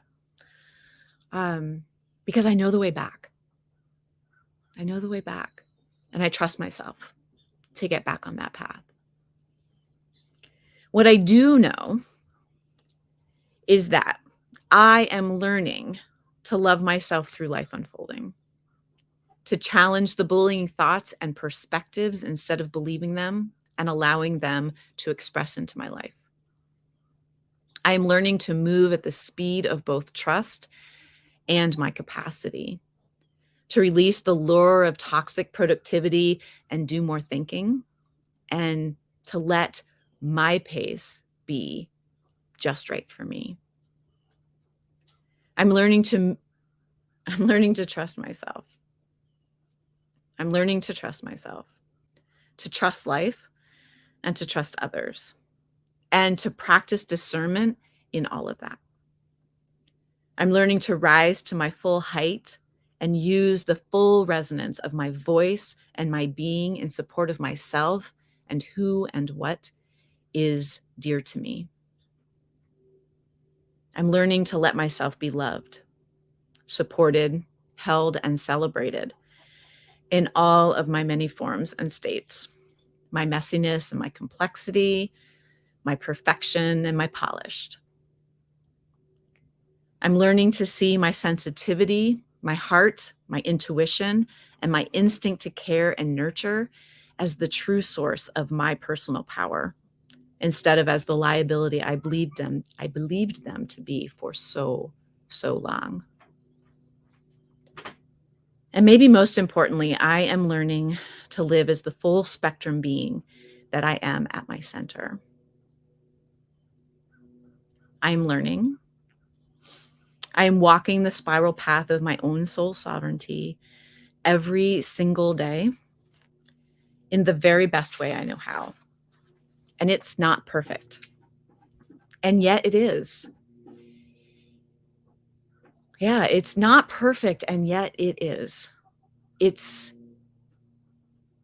is my life unfolding and me honoring my experience of my life unfolding that puts me in ever closer contact to my true essence, the truth of who I am. And that's a belief that I hold for everyone else. Every one of you listening to this, everyone in your lives, everyone in the world, the earth herself, honestly, right? She's never been wrong. She's always walked her perfect path. But our relationship to one another, to life, to ourselves. I trust, or I'm learning. I'm learning to trust. I'm learning to walk. I'm learning to let the messiness and the complexity, the paradoxes of being both wonderfully lit up in the world and deeply, deeply saddened. The paradox of being both angry and joyful. Of seeing exactly what we're all capable of, the good, the bad, the indifferent, and then wondering what makes them good, bad, and indifferent. But that's a talk for an entire other day. I am holding this belief for each and every one of us, even if you don't feel like you're in a position right now to hold this belief for yourself, that you are on the spiral path to your own soul sovereignty, that you are walking the journey home to yourself, if you are not ready to kind of hold that belief for yourself, to take it on board, then I am happy to hold it for you. I'm happy to walk alongside you for a while as you start to believe it for yourself. Because I trust you to believe it for yourself. I trust you to walk your journey. Yeah. So I would like to end our time together in a way that I often end my time with others. And that is with a guided meditation practice. You do not need any prior experience with meditation for this practice to be incredibly meaningful to you. And I always like to end with a practice to kind of smooth any feathers that were ruffled in our time together. Essentially, this supports the central nervous system it supports central nervous system regulation, co-regulation for all of us. And the more regulated and flexible that we can all feel in ourselves and in our central nervous systems, the freer, the more spacious and expansive we're able to show up in the world. It really does help us to settle into a sense of curiosity. So if you'll join me, if you are in a space right now listening to this where you can stop and close your eyes, feel free to be seated or lying down or standing, whatever body position works for you. And then if it's comfortable, close your eyes. If not, allow your eyes to stay open, but see if you can just kind of soften your face. If you can let your gaze come to rest really softly on something, a little bit in the distance, not too far off, but not too close either. If it felt good to you in our previous somatic breaks to kind of place one or both hands on your heart, feel free to do that. And let's begin by just tuning into the slow, steady rhythm of the breath.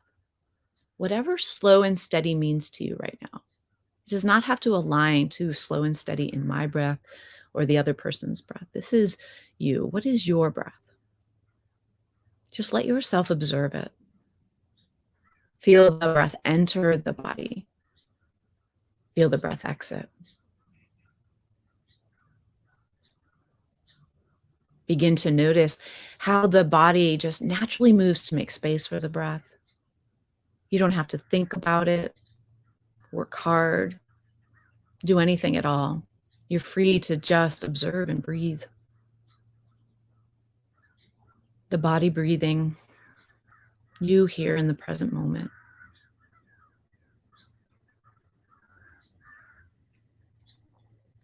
Take a moment to become aware of your body here in time and space. Notice all the points of contact that you have with the earth beneath you. That might be in the form of a chair. It might be the bottoms of your feet touching a floor or the grass. It might be the whole back of your body if you're lying down. Just notice where your body, your earth element, is touching an expression of earth, if not the earth directly. And see if with the next 3 exhales, you can just kind of allow your body to sink a little, release a little bit more into that support.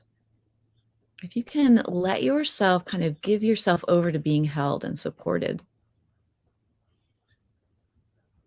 by the ground beneath you, whether that's in the form of a chair, earth, floor, bed, couch.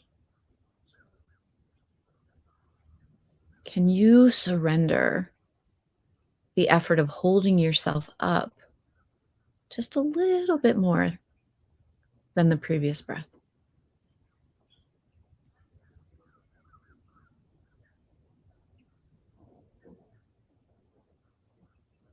Can you feel into being held, being supported?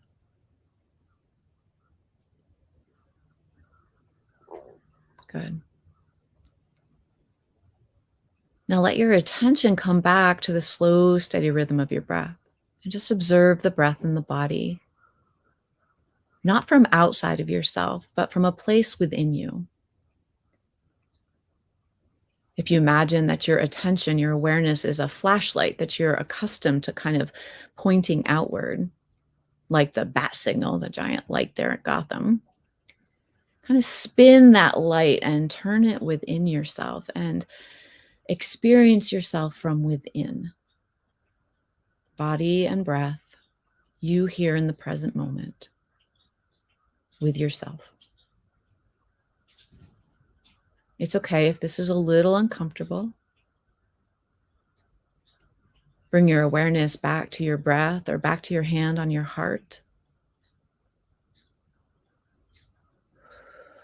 Maybe you have a pillow or a beloved companion animal nearby that your hand can rest on, where you can find comfort and support, a little extra layer.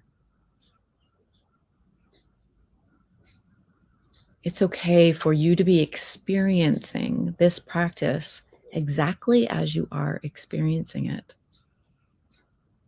Not how I lead it or guide it, not based on my suggestions, but honoring whatever is coming forward for you, whatever is falling away for you,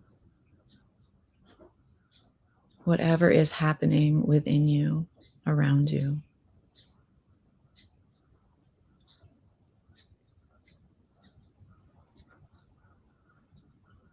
Let's rest in that for just 3 to 5 more breaths.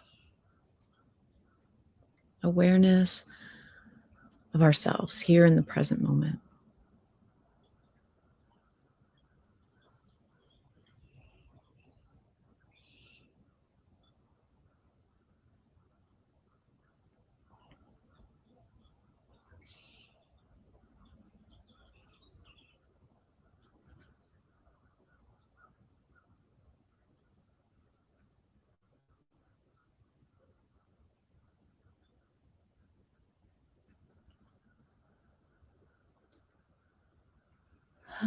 And after those 3 to 5 breaths, and when this feels complete to you, take a moment to express gratitude in the way that feels most natural, most authentic and genuine for you. And then let your awareness begin to come back to the surface, noticing your breath and your body, not just from the inside, but the feel of the air on your skin, the movement of the breath in and out of your nostrils, maybe the play of light and shadow beyond your closed eyes. Come back to yourself here in time and space, still noticing that connection within as you bring your awareness, your consciousness back to the outside world. When you're ready, opening your eyes to a soft gaze and joining me back here in this moment, in this space.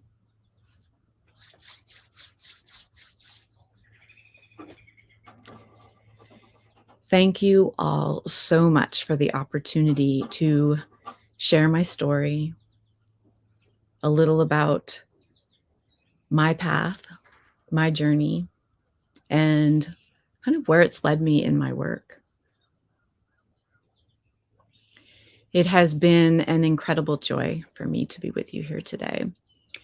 And as a special gift for your attention, for your witnessing, for our time together, I've created a guided meditation to support you in connecting even deeper with your inner world and all aspects of yourself.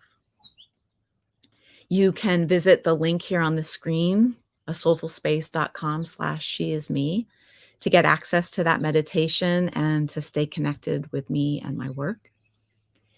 And wherever your spiral path is leading you today, however it is unfolding for you, May you know peace.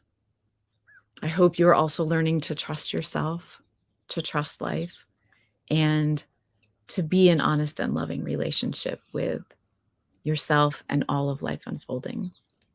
It's not always easy, and it's beautiful. Thank you. Thank you so much.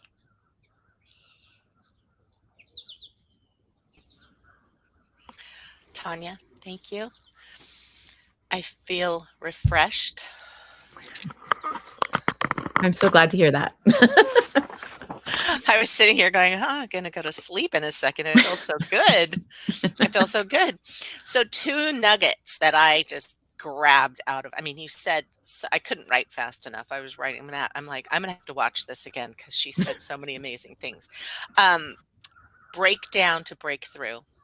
And we all talk about that time that we were at our lowest, you know, and then we started back up again and we rose from the ashes. But that, the way that you say that, because not a lot of people like to say, oh, I had a breakdown, because, you know, when we were growing up, right, if somebody had a breakdown, it was such a terrible, horrible Right. thing. But you were like, Yeah. oh, don't, you know, so and so up the street, she had a breakdown. It was really bad. Right. But yeah, but breakdown to break through. It's such a loving way to express it, because you know that there's something on the other side. And I think that often we're afraid to let it out and let it go, and because we don't know what's on the other side of that, right? Yeah, absolutely. Like the clinging, though, right? Yoga wisdom talks about attachment. Well, most of Eastern, actually, spiritual traditions talk about non-attachment and that idea of clinging. And that's what, like that folding into ourselves, that holding on to the rocks in our proverbial backpack, it causes us a lot of unnecessary suffering. Yeah, I talk about that a lot with people, about Yeah. dropping those rocks and unloading them, and you know, even if it's just one at a time, but getting rid of those rocks. The But they're other familiar, thing, right? they're So familiar. they're familiar rocks. So we hold them. I have a very good friend who will not drop her boulder, because she said to me, I've had it for so long, I don't know what I would do without it. Who would I be without Without the this. struggle, the pain, like things that we Right. can definitely label that like we are just not thriving within, Right. right? And yet that is how we feel, like deep down beneath it. But we have to like peel back the initial layers of kind of the programming and the conditioning and the narratives and the stories to even be able to hear ourselves say that to ourselves. Right. Right. And that's tough work. Like I It's tough. honor that this is not easy stuff we're talking about at all. Right. And I think that's what any coach out there, any teacher, any healer, that's what we talk about. We talk about it's not easy, and it's not it's not for, you know, everyone. When you know it's time, right? You have to have Yeah. that breakdown to break through. And I To break think through. Yeah. I think that often you think you're ready, and then you get into the work and you're not ready, right? It happens to everybody. Yeah. So just be But yet easy on you are. Just maybe you're not ready. Like it's um that like phrase that we hear all the time of like eating the elephant in one sitting, right? Oh yeah, one bite at a time. Yeah. Right. And that's the thing is like, yeah, maybe you're not ready to go like snap of fingers from here to whatever you see there being. Right. But you certainly are ready to point your toes in that direction and Hmm. just start moving. Right. Just start moving. And maybe the person that you're working with, or that you were attracted to, that you saw something in them that you want, right? Maybe they're not the right person for that time. That So leg of the journey. that Yeah. leg of the Yeah. journey, but you know that they're there now when you're ready, and it's Yep. time for you to seek something else. But don't So stop. well said. That's, Yeah. yeah, don't So well stop. said, Lisa. Um, The other thing that I loved, and I think I'm gonna write it on a piece of paper and like stick it on my computer, is learning to move at the speed of trust. That's been a challenging one. That was so powerful to me. I mean, not just like, Yeah. because I think one of the hardest things that I've ever had to learn, and I hear this from women all the time, although we don't always say it that way, but it's what we mean, is learning to trust ourselves, our Yeah. decisions, our feelings, our intuition, just learning to trust ourselves and learning to move at that speed versus the speed of expectation and the speed of productivity and the speed of societal norms and the speed of everything else that influences us in our movements, Yeah. in our evolution. But learning to move at the speed of trust was so powerful. And I want to thank you for that, because that was something that just resonated very deeply with me. Well, thank you for sharing that. It did. It just because that's kind of what I've been going through in the last couple of years, in just learning to trust myself. And like, I knew where I wanted to go, and I mean, I knew it deep within me, but it wasn't apparent, you know what I mean? So I just kept Yep. taking those steps and discovering things about myself and discovering, and then things would, and I'd go, yeah, yeah, yeah, that's it, you know, and um where I couldn't bring it out, but I knew it. You know, there was Yeah. so much there. So just trusting the journey and trusting that the universe Yeah. always provides and always delivers. But One it of takes my teachers, patience. Marnie Sklarov, she Mhm. reminded me that in the yoga tradition, you might be familiar with the statues of the dancing Shiva, Mhm. where he's got a ring of fire around the back of him. Yes. And that ring of fire represents the life, death, rebirth cycle, right? But two elements of that cycle that are also represented in that ring of fire are the can sometimes be translated as remembering and forgetting.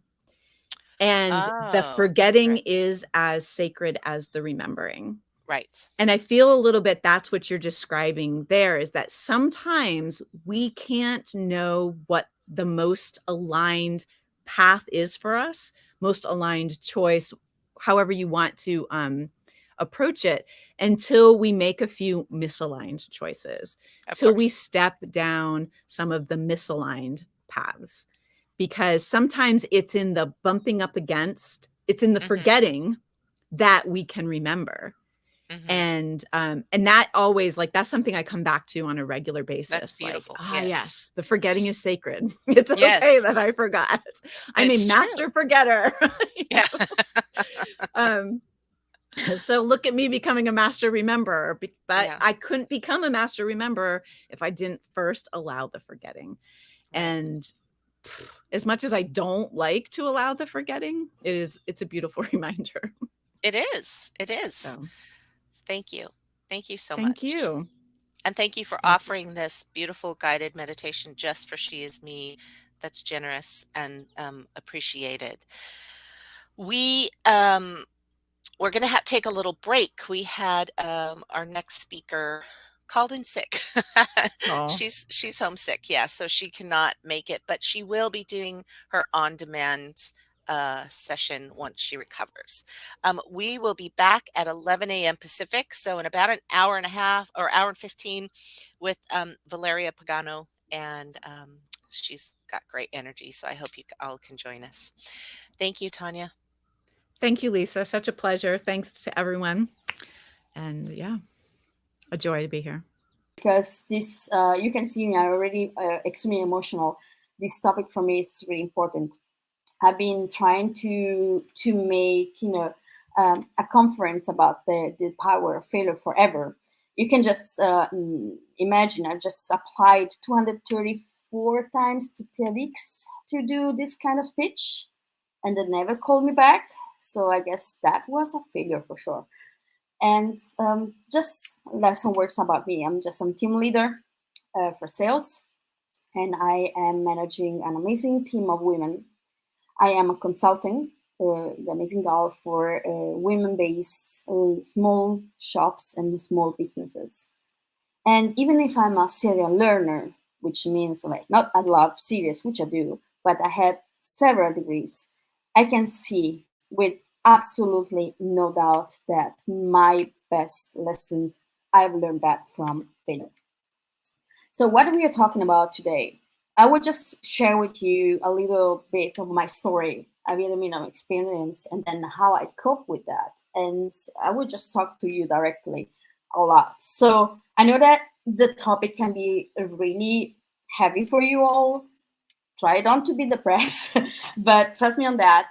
You will just go out with some teaching I would like to share with you. So that this topic about the failure has been, let's see, like cool for the last 5 years. When I started talking about that, nobody talked about that because we are used with the social media to have this sparkling life. Everybody has a sparkling life with a lot of success, a lot of like flawless lives. And we really don't necessarily love to speak about failures. The first time I had my first podcast about failure, there were people like writing me on LinkedIn directly, telling me that they had panic attacks listening to me, like sharing the deepest and the darkest side of my life in form of failures. So I just understood that even for me it was easy in that time that people really don't want um, to uncover that part. They feel like weak. You feel uncovered. You can't repair to anything. But the moment you start to share your experience, you share your failure, that's the moment you really get powerful. Let me just share a part of me, the best side. So I live in amazing Barcelona. I speak 4 languages. I have 5 degrees. I have an amazing job. That's the social media part. Let me just give you my dark side of the story. I failed at school basically when I was like, since I was a little child. I get my first BA when I was 31. I got fired from my first job when I was, well, after 4 months from the beginning. And I started to clean kitchens to, pay my rent. I was alone in Germany. I didn't speak the language. And I completely felt that my life was over. I was only 31. Then I started to learn how I can just cope with that. That moment I got depressed. I was like, felt like without no energy. Then I started like vivisecting all the experience I was having and trying to understand what was happening. And what the best thing I learned, there is no way you can avoid the failure. Just to let me tell you, like, something that maybe you're not aware of that, but we fail every day. I fail every day at work. I fail every day when I just decided to go to the gym and I can't like do it because I'm too lazy. I fail every day with my family. I fail when I communicated with people. And fun enough, I think I had one of my biggest failure at work. So I failed on one of my team members because I was trying to approach her in a different way, in a very human way. And instead, like to approach her in a positive way, she basically lashed everything out on me. So I felt like a complete failure. And trust me, like it took me like 1 or 2 hours before I was able to cope with that. So you can trust me, this is a face a person that today failed. But what I was learning that you can't avoid that. You can't avoid anything, but the only thing you can do is to be aware of that. So, in my opinion, maybe you have learned or heard in the last years, last months, maybe, all these fuck up nights, which are amazing things because you broke up this topic more and more. But the way they just share the information, just share the stories, it's like it's extremely superficial, because it's mostly like, I feel once, yeah, like I'm just making like 700 figures on my back. Failure is much more than that. Failure is a deep, slow, and extremely painful transformation. So if you learn how to cope with that, how can you just get along with that, you learn a lot about you. First of all, what you learn, and you can see I'm super emotional because it's like you learn how human you are. We as women, when we fail, we feel that there's something broken inside of us. There's something wrong. And actually, the failure makes us human. We learn how to be more condescending. We learn how about we can just survive, because honestly, we always survive from all the mistakes we make. Think about it. Every time a guy, a man, make a mistake, it's like, okay, I did it, and move on. And then we just like hit them on the over and over again until like we just work on it. But sometimes we really don't learn. We just want to punish ourselves. And this is the first thing I want to share with you. Stop punish yourself. Stop punish yourself because you made a mistake, because you fail. Failure comes from the Latin fallere, means like, falling down. And what I always say, unless you're a corpse, the human body, the human nature is made to stand up again.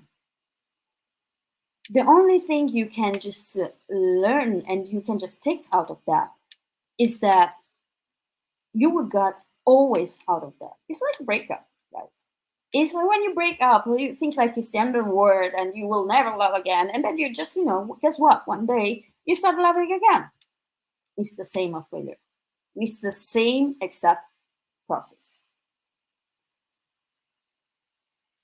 There is another social problem.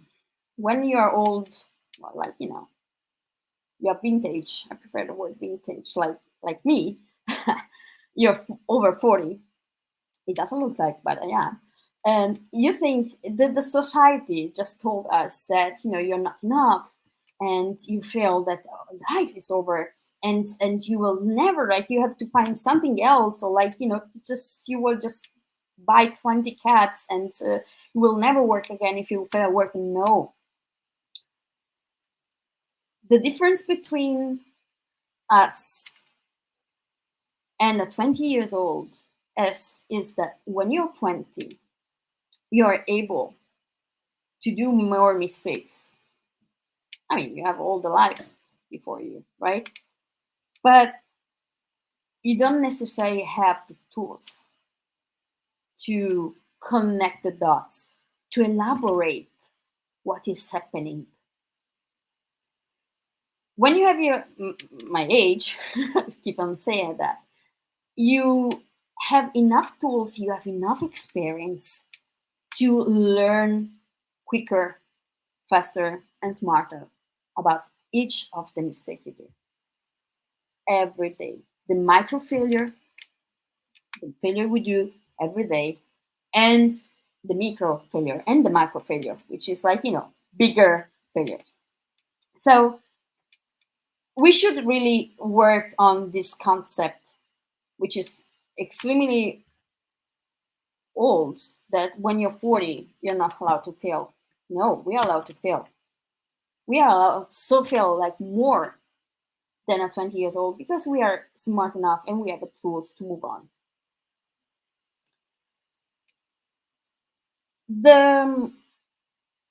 The question you might ask is like, okay, how do you cope with that? I created like, some structure to learn how to cope with that. And I would like to share with you the first thing, and you will just see that it's exactly like a breakup. The first thing you do is like sorrow.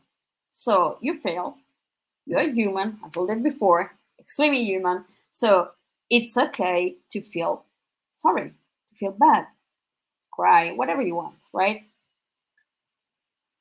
I like I like what Beyonce, for example, says. Like I allow every time I feel, I'm pretty sure it was like this, the way she said it. Every time I feel, I allow myself one day of sorrow and then back up again. More or less is the what she said. And I have it in front of like my bed, like every morning. I'm just really, literally like looking at that every time I feel like down, and it's in the normal process.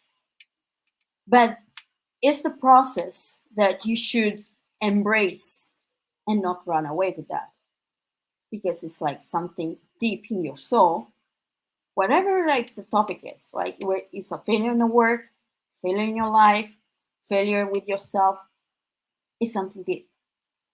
Even work, because honestly, I mean, we just always try to say it's not personal, but it's always personal. But this is another topic. And so it's something you have to embrace and just let it be. Be strong, knowing that you will just move forward. Then there is an acknowledgement. Perfect. I just gathered the information. I gathered information and just think, what is wrong with that? What was wrong with that? What I've done? I took a decision. Okay, it went wrong. How I can avoid that next time? If you think about it, this is an extremely scientific approach. I mean, scientists, they do the field test every day when they test something new. They make a decision, they try something, it's not working, acknowledgement, and write it down, and then move forward and then change the ingredients. I think. I'm a linguist, I don't know. So with us, like, when just something more personal and more emotional, you can just, move on so easily, or like change the ingredients, but you can learn out of that. But you will not learn if you don't sit down, write down, or like, also like mentally, and thinking about the all the variables or all the reactions that was like, your decision was like say sparkling, or like this is word, or like putting on fire. Once you're done, start to connect the dots. Start to connect the dots as like, do not think what have I done, or do not think maybe if I just made this. No, this is actually this mechanism that woman has, like thinking about the past, imagine, like fantasizing. No, so it's okay. If this coming next time, what can I do differently? Extremely scientific. I know it's not so like so touchy. This said, the next step is, as easy it sounds, is moving forward. So you just get lessons, you just learned what was wrong. You understand that. Stop going back in the past. Because going back in the past mentally, over and over again, it won't change that. It would just suck your time, suck your energy. Embrace everything that happened to you as a new transformation that makes you stronger, that makes you wiser. It's not a Britney Spears song. It's true. It makes you extremely more smarter. And there is another point, which is like start to watch what is around you, your surroundings. Why I'm telling that? Because we really think that other people that really don't fail, they fail every day as well. Again, we're all human. So start to have a look, and you will really see, first of all, that if you fail, nobody would just stare at you and pointing you for this, for being, a failure or like have failed. And normally people just forget it like in really, really fast time range. And second, that you're not alone. You're surrounded by everybody that like makes mistakes, that fail every day, little, small, big, life-changing failures. Yesterday I was talking to my therapist. Yes, because I do. And I was talking about this topic. And she suggested me this what I'm going to tell you. Actually, I think he was like talking to me, but I want to share that with you. She said that failure is a circle; it will never end. The only thing we should really stop in order to live our decision in the best way is to do that. But we will never able to avoid the failure. Why should we? We just celebrate every day the success of us, of the people around, because just they take us back, just give us the adrenaline, they give us the motivation. But the best thing I would like to share with you, that we should also start to celebrate our failure, because this is the only way we can learn something. Especially we can learn something from us, about us, and not what surrounds us. So I think like I will just stop here in a few seconds, because I know that for us, and for me, and for you that are listening, it might be like extremely heavy. But there is something I will like, a sentence that I just heard yesterday as a casualty, and it was, the best advice I can give it to you is to make mistake and to fail, but please never, never regret them. And with this sentence, I would like to thank you for following me and to have listened to me. If you want to proceed the conversation, if you have any question, feel free to contact me, because I know that this is really, really personal and can change. And I'm fine if you say that, like, absolutely, we should not embrace the failure. Like, go away for that. It's like absolutely bullshit. Sorry for my French, but I would love to hear your voices and hear what you think about is failure for you. Thank you for listening. Thank you. Thank Thank you so you. much. I didn't know that bullshit was a French word. Yes, the French word was like, oh, something is wrong. It's four languages, right? Absolutely, absolutely. That's so hilarious. Um, I love that you brought this up, because I think, so like you said, so many of us as women, failure is not an option, right? It's just not an option. There's the perfection. We chase the perfection carrot, and are constantly looking for that all the time. And failure is such a hard thing for us to experience. But you're right. We need to just take it as, I loved your analogy to scientists. They fail every day. They try But things it's and fail true. multiple times a day, right? Exactly. It's like, test. It's like a test. The thing is, like, we don't think that like that because it's emotional. It's like personal. So when you touch us personal, it's like the word is going to the end. Right. And then, because every little thing that we do, every little failure that happens is so huge to us when there is a big thing like a divorce or we lose a job or something like that. That is it's just normal, right? It's just a normal thing that we're going through, but we experience it on this grand scale. And there's a great quote. Somebody, I heard this sometimes. Instead of saying like, "Oh, I'm marrying you forever and ever and ever, and till death do us part," why don't we say things like, "I like you right now. I might not like you later. Let's just see how it goes."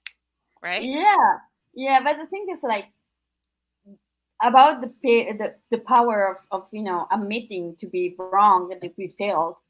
The moment you just say yes, oh wow, it is so empowering Right. because you feel like you have the power, and you will see the other person or like the people around you that when you say that, how they feel like human. You're just a lot of humanity embrace that. We are afraid of having pity when you say like, well, we failed, and like, oh, we're afraid of that. It's not for us. It's like the perception or people they have on us, and this is actually what terrifies us, but it's not true, and people Yeah. will forget it in like 1 second. So like, or they think like they will say 1 month and think, oh, you remember that time you failed? There are some people Yeah. that do that, but yeah. I don't know. I don't surround myself with people like that, but no, but there are people who do that. Remember that one time that you failed, and it's like, wow, Yeah. am I that amazing that only failed one time and that's all you can remember? Like, no. Like Well, you said, I don't. every day Yeah. you know, every day I burn my toast or I uh, spilled my coffee. You know what I spilled the other day? I spilled the entire pitcher of water on the kitchen table, and everything on the table got wet. And I mean, there were important things sitting there too. Um, and that's just one of those things like, oh, that's a big fail. Like I just wrecked everything. It can be everything. It But can be guess what? absolutely everything. One of the speakers said this the other day that everything is figure outable, right? You can figure out everything. And, Yeah. so I dried everything off on the table and I just went about my day. Like, so nothing has to be more than that. Nothing has to be bigger than that, right? It's sometimes I also believe that the universe sort of shows you the way. And if you're going in the wrong direction, sometimes a failure is what you need. And um, Tanya, who was before you, talked about a breakdown to break through, right? So Mhm. if you failed, it's actually showing you often another way to go, a new way to go. I So agree. yeah, But there is another point that is really important. Like, even if it sounds or it looks like a tragedy for us, let it be. Don't try to minimize that because in that right. moment for you it's a tragedy. In 2 weeks it will maybe be like not. Like, this is also something that we women we do. It's like, oh, it's okay. And then inside you're crumbling and you're Yeah, dying. And it's like, I have a friend that, is having like really bad day yesterday. She was crying and called her. It's like, what's wrong? I'm like, it's okay. She was crying. It's like, maybe it's not okay. You know, I'm fine. I'm oh fine. my God, yes. And this is actually I think like stop doing that, guys. Really, like, women, stop doing it. Don't minimize. If you feel like the word is going down, say it loud. Don't minimize Absolutely. your sorrow. Stop it. It's okay. It's totally, Yep. you are human. It's You are okay. human. Say it loud. I love that. Say it loud. Yeah. Call your friends. I'm having a bad day. Come over. And then block him on WhatsApp. That's hilarious. Valeria, thank you so much for coming and Thank joining you. us. I love your Thank you. energy and your spirit, and I'm so glad you could join us. We will talk soon. Coming up next, we have Chabrene Patton, and she's going to talk about the purpose in your pain. So we'll be right back. And then just kind of give you a couple of pointers that I've learned over the course of time, right? So, in your life, everybody deals with some sort of pain, right? Whether it's I pricked my finger or I stubbed my toe, all the way up to when you get into deep seated trauma and deep seated pain, right? That's what has been my situation over the course of the last 37 years, because I'm 37 years old now. But one of the things that I learned over the course of time is that there's always some sort of purpose in whatever pain you experience, no matter how great or how small. There's always a purpose behind it, right?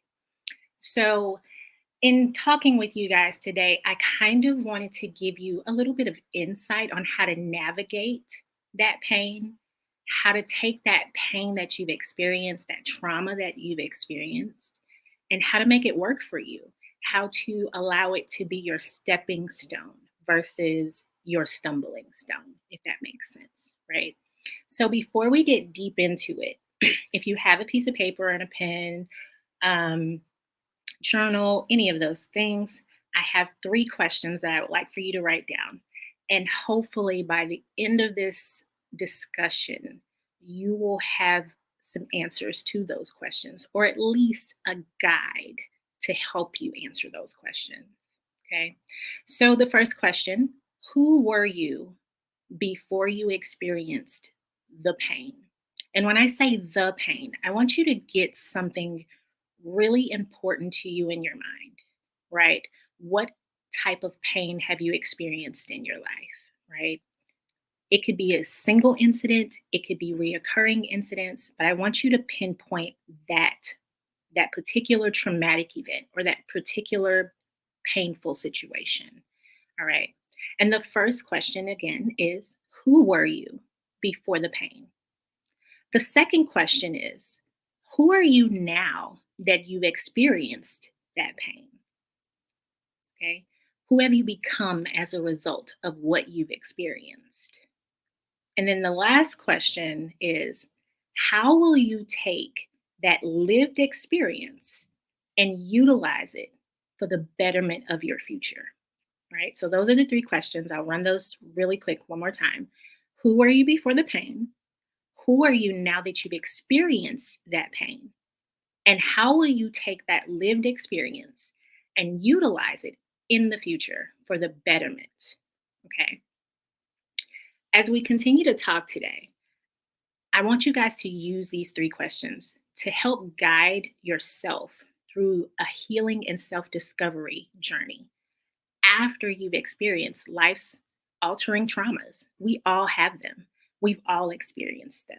No one in this earth is walking around and has not experienced some level of pain or some level of trauma. Okay. Looking at trauma and looking at pain, most of the time when you're in it, it's hard to understand or grasp the purpose of it. Most of the time when you're in it, you're like, ouch, right? That hurts. You're not necessarily thinking about, why did this happen? Or how is this going to benefit me in the future, right? We don't think about that as human beings. We think about literally, this is hurting, I'm in the fire, it's burning, ouch, right? That's the typical normal human experience. Okay? But at the end of that, there's typically a learned programming that is now within you. And it's hard to kind of get it out because you learned it in such a traumatic way. For example, right? Little kids, they go, they're in the kitchen with mom or dad and they accidentally touch the hot stove, right? That is now a learned experience for that kid, right? That kid now knows, okay, if I touch this specific thing, it's hot, it's going to burn me, right? The lived experience and how they utilize that in the future, right? They are now cognizant of their surroundings so that now in the future, they say to themselves, oh, I'm not going to touch that. That's hot. Or that looks hot. I'm not going to touch that, right? They begin to utilize that lived experience to help better their future in some shape, form, or fashion, right? So that's the same thing with traumatic situations in general, okay? But depending on how deep or how painful that situation is, you don't always see the fruitfulness behind it or the purposefulness of behind that pain. So, I'll give you a little insight to my situation. Um, I am currently 37 years old, moved to Massachusetts about 4 years ago from Texas. And I have experienced what I would consider now to be a pattern of sexual trauma. And I say that because I've not only experienced sexual assault at the age of 12, at the age of 18, and attempted sexual assault at the age of 31. That's a pattern, right? That is a pattern of a traumatic situation taking place in my life. And each time, it's not that the pain didn't hurt each time, it did.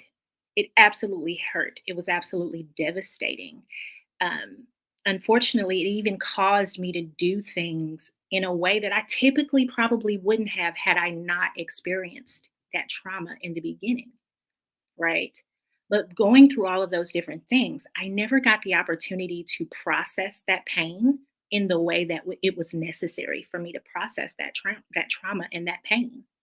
And as a result of that, I ran into these different habits and I ran into these different ways of being, all surrounded by my pain, right? For example, after being sexually assaulted at the age of 12, I told myself early on, I will never allow another person to take it from me. And because I can't stop them from taking it, I'll just give it to them. I'll just give it, right? And that was the mindset that I had for so long. It was what I operated in, right? And I know people who might look at it now and say, that's not a really good trait. That's not something you should want to do. Of course not. But when you're in pain, right, and that pain has not been processed in the appropriate way, we as humans, we tend to find different things, different people, different avenues to cope with what we're feeling, right? And so for me, my first coping mechanism, right, it was becoming a people pleaser. It was becoming the person who said yes because I was so afraid to say no. Because when I said no the first time, it was taken from me in the most horrific and painful way. So now we move forward, right? And as I'm growing in the years, and as I'm moving into my teenage years, and now I'm in high school, right? My body is transitioning, okay? I'm becoming a young woman. And now, with that same mindset of, I'm just going to give it, now the over sexualization of me as a teenager has come full force. Because now, when that, in my particular case, when that 26-year-old man comes and says, let's do this or let's do that, as a people pleaser and as someone who doesn't want it taken, just give in, right? And I'm not condoning it. I'm not saying that that's something you should do. I'm telling you that was my life. That was my situation, right? It was my coping mechanism. Now, fast forward through high school, and now we're roughly at around age 18, right? Just about to graduate high school. I hadn't even graduated yet, but just about to graduate. And again, wanting to still be a people pleaser, wanting to make sure that no one ever took anything from me again, right? I ended up getting into these relationships and these so-called acquaintanceships and friendships or at least what I thought were friendships, in which people, knowing that I had experienced such a traumatic situation, knowing that I hadn't fully dealt with it, that I really hadn't really even talked about it, right? But knowing that I was broken, these same people who I thought were friends, who I thought were, there to help me with the coping, they took that to their advantage, right?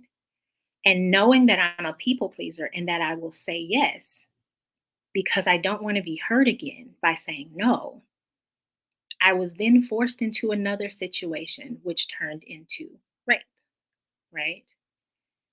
That rape at the age of 18, as a result of me trying to be, again, a people pleaser,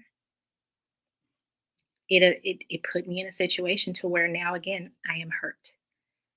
Yet again, I am experiencing pain, but not any type of pain. It's not just some different type of pain. It was the same type of pain. Same pain that happened at 12 years old, we're now experiencing it again at 18 years old, right? That pain does the same thing that the first pain did, right? It causes you to act and respond in ways that you probably typically wouldn't, especially because you have not processed that pain in the way that you should have processed that pain. So now, not only had I cultivated this persona of a people pleaser, always saying yes.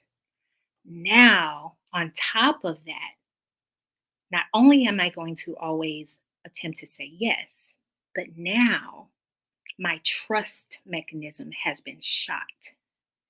My trust in people who were supposed to be there for me, to be friends with me, to be partners with me on this healing journey that I didn't even know that I was on, right? So now I don't trust people. I'm a people pleaser, but I also don't trust people. That is a weird combination to have, right? How is it possible to be a person that's so loving and so giving, but also very much non-trusting? That was me, right?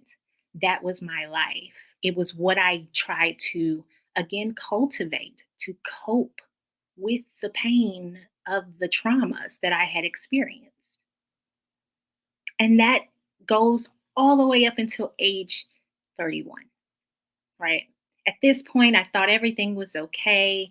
I thought my life had changed for the betterment. I thought, I moved away from the people who were hurting me. I'm no longer in contact with those individuals, right? I'm moving on with my life. I'm attempting to be better, only to realize that those same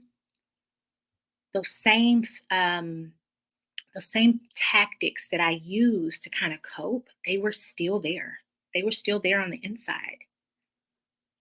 The people pleasing, it was still there on the inside. Now I was just doing it subconsciously, right? The not trusting people, it was still there on the inside. Now I'm just doing it subconsciously. To the point to where at 31 years old, I finally got up the courage because it had been so long since I had experienced such pain. I finally got up the courage to stand up for myself and say, I don't want this. I don't want this anymore. This is what I want. I finally got the courage to say what I want, not what everybody else wanted. And in that time of me saying what I really wanted to do, guess what? Just like that, another painful experience. My ex-husband, not willing to accept what I wanted, decided that I don't care what you want. This is what I want, and I'm going to take it, in attempts to sexually assault me. And then afterwards, added on to it to say that he was going to attempt to kill me and him. So now the sexual assault moves from sexual assault to attempted murder. Here we are at 31 years old, 3 separate points in time in my life, 3 critical moments in my life, 12 years old. I'm just coming into who I am. I don't even know who I am yet, but I'm trying to get there, right? 18 years old. I just got out of high school, barely, not even. Right? I'm still trying to figure out who I am in this world and where my purpose lies. I can't figure that out yet because I'm still in so much pain that I just haven't figured it out. Right? And then 31 years old, right? Settled down, family, moving into your career, like wonderful things should be happening, only for once again, pain to rear its ugly little head. Now, I took you through my entire existence, right? Of all of the major traumatic events that I've experienced. But it wasn't until this very last experience that it finally clicked in my mind. It wasn't until this very last instance that I saw the pattern of sexual trauma, the pattern of losing trust. It was a pattern happening, and I finally saw it. When I decided to finally sit down and think about that pattern and what that pattern really meant for me and what that meant for my future, I thought to myself, surely God Almighty did not put me on this earth simply to experience pain and trauma over and over and over again for no reason. Clearly, that can't be the case, right? That is when I started to put the pieces together, right? All of these traumatic events, all of these painful events, they all surrounded around one thing, or at least for me, right? Each one of my traumatic events was surrounded by sexual trauma. And I thought to myself, what am I supposed to do with that, God? Like, what do you want me to do with that? What exactly am I supposed to do with that? And when I sat and I thought about it, and I dialogued with myself, I wrote letters to myself. I talked to myself, right? And I expressed everything that I've always wanted to express. It was the very reason that I wrote 4 Days to Freedom. That's exactly what it's about. Telling the absolute truth to yourself. If you don't tell yourself the truth first, then everybody else will fill your head with their truth. Then again, you are left to deal with everybody else's truth but your own. That's not fair to you. It wasn't fair to me. So I had to change it. I had to fix that problem. And so I had to tell my truth. I had to tell the truth of what I had experienced in my life. And I had to tell it in a way that made sense for me, right? Because again, this was my pain. This was my trauma. For me, my pain began at such an early age. I couldn't even tell you who I was before it happened. I had to go back to family members and people who knew me when I was younger. And I had to ask them, or they had to remind me of the type of person that I was, how creative I was, how outgoing I was, right? They had to remind me of those things because I was so young. I didn't even remember who I was before the first traumatic event. In some instances, I still don't remember everything, right? So you may need to take that step. You may need to go back and you may need to take your 4 days to freedom and tell yourself the truth. And if you don't remember who you were before the pain, go back to the people and the places and the things that you remember prior to the pain. Hold on to that person because that person is definitely going to help you in the future. The person that you are now is also going to help you, but that person is definitely going to be in the mix, right? Okay. So, after finding out who I was, finding out that I was a creative person that loved music and a person who loved color and a person who loved water, right? I would spend hours in a swimming pool if I could. Like literally hours if I could. I loved the water as a kid. I loved it. It was so soothing to me. It was so tranquil to me, although I didn't know those big words when I was 12 years old, right? Once I realized who I was before the pain, I then had to put that in comparison to who I had become as a result of the pain. And in some instances, I was stronger in some areas, but in a lot of instances, I was weaker in some areas because of what I had experienced, and because I hadn't dealt with it in a way that was beneficial to my future. For me, after realizing who I was before the pain and realizing the person that I was as a result of the pain, two things were very evident to me. The first, I was a person who loved to help others. Before the pain, I loved helping other people. I loved being creative. I loved turning on the creative side of my brain and creating something beautiful and amazing, whether it was singing, dancing, whatever it is, writing, it didn't matter what it was. I was so creative in nature. So fast forward to being in that pain. Nobody's going to think about being creative while they're in pain, right? We're all trying to figure out the same thing. How do I get it to stop hurting? Why is this happening to me? How do I get it to stop happening to me? And how do I get it to stop hurting, right? That's typically what we're going to think about when we are in pain. And that's normal. We're human, right? But we also have to remember, don't lose yourself in the pain. You can't lose yourself in the pain.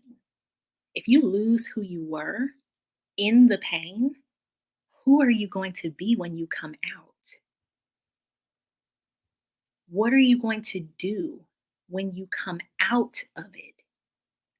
If you're anything like me, there was a point in time in my life where I was so distraught that I didn't think I was going to come out of the pain.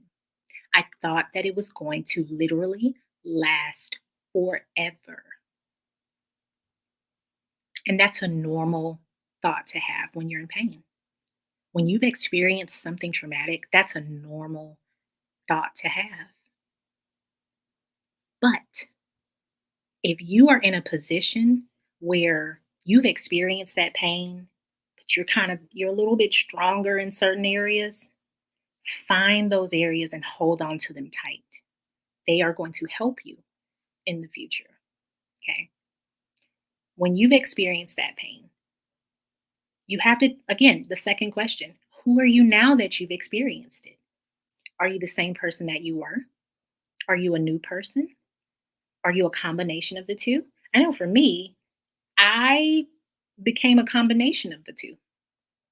I became a very untrusting person who still had a heart to give, which is why it was so easy for me to be a people pleaser, which is also why it was so easy for people to take so willingly from me, whether it was sexual, financial, emotional, whatever it was so easy to do because I was in such a place of wanting to people please to protect myself. It was easy for them to take advantage of that. It was easy for me to experience the pain over and over and over and over and over again. But the one thing that I was before the pain, which was a helper, a person who had a big heart to give to others, that never changed. It stuck with me. It still does now. And now that I've experienced the traumas and the pains that I've been through, I've taken those experiences. And although in the moment of the pain, I didn't see the pattern and I didn't see what the purpose of it was, right? The question kept coming in my mind, God, why is this happening to me? Why does this keep happening to me, right? For some people, it might be, why do I keep going bankrupt? For other people, it's, why do I keep having, friends leave, right? It could be anything. Why does this keep happening to me, right? One person, I can't remember who it was in this time, but I heard them make the statement of, why not you? We always have the thought process of, why me? Why is it happening to me? Right? Whereas the question should be, why not you? Instead of saying to yourself, why me? Why not say, why not me? And turn that pain that you feel. Granted, you do have to feel it and heal from it first. So, healing from it is the part that I missed all those years. It's the part that I was not taking care of. I tried to go through life without the healing, but that's necessary. You'll never get to the other side of it unless you do. It wasn't until I actually began to heal that I realized who I was now that I've experienced the pain. I was now a person who still loved to give to others, who still loved to help others. But now I was a person who wanted to do those things in a way that brought peace and comfort and self sufficiency and kindness, right? All of the things that I was missing for so long. I wanted to give it to other people because I couldn't get it. That's who I became after I experienced the pain. I harnessed every bit of it, every tear, every late night, early morning. I took all of it and I bundled it all together. And I figured out within that how I could take it and how I could answer question number 3. How will you take that lived experience and utilize it in the future? For me, I took all of my pain, everything that I had been through, and I took everything that I used, the positive things that I used, because the negative things that I would use, it always helped me to end up right back where I was, right? People pleasing was a negative. It helped me end up right back in the same situation because I wanted to people please, right? So I had to let go of that. But the premise behind it was I was only people pleasing so people wouldn't take it from me. So I'm just going to give it. That same premise. I kept the latter part of it of I'm just going to give it. And I took away the earlier part of I'm doing this because I'm hurting, right? Once I healed, I realized I can still help other people in the way that I want to help other people without me putting myself in jeopardy. And I then realized the purpose in my pain. For me, my purpose was to go out and provide the very things that I never got. And every time that I've been able to do that, it has healed and filled my life with so much purpose and joy that now I am an author, a philanthropist, a business owner, a foundation owner. I'm all of these things now. All of it born out of my pain. So when people ask me, right, why do you do this work? Why do you put care packages together for survivors of sexual assault? Why do you put care packages together for survivors of domestic violence or sexual exploitation? Why do you do that? Because I was her. I was that person that needed those things. I needed clothing. When I went to the hospital after being attacked, they took my clothing. I needed clothing. I couldn't take a shower with personalized showering goods that made me feel feminine, that made me have a sense of pride within myself. I didn't have those things. So I now give those things, right? I didn't have, pretty pictures and pretty things to look at. I didn't have these pretty moments because in that moment, all I could see was the pain. That's all I could see. So I decided I'm going to take my pain and use it for the purpose to make sure that other people, who are dealing with similar pain, that they can now see their way through it. Now you can see a little bit better because you're not worried about, oh my goodness, I don't have any underwear. Oh my goodness, I don't have any socks. Oh my goodness, I don't have any clothes. I don't have anything to wear to this interview. I don't have any earrings to make me look pretty and feminine and all of these different things that I want to feel. I don't have those things. Yes, they now have those things because I took my pain and packaged it in a way that's now purposeful. And that purpose is not only purposeful for me, it's purposeful for others, right? I myself am a believer, right? I'm a believer of Christ. I don't subscribe to religion of any sort, but I am a believer. And I believe that just as we were told to love God and love people, that's what I'm doing. I'm loving people, right? I am 100% loving people through my pain. My pain had a purpose. It may not have started out that way. I could have done what most people have done. I could have bottled it all up and became a really angry person. I could have shunned the whole world and turned the whole world off. I could have even went as deep and dark as not wanting to be here anymore. I could have went all of those routes. But it wasn't until I realized the pattern in the pain and that the pain could have purpose if I would allow it to. Purposeful pain is not something that everybody experiences in the same way. My way might be different than yours.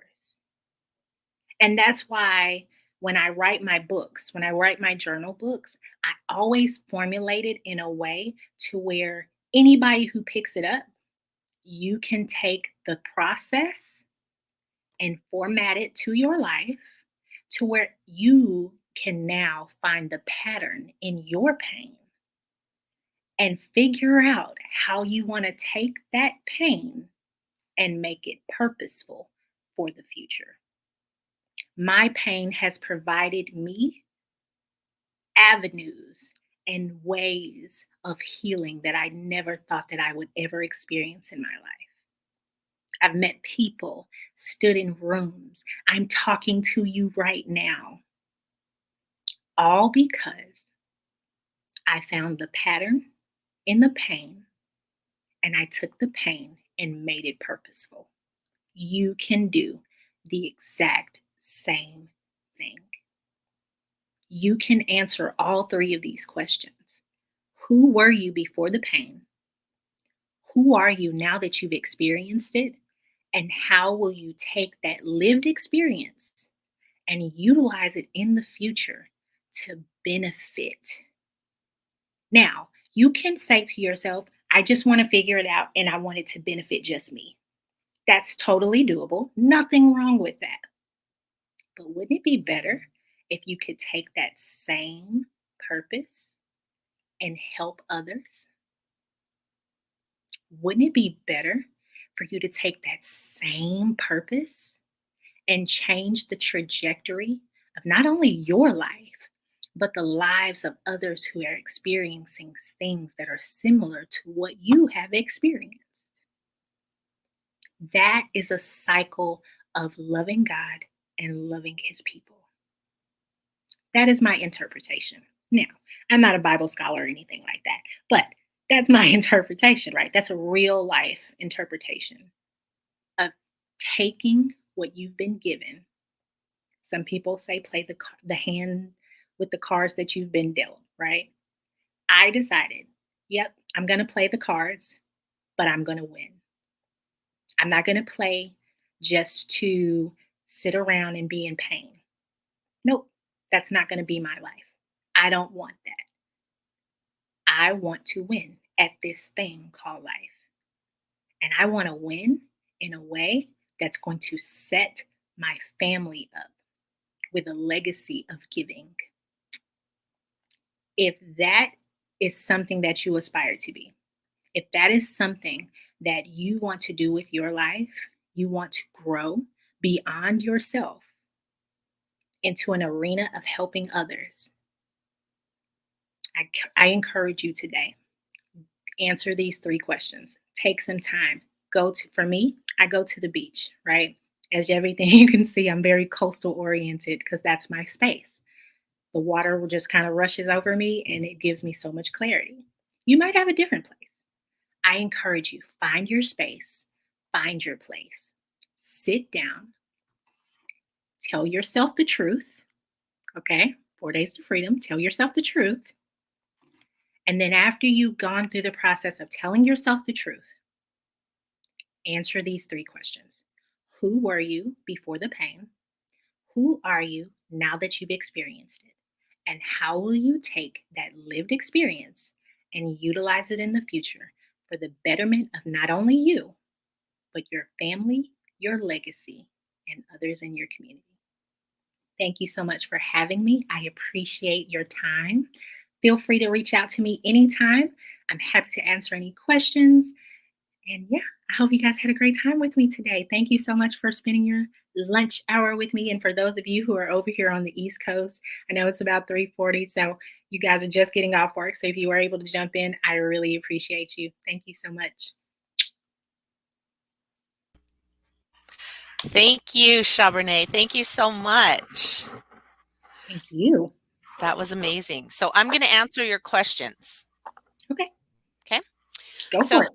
who was I before I experienced the pain? I was the good girl. I did what was expected of me, no questions asked. I met everybody's expectations and I worked like a dog until I did. And failure was not an option.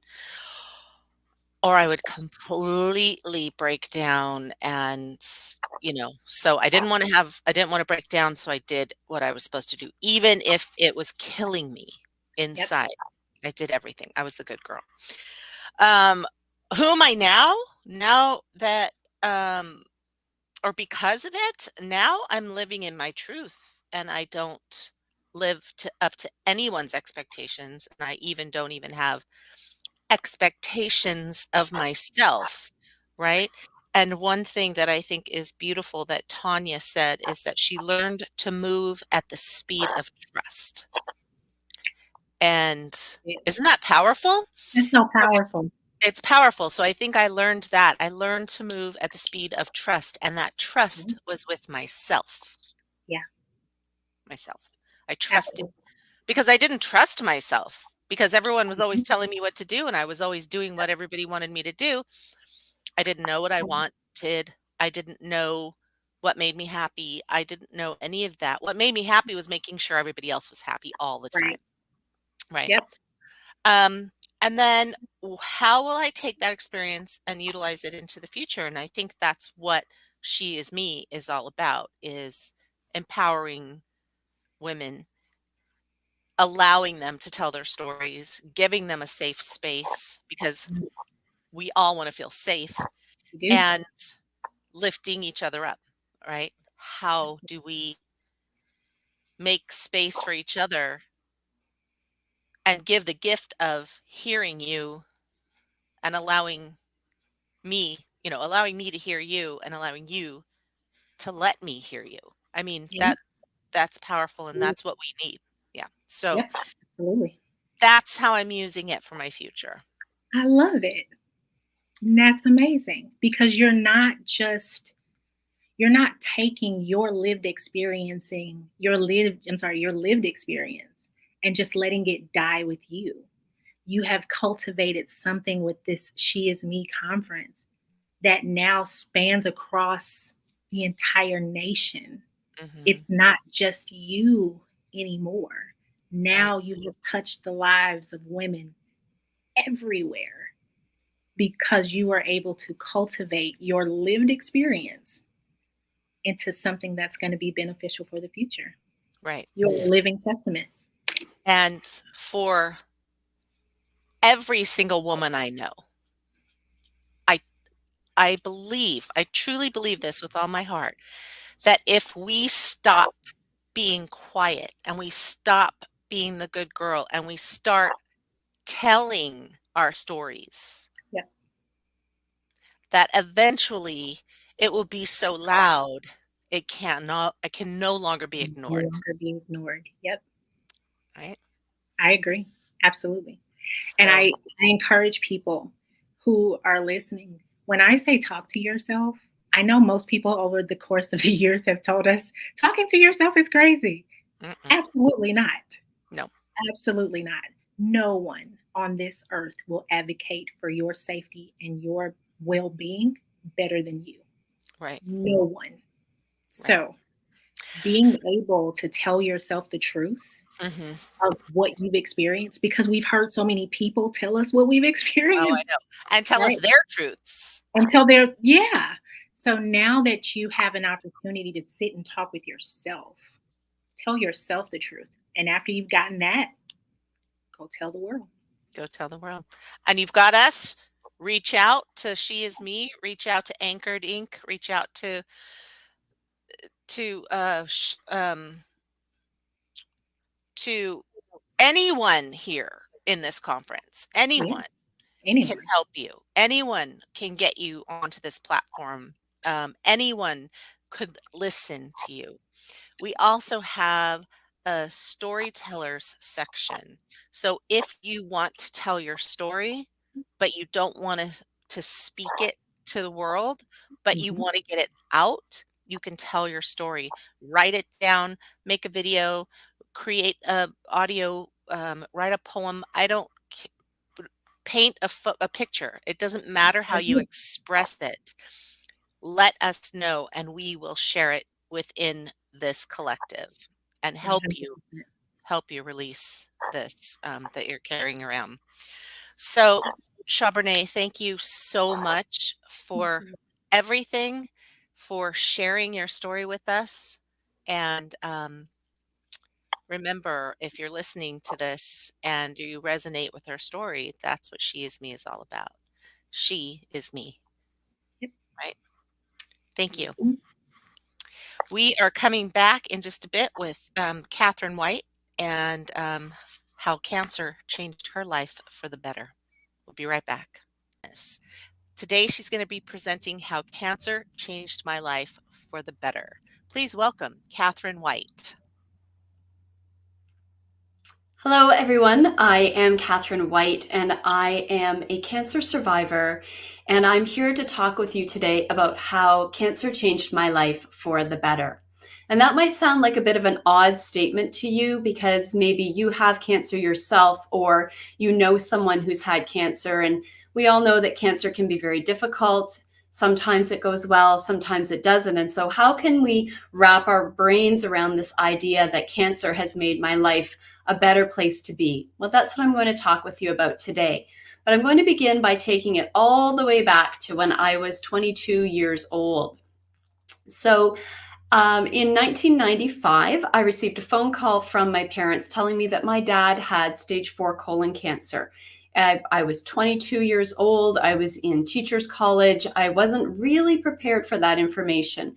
So I ended up going back home for a couple of weeks to spend with my dad as he was palliative and moving towards the next stage of his life. And I was at his side when he died. So nobody talked to me after that about what things could look like for me. Nobody talked to me about healing my own trauma around that. Nobody talked to me about steps that I could take to be preventative. And of course, back in 1996, the internet was just kind of starting to come out. So there wasn't any Googling to find information on nutrition or mindfulness or exercise or anything like that. So I just went back to my life and put all that aside, put it away for a little while, and got married to my best friend. We're still married 26 years now. We have 2 adult children, 22 and 24-year-old boys, and I moved into being a full-time teacher. So I spent a lot of my life not taking care of myself. I didn't deal with the death of my father and all of the other pieces that went along with that. I spent a lot of time worrying about my husband and my children and worrying about other people's children as a teacher, and didn't really think that I had to take care of myself.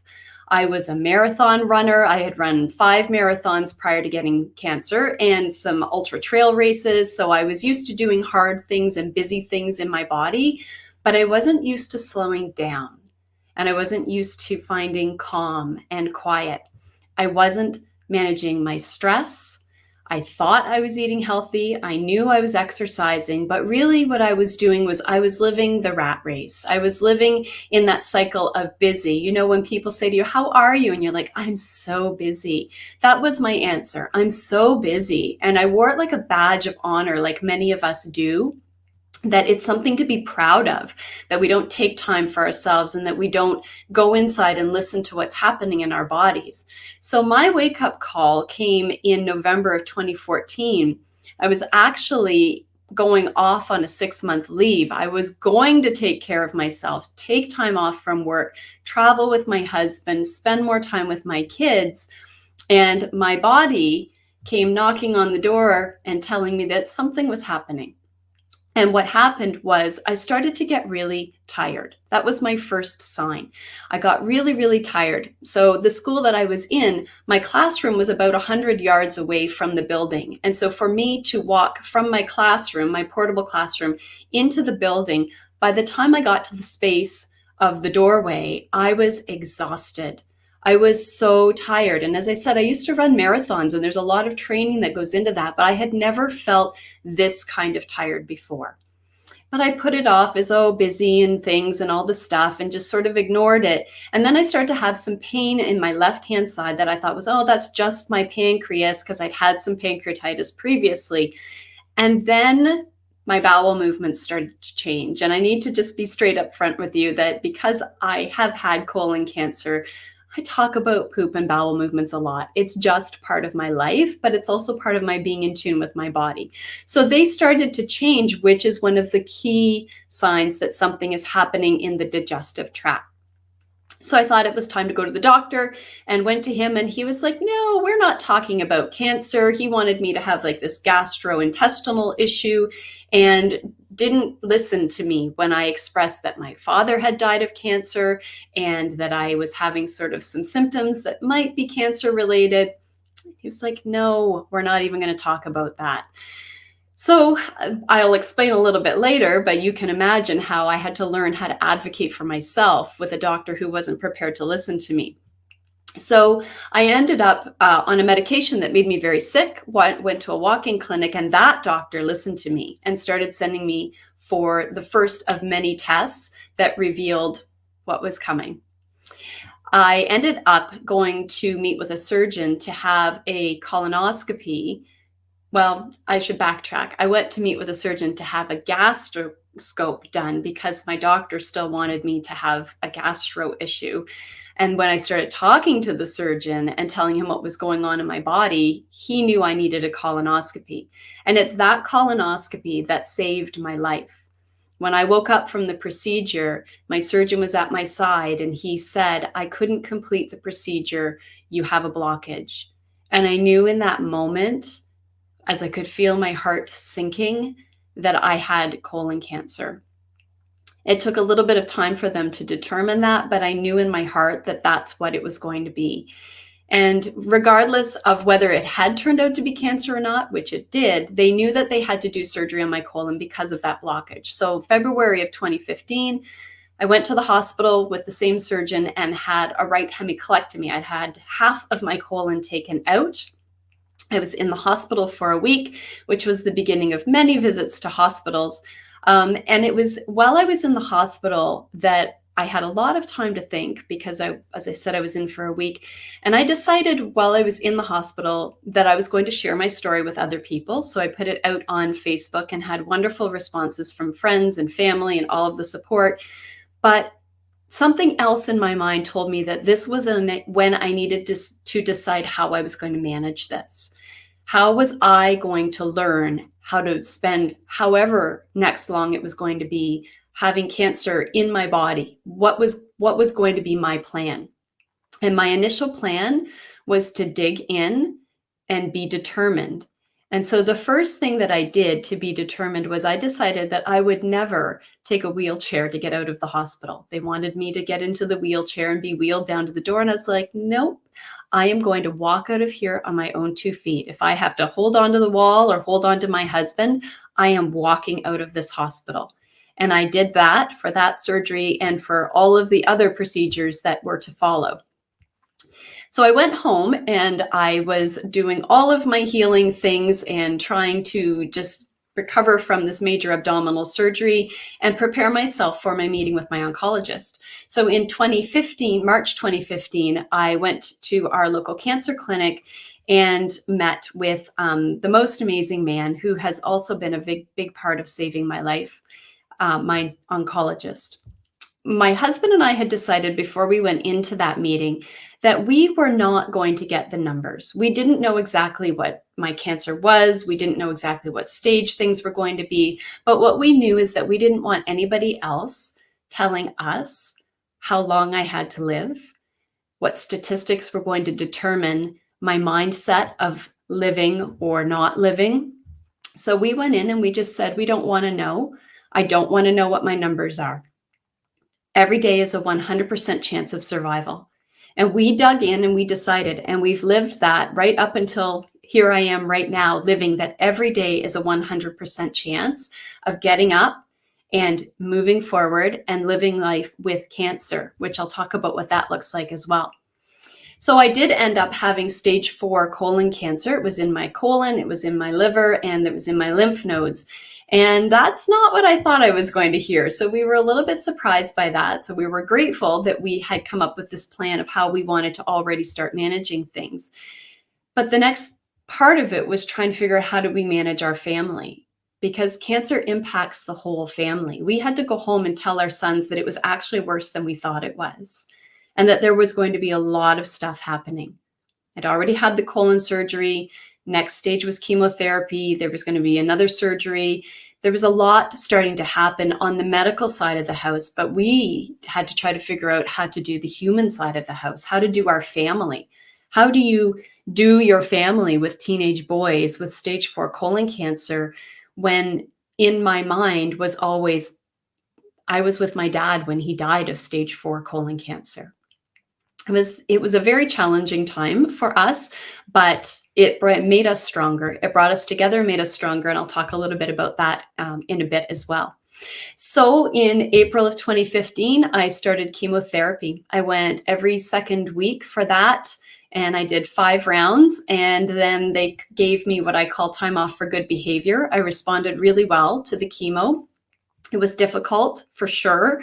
It was hard going in every other week, and there were some things that happened in there physically for me, but I was able to manage it well enough that I was able to take my little chemo holiday to get ready for the next surgery that I had to have. So in between that, in the summer of 2015, my husband and I we just lived. We decided that we were going to do things that we wanted to do.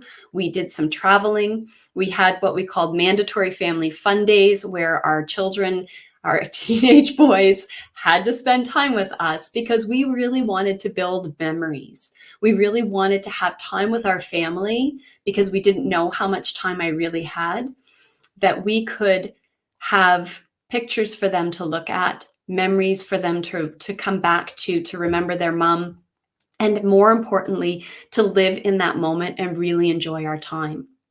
And we did a lot of really fun things over that summer, including I went to the East Coast and went to my high school reunion, which was super fun. Everybody there knew what my health situation was, and they were absolutely amazing. My husband went with me because he felt like he needed to just sort of keep his hand on my shoulder and take care of me, make sure I was all right. So 1 week before I had my next surgery, I was at a party in Halifax, Nova Scotia, enjoying myself and getting to see all of my friends for what might have been the last time. So that was a little bit hard to wrap my brain around, the saying goodbye to people, because I didn't know if I would see them again. But I'm glad that I went. It was a very important part of my healing process of being able to do that. So the next week, I walked into the hospital and met with one of the most talented surgeons truly in the world, my liver surgeon. And he took out 2/3 of my liver, my entire right lobe. I had 5 spots on my liver. And I'm very grateful that he was able to do that surgery. It's a very difficult surgery, a very delicate surgery. And he even prepped us with the thought that, the liver surgery in itself might take my life, because that's how risky a surgery it was, which was really difficult to say goodbye to my family going into surgery, knowing that that might be the last time that I saw them. However, I was very blessed to have an amazing surgeon and to come out of that surgery and to learn that even the spots on my liver, he felt were just scar tissue at that time when he got in there, that the chemotherapy had done its work. So again, so grateful for that, the chemotherapy, even though it was making me unwell, that it was doing the job that it was supposed to be doing. And at the end of my 4 days in the hospital, they brought the wheelchair and I said, no, thank you very much. I am going to walk out of this hospital.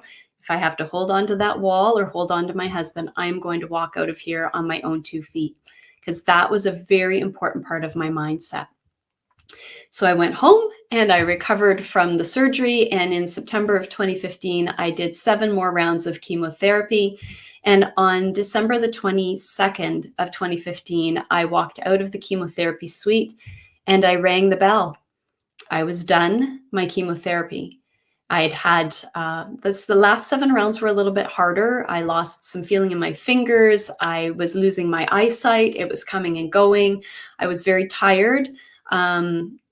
I was having a little bit of trouble eating, but not too much. I just was generally feeling exhausted, I think is the best way to describe it. And I was told to just go back out into the world and live my life. They were like, congratulations, you're still here. Go and live your life. And I was like, I don't know what that looks like. I don't know who I am anymore. My entire year has been coming to medical appointments, doing surgeries, doing chemotherapy, doing blood work, doing scans and tests, and everything in my life has been determined by my cancer schedule. And now I don't have a cancer schedule. So what do I do? And that was probably one of the hardest pieces. What I had done, my husband and I had decided early on was that I was going to leave my teaching job. I quit my teaching job, but I like to say I retired myself from it because it sounds much kinder, much gentler, but I quit. I was all done, and I knew that I couldn't go back to that stressful life. That stressful life had made me sick. And there's lots of science on how stress is related to dis-ease in our body and how it creates cellular inflammation, and cellular inflammation is making us sick. And I'm going to talk about some lifestyle things around that as well. But stress is not our friend. And so I knew that going back into a classroom, and they said, you could come back part-time, you could come back like 1/3 time, you could come back every other day. They wanted to have all of these variations for me so that I would come back. And I said, no, I'm all done. My job now, my husband said to me, my job now then was to do everything I could to stay healthy, to rebuild my life, and to live. That I had one job, and that was to survive and keep moving forward. And I took that very seriously. So I quit my job and I wandered around my house for a year, not knowing who I was. I had lost a number of friends because sometimes people can't cope with illness, and they certainly can't cope with the idea that someone might die from an illness. So there were people who came and went, and that's okay. There are seasons of friendships in our life. It was hard at the time, but I understand now why it was difficult for them too. I had to get my body back in order. I have multiple scars. My abdomen is a bit of a roadmap. There's lots of scarring, scar from where my chemotherapy portocath was, my liver surgery, my colon surgery. It was very traumatic for my body, what it went through. Livers grow back, but they don't grow back in the same way. So there's some spaces in my body that got filled in that weren't before, and then are empty where they would have been filled before. So there's some muscle things going on. It's a lot on top of all of the emotional pieces. And then there's the whole part about my brain. Chemotherapy, people know that they say it causes chemo brain or fogginess. It also causes memory loss. I couldn't initially find words. I couldn't find words like garbage can or sofa or, box. Like very simple vocabulary was no longer in my brain. I would be in the middle of a sentence and I couldn't find what I wanted to say. And I learned how to say to people, because they would want to be helpful and fill in. And I learned to say, no, you need to let me try and find it. And I would stop and look up into my brain and try to find the word, because I knew that I had to fix my brain. I needed to rewire it. I started knitting. I was doing puzzles. I was doing crossword puzzles just to reactivate my brain and start building these neural pathways that had become basically clogged up from the chemotherapy, from the one drug, the oxaliplatin, is platinum, the metal platinum, and it adheres to things in your body, including brain cells. So I really struggled with the brain piece and trying to put all of that back together. And I developed these strategies. One of my strategies is telling people to wait if I need to think of something. The other strategy is to walk around with my finger up if I have to remember something, because sometimes moving from room to room, even now, 7.5, almost 8 years out, I still forget things. And I always tell people, please don't start a sentence with remember when you said, because I don't remember. And this is my reality. This is one of the things that has happened with having had cancer, but I'm not angry about it. I don't resent it. I don't get frustrated as much anymore, because I've accepted that that's part of my new me. And so I just have kept moving forward from that. But that 2016 year was really hard because all of those pieces were so new and so raw, and I didn't have anywhere to be. I didn't have an identity anymore. And even the medical system didn't have me coming in as much. I felt very like I was on my own. So I just did the best that I could with spending time with my family, again, connecting with friends, the ones that were still around, and just started traveling with my husband as much as I could so that I could enjoy my life. Then 2017 rolled around and I started to get really curious about what had happened. So while I was going through the process of cancer, we made the very conscious choice to not get on Google, to not try to find answers and solutions on the internet, because there's so much information and there's so much misinformation. And we just put our faith 100% in our doctors, in our team, that they knew what was best for me and that that's what I had to do. But I got very curious, not about why did this happen to me or how did this happen to me, because that was irrelevant. That was the past and I couldn't fix it. I couldn't change it. So instead, I got curious about what can I do to heal my brain, to heal my body? How can I get better? Because my body had a lot of trauma, as I mentioned. And I learned that food is a very important part of our life. And I was actually very surprised that I didn't know as much about food as I thought I did, because I had been teaching health in public school also. But I took a culinary nutrition course that dealt with the really detailed pieces of food and why we need to change how we eat. And I was completely blown away by this. So I became a culinary nutrition educator. I created a little business called Positively Wholesome, which I thought was very cute. And I started teaching people how to cook and how to eat healthy. I felt like I had this responsibility as a cancer survivor to share with people that there are things that you can do so that you don't get sick. So I started coaching people and working with them on designing meal plans to help them be healthier, and loved that. It was fantastic. And I did it right up until the pandemic. Took it online for a little while, but in 2020, things changed a little bit. I'll get to that. So in 2018, I was still kind of wandering around my house. I'd figured out the nutrition piece a little bit, but I still was very broken on the inside. I hadn't dealt with my trauma, with the grief that I had over what had happened to me, in me, and felt like I was very lost. So I ended up going to yoga teacher training. I didn't intend to become a yoga teacher, but I went there to try to learn how to feel my body. And what I learned was how to find my breath. And we all breathe every day automatically, but so often we're not connected to our breath. And our breath is such a powerful tool for healing, for calming, for stress reduction. And it was the perfect place for me to be, because at that time they found a lung metastases. And the weekend before I graduated from my yoga teacher training, I actually went and had a tumor taken out of my lung. So I have another big, beautiful scar on my body that reminds me every time I turn and look in the mirror how important the breath is and what a gift our breath is, and what a gift it is to be able to connect the breath and the body to find peace and calm.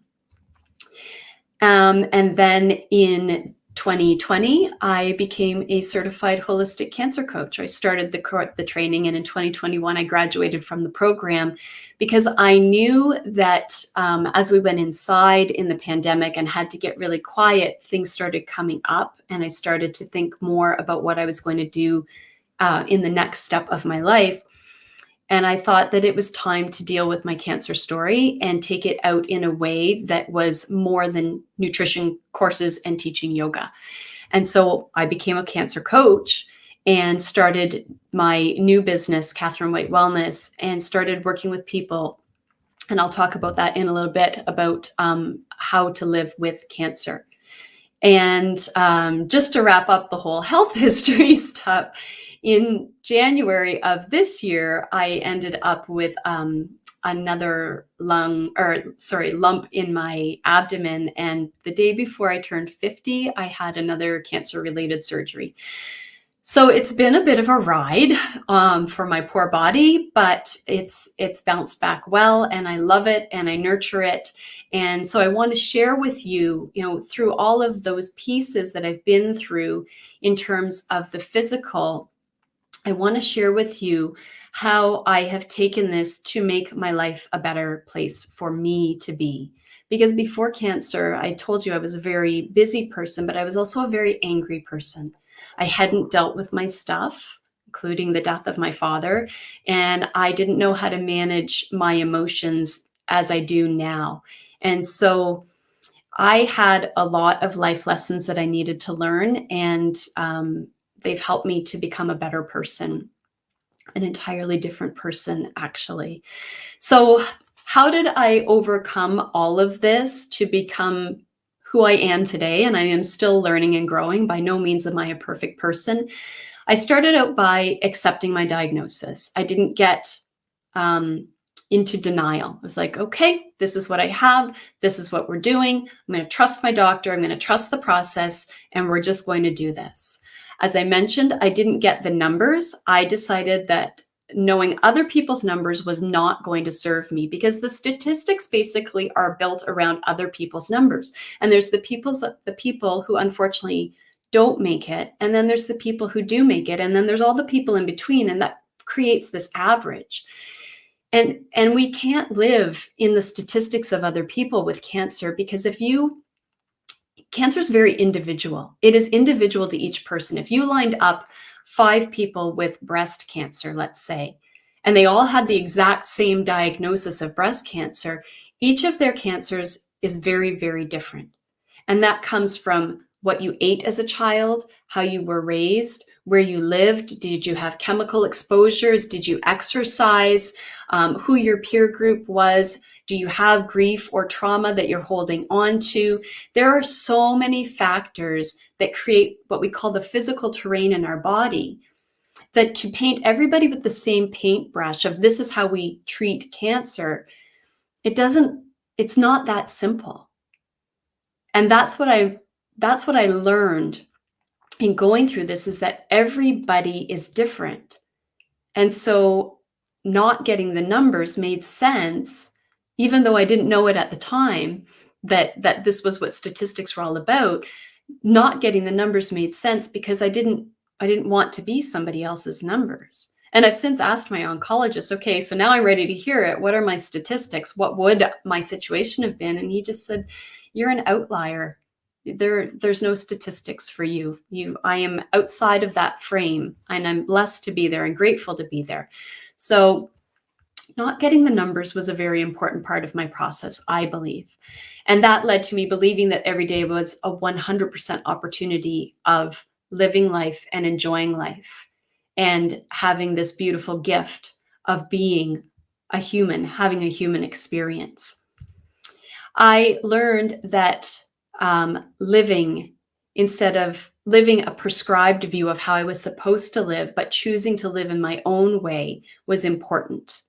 That the people who were telling me that, but you're sick and you shouldn't be doing that you should be resting, you should just be quiet, just let your body heal. That's not how our body heals. Our body needs things from us that include movement and healthy eating and positive mindset. And I didn't want to be the sick person. I wanted to be the person who was trying to just have as much of a normal life as I could. So when I was in the hospital for my first surgery, I decided that I was going to run another marathon. And in 2017, almost 2 years, 2 years after I started my second round of chemotherapy, I ran my 6th marathon. And people that I know across Canada friends from across the country came and ran with me. And it was a beautiful moment to celebrate life and to celebrate that you can do hard things. And I chose to do some of the hard things when I was going through cancer. And that allowed me, again, to grow as a person and to believe that you don't have to be your diagnosis. You don't have to be what the media portrays a cancer patient to be: loss of hair and gray and sick and losing weight. And there's so many other things to being a person with cancer that they don't show. and that we don't have to be. We get to be who we choose to be when we are living with cancer. I changed how I ate. I cut out sugar. I cut out processed foods. I have reduced my alcohol consumption significantly. I eat a whole foods plant-based diet because I know that that's what my body needs.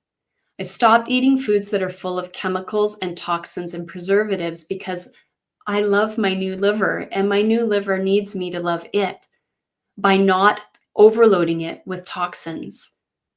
So changing how I ate is a significant part of how I am able to be here today. And it's a significant part of what I do with my clients. I managed my stress. I learned to manage my stress. I learned how to breathe by going through yoga. I learned how to move my body in a gentle way, in a way that was connected to my breath and connected to my emotions, and have this kind, nurturing perspective towards my body rather than a go, go, go drive. And it really has made a huge difference for me physically and emotionally and mentally. And I found gratitude and mindfulness. And that came from the yoga teacher training. And it is part of my everyday life. It has allowed me to look at life from a very different perspective, waking up every single day and being grateful. And it can be grateful for the sun coming up. It can be grateful for the colors are changing on the trees. It can be grateful for being alive. It doesn't matter. Gratitude doesn't have to be measured by how big or small it is. Gratitude is about what you feel in your heart and what keeps you moving forward every day. So I live a much more positive life. I'm not that angry young woman anymore. I know how to regulate my emotions. And I've also learned that there is a different way that you can look at life, but you just have to figure out how to get there. And as I said, I reinvented myself. I put teaching aside. It was a season in my life and I let it go. And I stepped into teaching in a different way, which is cancer support coaching. So what I've learned in all of this is that the medical world does the medical world really well. They know what they're doing. They know what the plan is. They know where to send you. They know how to get you to your appointments. They know how to do all of the tests and everything. But what they don't do well, in my case at least, what I didn't have was guidance on how to live with cancer, how to live with cancer outside of the medical world, how to come home and face my children and tell them that I had a potentially fatal, statistically fatal cancer diagnosis, and then keep moving forward. They didn't tell me what to eat. When I asked, what should I eat? They said, anything you can keep down. But I wasn't sick from food. I wanted someone to tell me, you need to eat this, and this is why you need to eat it. And nobody gave me that. They didn't teach me how to manage my everyday life. And that's the piece that I think is so important, where we can take that medical world and our everyday life and bridge the gap between those two worlds. Like if you imagine your favorite bridge or a river that you like to walk across with stepping stones or planks on the bridge, each of those stones or planks is something that you can do to get yourself to this place of the life that you want to be living, the everyday world outside of the medical world. There are things that you can do. And so I took this lack of guidance and have made it into why. It's my why. Why did I become a cancer support coach? Because people need help. I needed help and it wasn't there. And so I think that I feel like my role and my responsibility as a survivor of stage 4 colon cancer is to share what I've learned with other people so that people can see that there is a different way. And just as an aside, it's a personal choice, but I don't use the language around fighting and battling and kicking cancers, you know what. I use a very softer type of language when I'm talking around cancer because our bodies hear everything we tell them. And I want my body to hear me telling it that I love it, that I am not angry at it for getting sick, that my body didn't want cancer. So why would I be angry at it? I want my body to know that I love it and that I'm here for it and that I'm nurturing it, and that instead of focusing on being sick, I'm going to focus on being healthy. And you heard me say I've had multiple surgeries. I have had metastases. It didn't end when I walked out of chemotherapy. And it wasn't always easy moving into those next steps and scans every 3 months and then scans every 6 months. And now I'm on the 1-year scan plan because my cancer has come back. But I had a doctor say to me that if I could wrap my brain around the idea that it's living with a chronic illness, which essentially cancer is a chronic illness, much like someone who has diabetes, that you learn to manage the tools that you need to have to keep your life moving forward. So if I could learn to live with cancer, it would make the process easier. So when there were hiccups, when there were things that happened, it wasn't a crisis. It wasn't everybody goes into crisis mode and panic mode. It was, okay, this is part of the process and my medical team has got me. This is my belief system. This is what I teach my clients, because then you know that there's like this foundation in place and that there's no big shocks and surprises. It's like, okay, we know this is a possibility and it's happened. Now, how are we going to manage it? And that was one of the hugest lessons, I think. And I'm grateful to that doctor for giving me that perspective, because it allowed me to move into learning how to reframe the thoughts in my mind, learning how to remember that my breath can support me when I'm getting stressed or anxious or overwhelmed. And it taught me that my body is my friend and I shouldn't speak to it in a negative way or be angry at it. What I've also learned is that I really need to listen to my body, and I invite you to do the same thing. Listen to the whispers of your body. Our bodies are so smart. They want to be healthy. They want to heal. And when we listen to them and give them what they need, starting with something is wrong, I need to do something about this, to I don't think that that food is the best food for my body, our bodies are so grateful. And then they can heal and be stronger so that we can keep moving forward. I've learned to trust my intuition, which is part of listening to my body. Something doesn't feel right. And I call my medical team and we take a look at it and we find resolution. It's not okay to not advocate for yourself. You have to be your own best advocate. If you're listening to your body and you're trusting your intuition, then you're going to want to advocate for yourself. I had to tell my doctor that we had to talk about cancer. And when he didn't want to talk about cancer, I talked to the doctor who would. And he sent me to the surgeon who heard me. And that's why I'm here today, because we didn't stop at, no, we're not talking about cancer, it's just something else. We're like, no, I think we need to talk about this. I've learned that you don't have to be your diagnosis. As I've said, cancer is a medical condition happening in the body. It's a diagnosis based on what doctors know about us and our cells, but it's not your identity. I said to my husband very early on, I don't want to be known as Catherine, the cancer survivor. At that point, I just wanted it to be done and put it in a box on a shelf and never deal with it again, which is not a healthy resolution to a problem like this.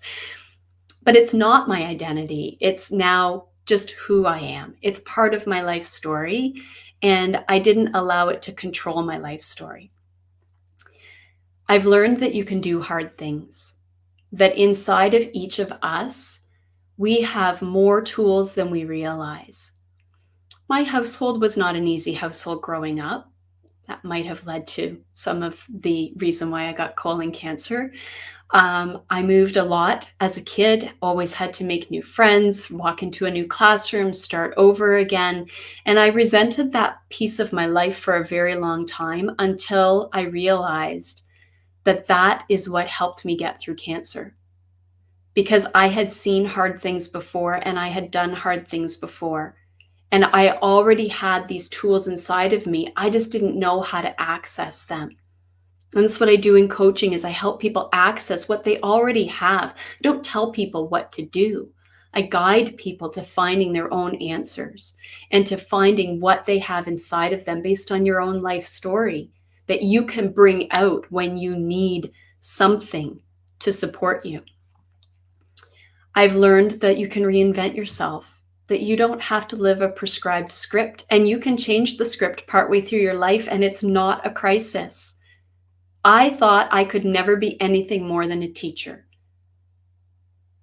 But I am a teacher. I'm just teaching in a different way. And I absolutely love the way that I'm able to teach other people. I loved my teenagers. They were fantastic. But this is a different way to provide the same kind of teaching. Just it's in a different platform, that's all. And something that I've learned that's really important is that asking for help is a superpower.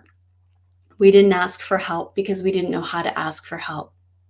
We didn't know what to say to people. We didn't know what we needed help with. So when somebody says, oh, what can I do to support you? How can I help you? You might not even know what you need. Or if you want somebody to help you, they might not know what you need. I have a podcast called the Living to Thrive with Cancer podcast. And one of my more recent episodes was called When They Just Don't Get It. Because people don't get it. If you haven't had cancer, you don't get it. And if they do get it, it's because they're living in the same place, and we don't want people to be in that place with us.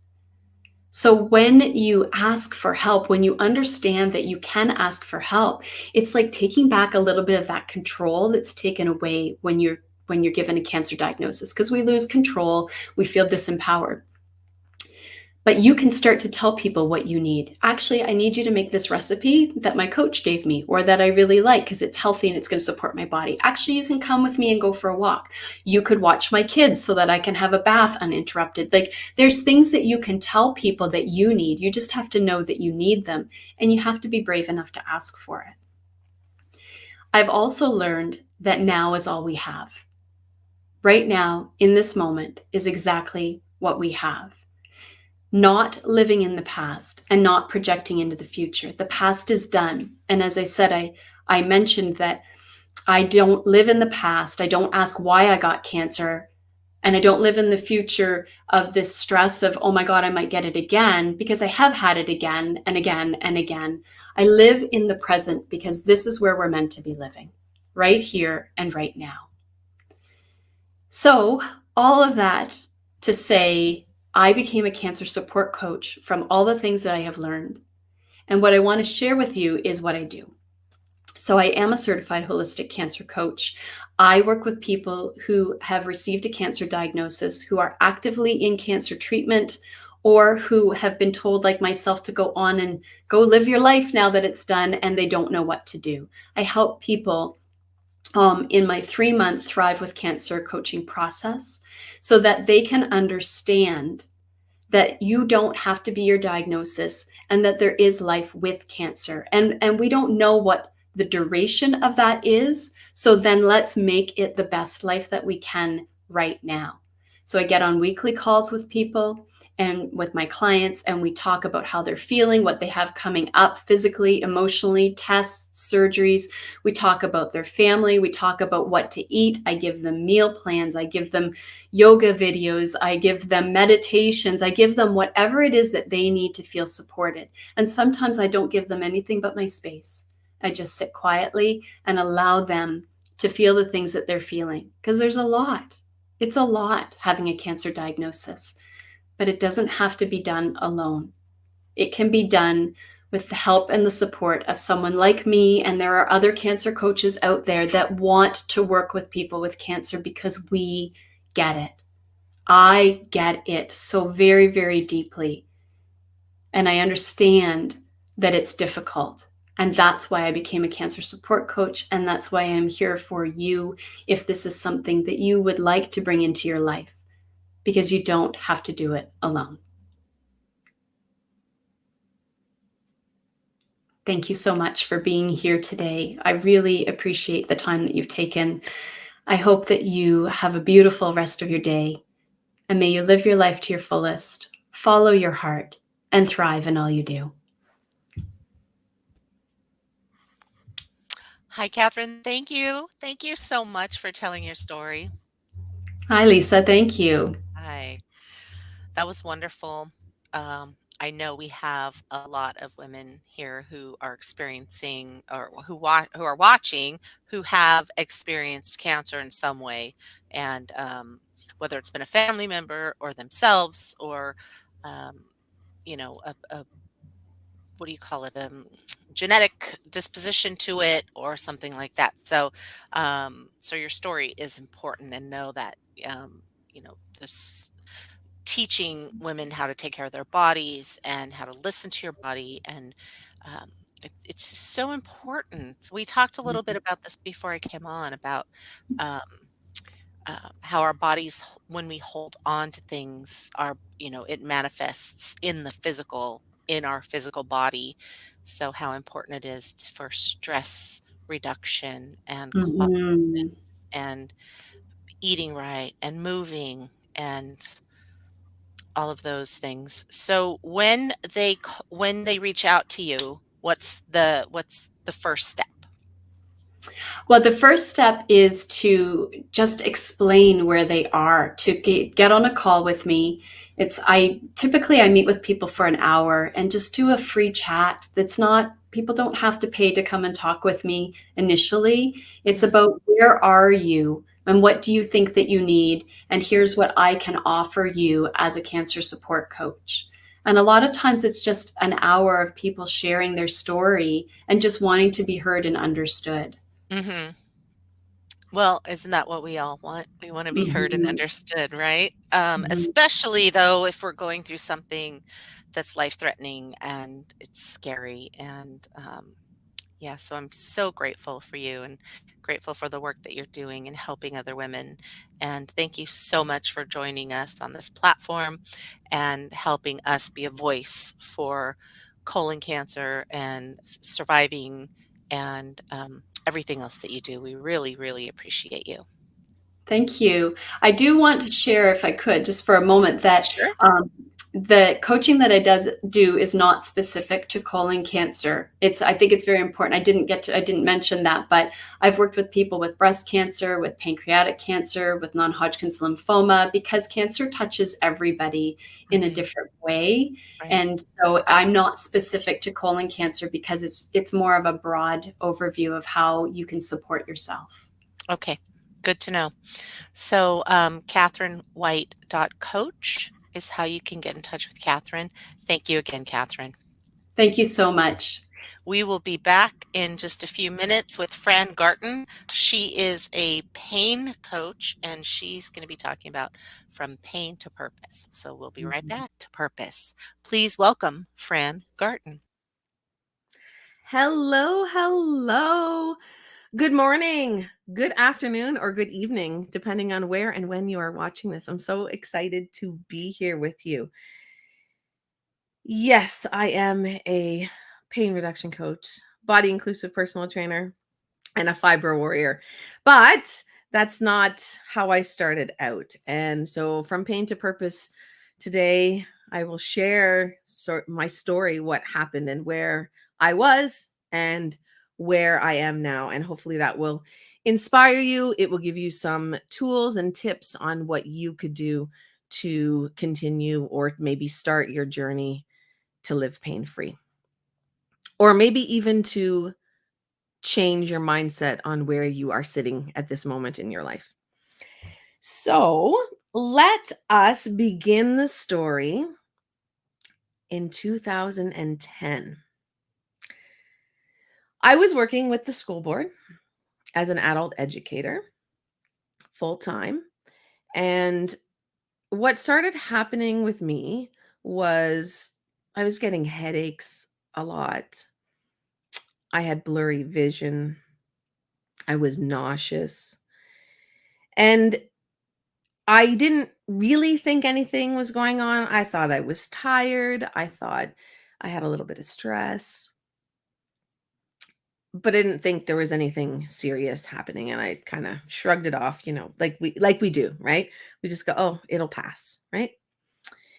And I was living on ibuprofen and Gravol. And So this cycle, all of these things, the headaches, the nausea, the stress, were going on for close to a year actually, and they just intensified.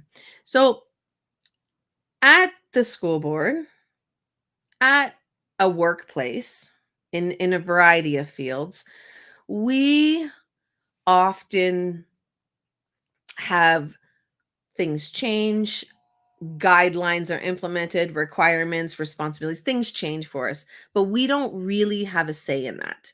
And the powers that be are making these changes and these rules, and you just got to kind of deal with them. And the way that I was dealing with them was allowing them to cause stress.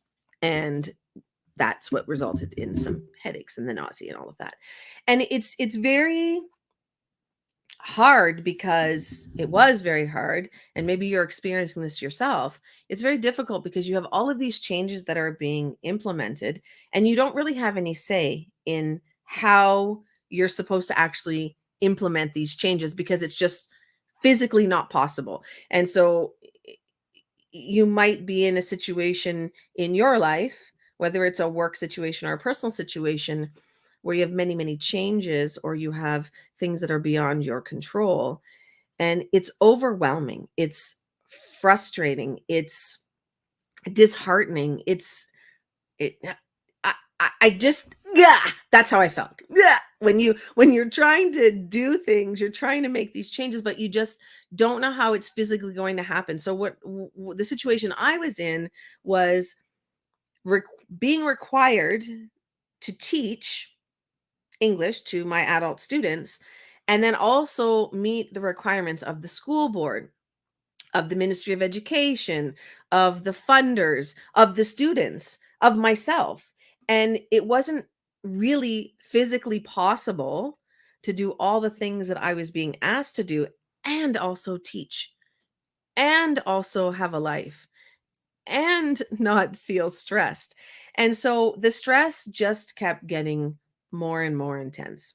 And so then my nausea and blurry vision and headaches got worse and worse.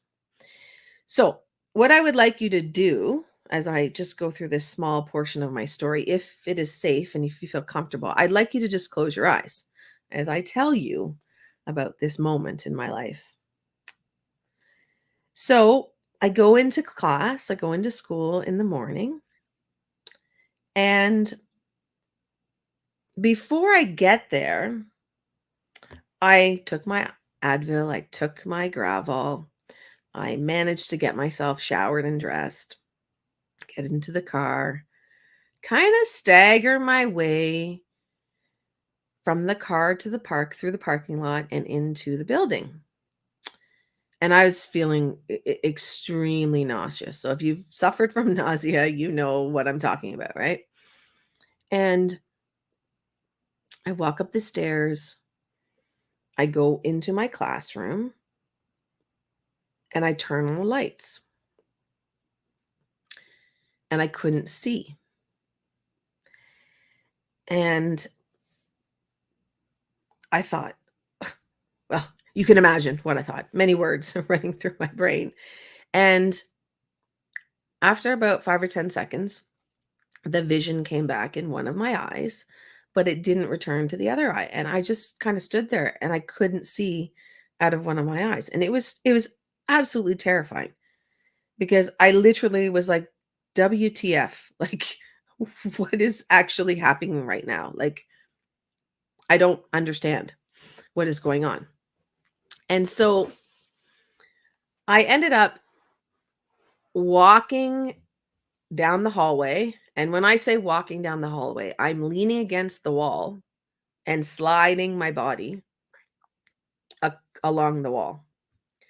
Go up to the second floor, tell my manager, I got to go home. I can't see. And she was lovely. And she's like, can I help you? Can I do it? And I'm like, nope, I got to go. And I left. And I called the optometrist because it's an eye problem, right? They got me in, no problem. Got myself there. They looked at my eye and checked both eyes. And the optometrist said to me, "So we're going to send you to the hospital right now. They will be waiting for you. They're expecting you. You need to go right now." And I'm thinking, oh my, like I went from nausea and a blurry vision this morning, like an hour and a half ago, to now I can't see. And now I have to go to emergency and they're waiting for me. And so I was terrified, of course, panicked, didn't know what was going on.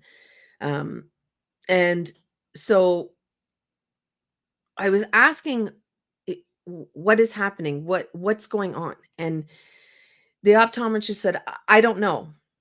I have no idea what's going on. You have to go to the hospital and they have to see you. And I thought, oh God, okay. So called my husband, let him know. He met me there. We were there for a very long time. Lots of tests, lots of fear, lots of overwhelm, uncertainty, not knowing what was happening. And they told me they didn't know what was going on. We can't help you. We will send a referral to an ophthalmologist who is an eye specialist, an eye surgeon, and you'll just have to wait for that. So that's what I did. I kept taking my Advil, kept taking my Gravol, stayed in bed. I still couldn't see. Fortunately, I was able to see the ophthalmologist quite quickly. And when I went in, it's interesting because in the moment that it happened, I'm panicked. We don't know what's happening. When I get into the ophthalmologist, get in to see the specialist, he's like, "Oh, yeah, this is common." And I'm thinking, what? It's common that people just lose their vision? And that's what I said to him, like, that happens? Like, that's a normal thing? And he goes, "Well, let me explain for a second. What's common is your brain has chosen to not let you see." So I had what was diagnosed as central serous retinopathy, which is really irrelevant to this whole thing, but that's what it's called. So you can Google it and find out. But what it is that basically the tissue keeps the fluid out of the retina, okay, from leaking through. There's a barrier. And when you have extreme stress, the fibers of the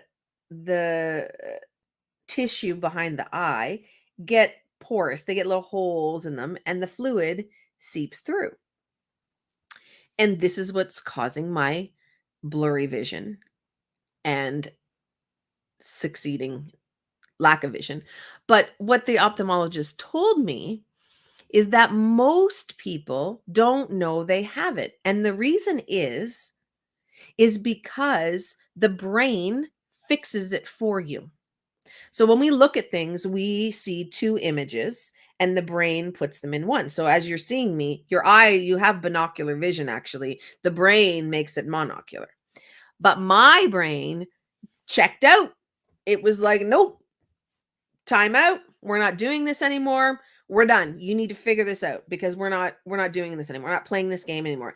And it had been sending me signals. Remember, it had been sending me these signals. Now, I know I told you to close your eyes. Please feel free to open them if you have not yet opened them. I want you to look at me because you have vision. So look at me.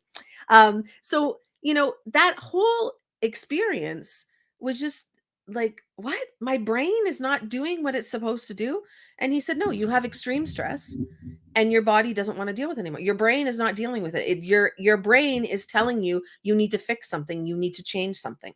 So it sounds very simple when I say it, but what happened was I ended up in bed for 4 months with a migraine and no vision.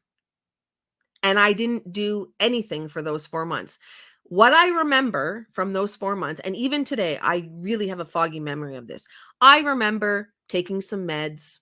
I remember bumming myself down the stairs from the bedroom to the kitchen, eating some applesauce, taking my meds with water, and crawling myself back upstairs to bed. That's it. That's all I remember. Nothing took away the migraine, and I'm not exaggerating. I know sometimes when we talk about our story, it sounds like an exaggeration, and I know all these amazing women that have been sharing their stories, there is no exaggeration. What they're telling you has happened. What I'm saying to you is real. I had a migraine for 4 months. The only time I had relief was when I was in excruciating pain. My husband took me to the hospital, and they would manually push Demerol or Tramadol or whatever they were giving me in my vein, not through a drip, directly in my vein. I'd pass out for about a half an hour and then didn't feel the pain. When I woke up, the migraine was back. So that's what happened. And I was in bed for 4 months. I lost 4 months of my life because of stress. And so when I went back to work, the vision slowly came back. I went back to work. I started thinking about how I was going to change my life and what things I was going to do differently. Now, if you are like me, the desire to change is strong, but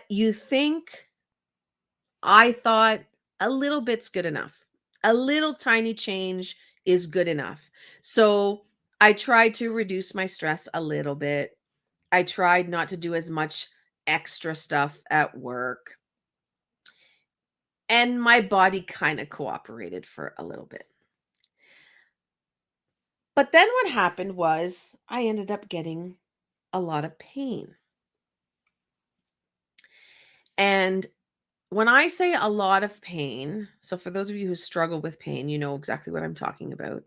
It was about a 15 out of 10 on a daily basis. Every morning I would wake up exhausted because I didn't sleep, wondering, how am I going to get out of bed? How am I going to go to work? So again, we're in the cycle of pain, taking Advil or whatever other medication I had, and hoping that just a little bit I could go to a 14 or a 13 out of 10. That was my hope on any given day. And I went through this cycle for years. And it's the pain recovery cycle. You have a pain flare, where mine was constant, and then you would stay in bed for a few days. Then you would, feel a little bit better. You do more things, and then the pain would come back, and then you go back to bed. And what happened was I ended up missing out on life again. So I lost 4 months of my life being in bed with this vision loss. And then I have all this pain. And so what ended up happening, to be perfectly honest, was a lot of the times I would tell people I was sick. I didn't tell people I had pain. I didn't know what was going on. I had no idea. And I would just say I'm sick, because if I say I'm sick, then people would feel compassion. I felt like I was believed. And they were like, "Oh, yeah, you should stay home if you don't feel well." But if I said I had pain, they're like, just take Advil." Because they couldn't comprehend the intensity of the pain that I was experiencing. Like, they just didn't get it, right? So there are times that there were family functions or things I was supposed to do with friends, or even going to work. I would just say I was sick. I'm sick. I can't come, because it was so much easier to lie about it than to actually say, well, I have pain, because people just don't understand unless they have that pain. So the feeling of pain in my body was like bolts of electricity running through my fingers, running through my hands, all the way up my arms, through my feet, through my legs. It hurt to do anything at all. Like, getting dressed was painful. Sitting, standing, breathing was painful, excruciating. And sleeping was non-existent. I literally would pass out because I was exhausted, and I would be bolted awake from the shots of electricity of pain running through my hands and feet, and I would sob uncontrollably in bed. My husband, bless his soul, who is such a I think he's an angel from somewhere else. I don't know where, because he would comfort me and he would try to do everything that he could do to help me. And there really was nothing he could do.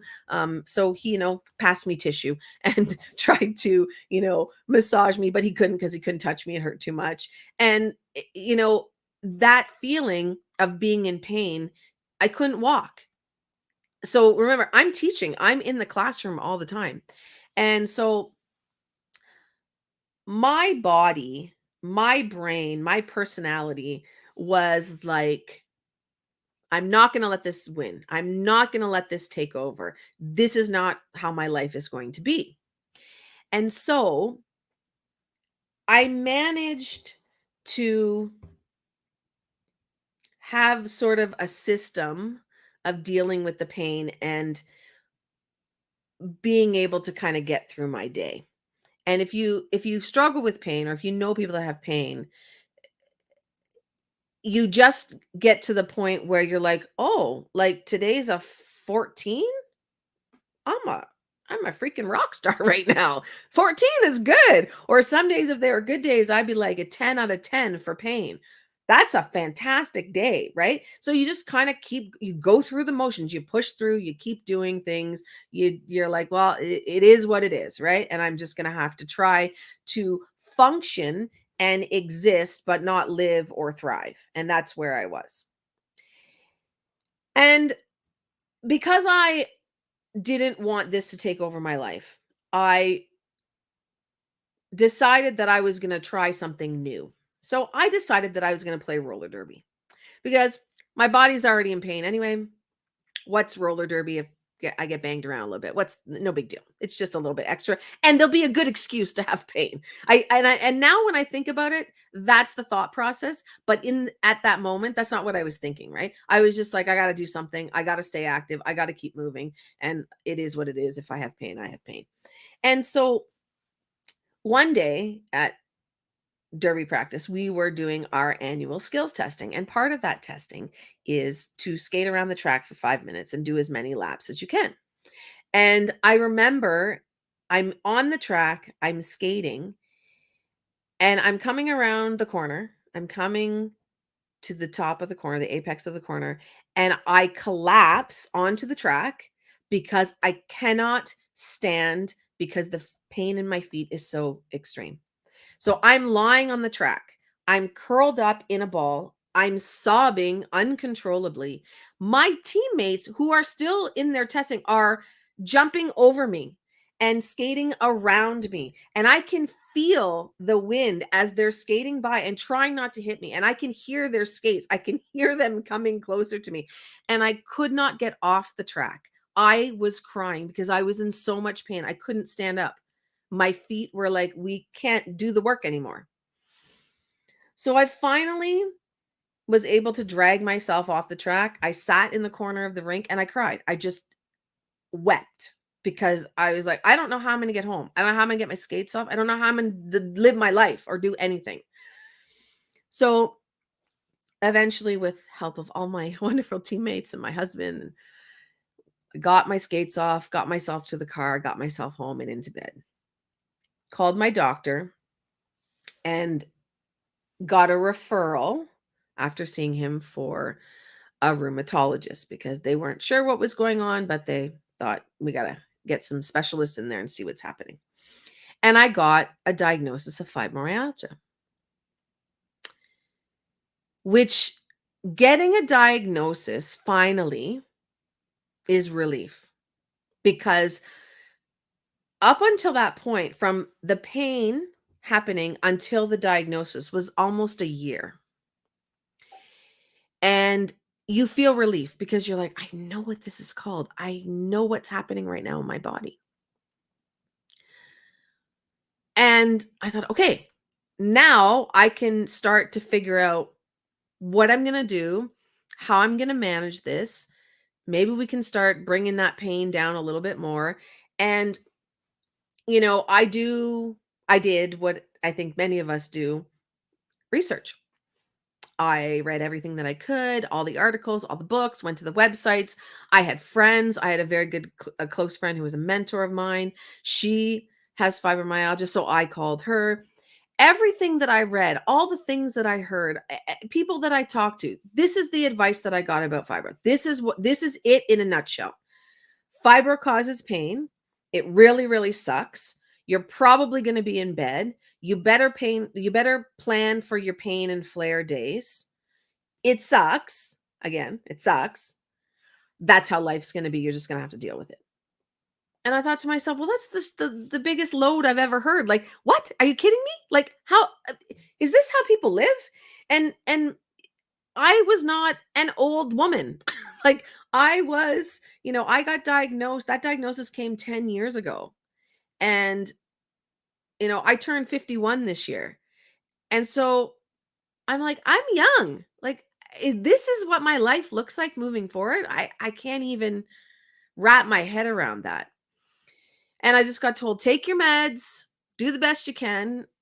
And so that's what I did for a really long time, actually, for years. And then I lost my best friend to cystic fibrosis in 2016.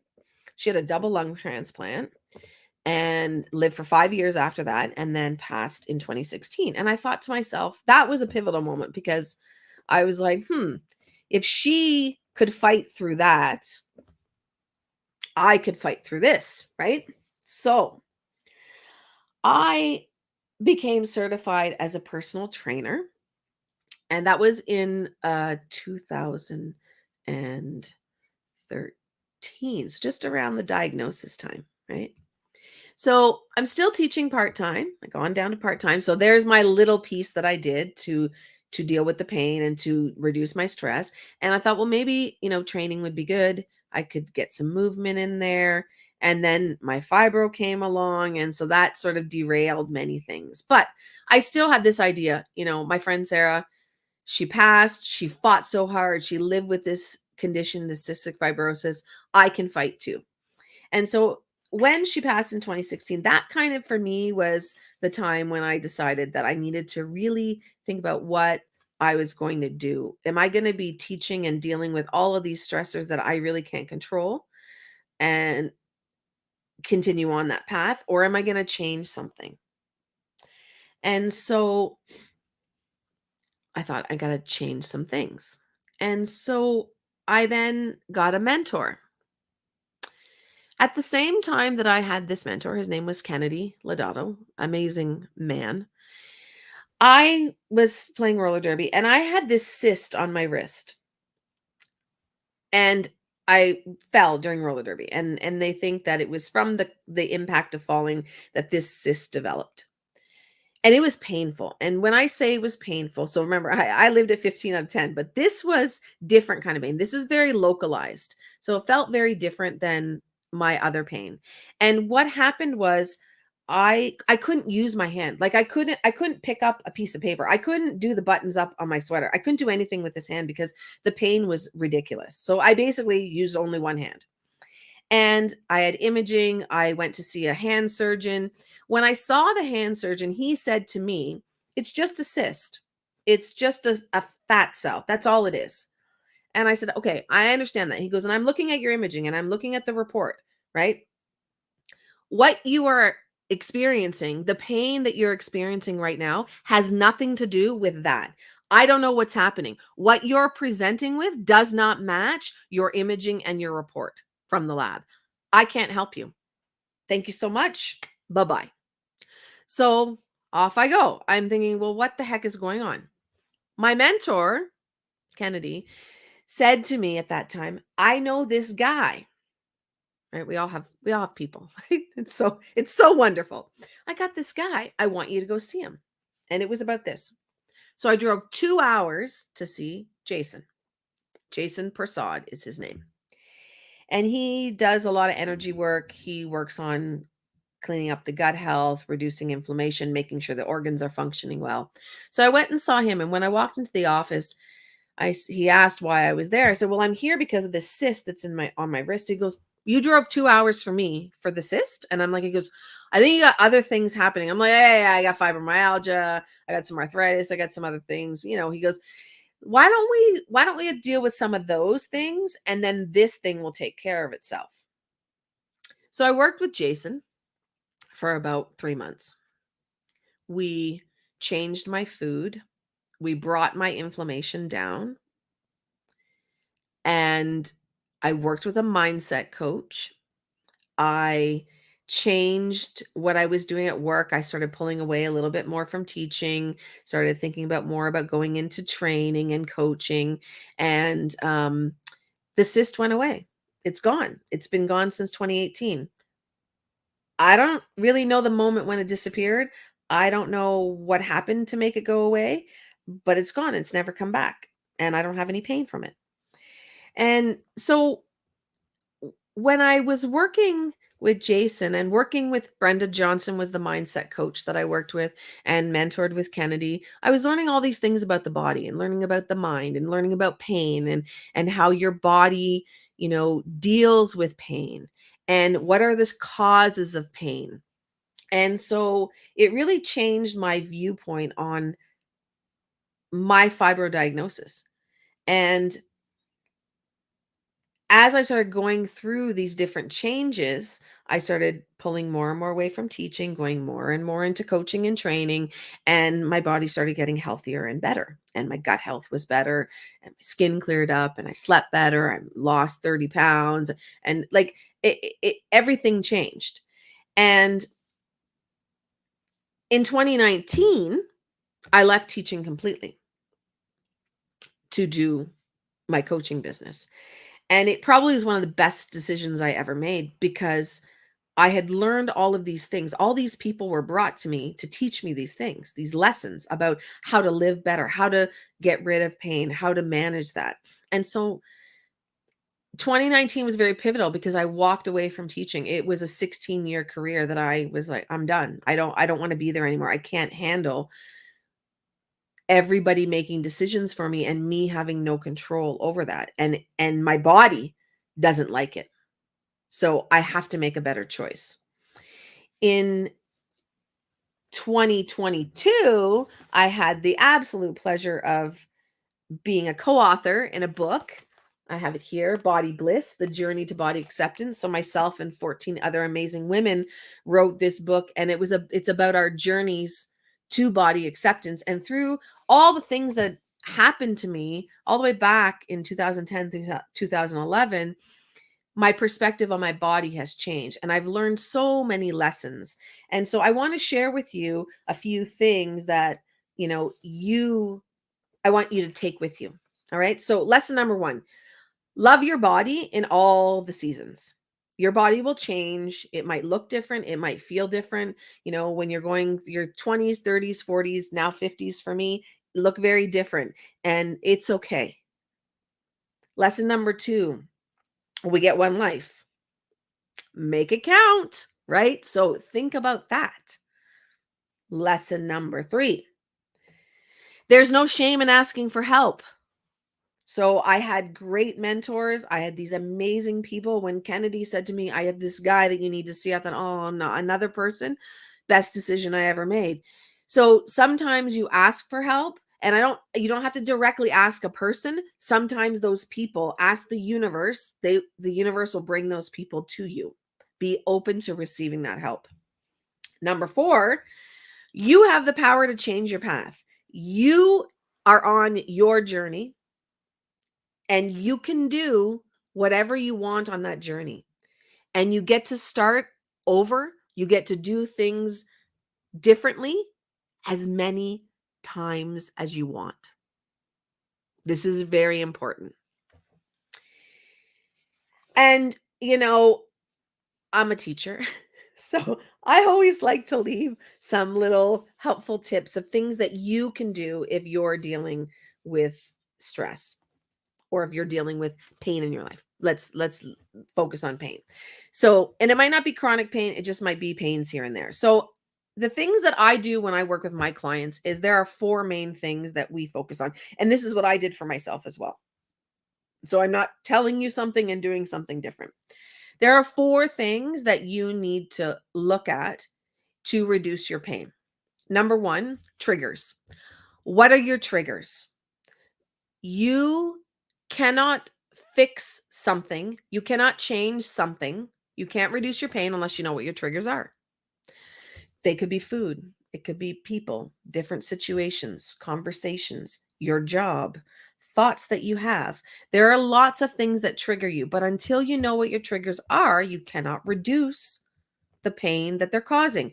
And if you do lots of research on pain, and I strongly encourage you to do so, there are so many causes of pain. It's not just a mechanical thing in the way that you're moving. It's not just a physical thing. There are other things that cause pain.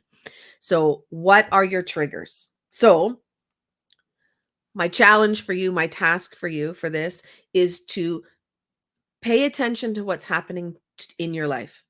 Write down what your triggers are and what is your response. How does it make you feel physically and emotionally? And I would recommend doing that for a few days. If you're up for it, do it for a whole entire week, and then write it down, and then go back and have a look at it, because what's going to happen is you're going to see a pattern, and you'll have certain triggers in your life that are always things that are going to trigger you. And so if you know them, then you can then start to reduce or eliminate them and make changes. The second thing I work on with people is reducing inflammation.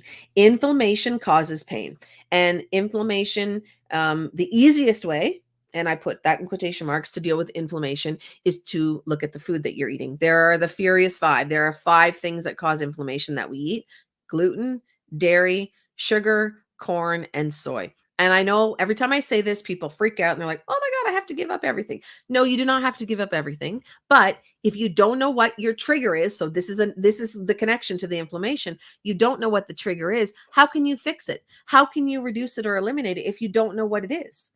So my challenge for you, the task that I'm giving you right now, is I would like you to pick one of the Furious Five. My recommendation is sugar, and eliminate it from your eating regime.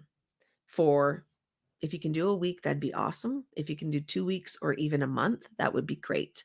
If you cannot eliminate it completely because sugar is hiding in everything, then I want you to just be mindful. You get 20 grams of sugar a day. That's it, max. So track it so you know what it is and where it is found. Okay. The third thing that I do with my clients and I have them work on is negativity. What are the sources of negativity in your life? Could be people, could be your thoughts, could be things that you're watching or reading.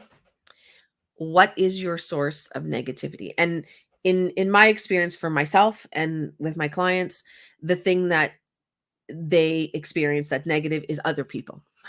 People that are in their lives. So this is a challenge because you don't necessarily have the ability to eliminate these people, but you can be responsible for your reactions to them. So this is your task. This is your challenge.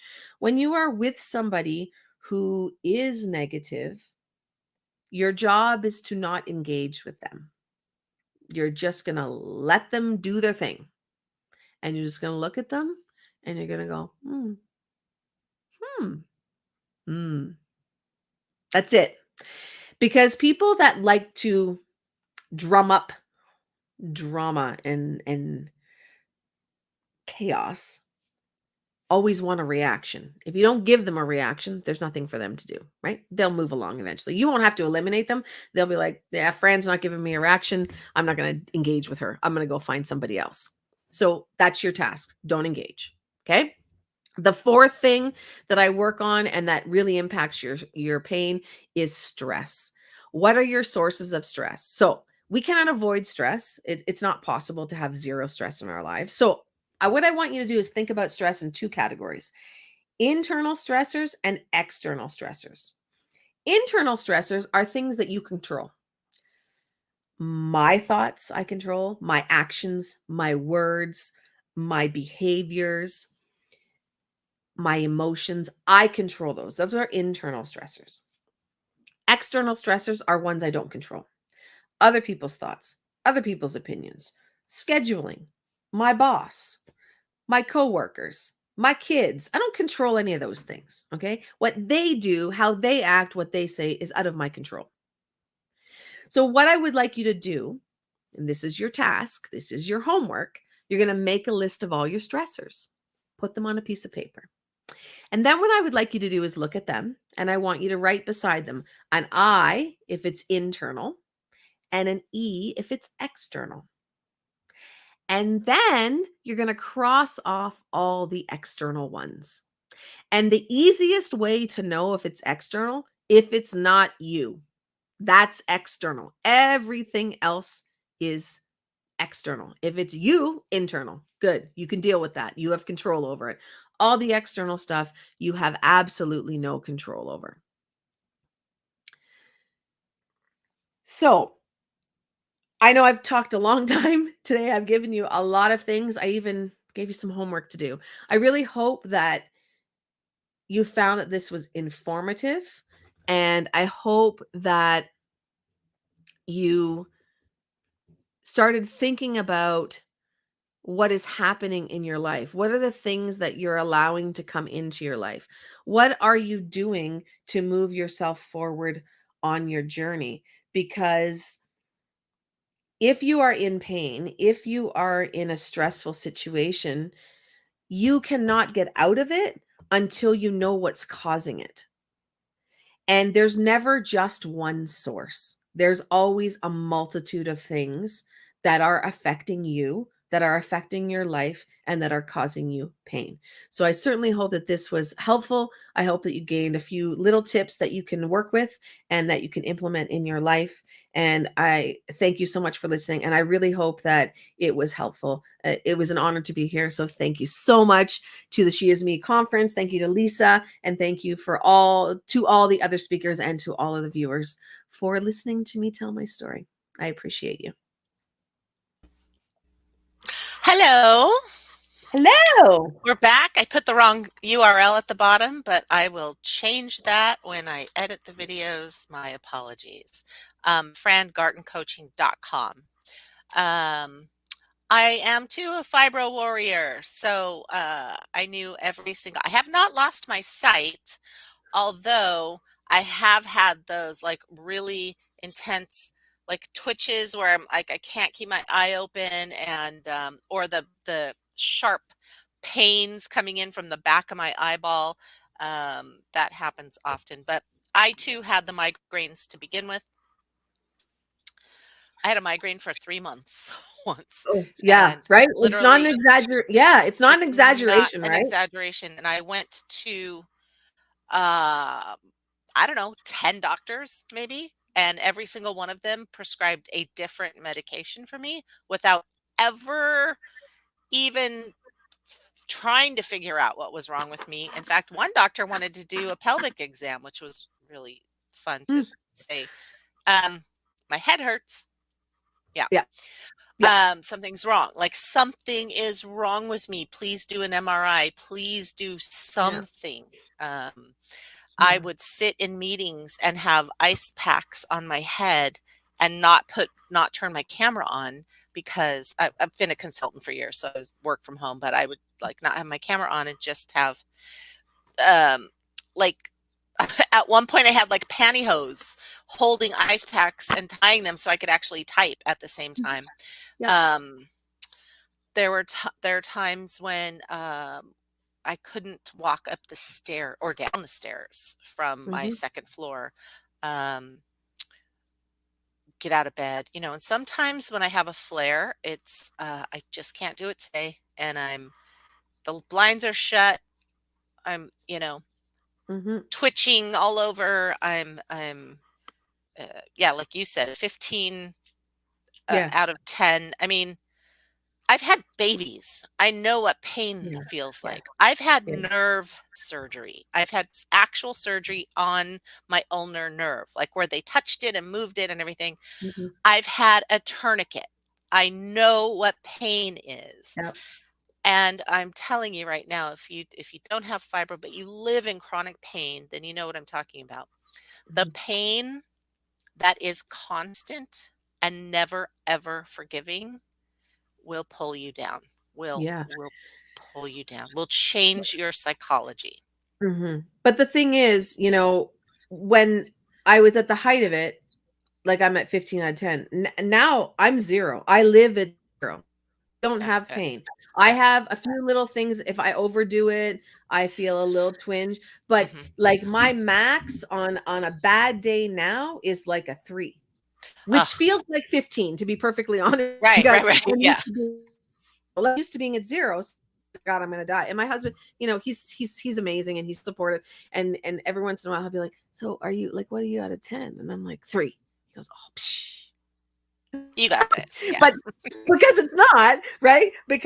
But in comparison to I don't have pain. Like, I don't. I teach 8 fitness classes a week. I'm very active. I do many things. I just don't have that pain. And because of all, like, through the journey, you learn the things and you implement the strategies, and you have to, to get a handle on what is happening with you, you have to know your triggers, and you have to deal with all of them. All Yes. of them. You Right. can't avoid them. And so, it's sometimes a tough journey. Um, and when you start, it's absolutely terrifying, because I don't know about you, Lisa. I don't know about other people that are watching or that resonate with this. It is a lot of tears, because you Yes. got a lot of forgiveness work and you got a lot of self-love things going on, or lack of, that you Right. need to start to deal with. And so it is a journey, it is a challenge, but it can be done. You can do Mhm. it. You just have to have the tools, the support, and really the desire, and to want to live a better life, because it is possible. It is possible. And you do have to get those triggers out of your life, Yep. because yeah, and when you start to feel better, then you kind of forget, and then you go back and you're like, "Oh, I can have a piece of cake or whatever." And then you're like, "Oh, why do my legs hurt tonight? Or why am I, having this issue or that issue?" Um, there are so many symptoms that go along with fibromyalgia, Mhm. in addition to the pain. So there's that chronic dull pain that like sits in your bones, right? There's that. There's those sharp like needles things that happen in like the weirdest spots. There's the itching, like you have a Oh, spot where you yes. just like cannot, like Yeah. you just are Yeah. digging in. You can't get to it. Yeah. Um, there's so many other things, the eye Mhm. issues, I mean, we could just go on and on and on, but um, getting rid of those triggers are, I would say, like you, number one, get rid of those food triggers. Like just the Mhm. food, changing the way you eat will help you immensely, Yes. right? Yeah. If you can get rid of the stress, then you don't stress eat and have the triggers, right? Because when you stress eat, you're going to get that stuff that you love that's not good for your body, um, and then you have a flare. Yeah. When you feel better, on those days when you feel better, try not to overdo it, which is really hard for me because when I have Yeah. a really good day, I'm out biking 26 miles, or I'm doing Yeah. this or I'm doing that. And then some days we've driven all the way up to go skiing, and I'm like, yeah, I don't think I can do it today, you know, Yeah. when I have a bad day. So, yeah, stress, triggers, all the things, Fran, all the things. Mhm. So if you have chronic pain, you have fibro, you have anything else that Fran can help you with, please reach out, because I'm going to, because I don't want to live, I want to live at 0. I don't want to live Yeah. at 15 like I do sometimes. Fran, thank you so much. Oh, my absolute pleasure. I hope that it was helpful. I hope it resonates, and that there's little nuggets that people can take with them, and to help them on their pain journey. And then one day they can be on She Is Me and tell their story about how they are now living pain free. Wouldn't that be amazing? And then they'll Yes. say, Fran, then they'll name drop like you name dropped a little bit. Like they'll name drop you, and they'll be like, "Oh yeah, Fran, I heard about her." Yeah. Anyway, thank you so much.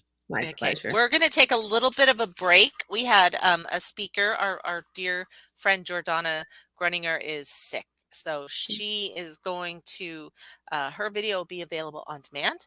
And we're going to come back at 4 p.m. with Paige Park. So we'll see you all soon. And joining me now is Paige Park. She's a 500-hour certified yoga teacher. She's a certified children's yoga teacher, and she's also a yin yoga teacher. And she's also the owner of Tulsi Rose Yoga. Paige today is presenting Grief Cakes and Magic. So please welcome Paige Park.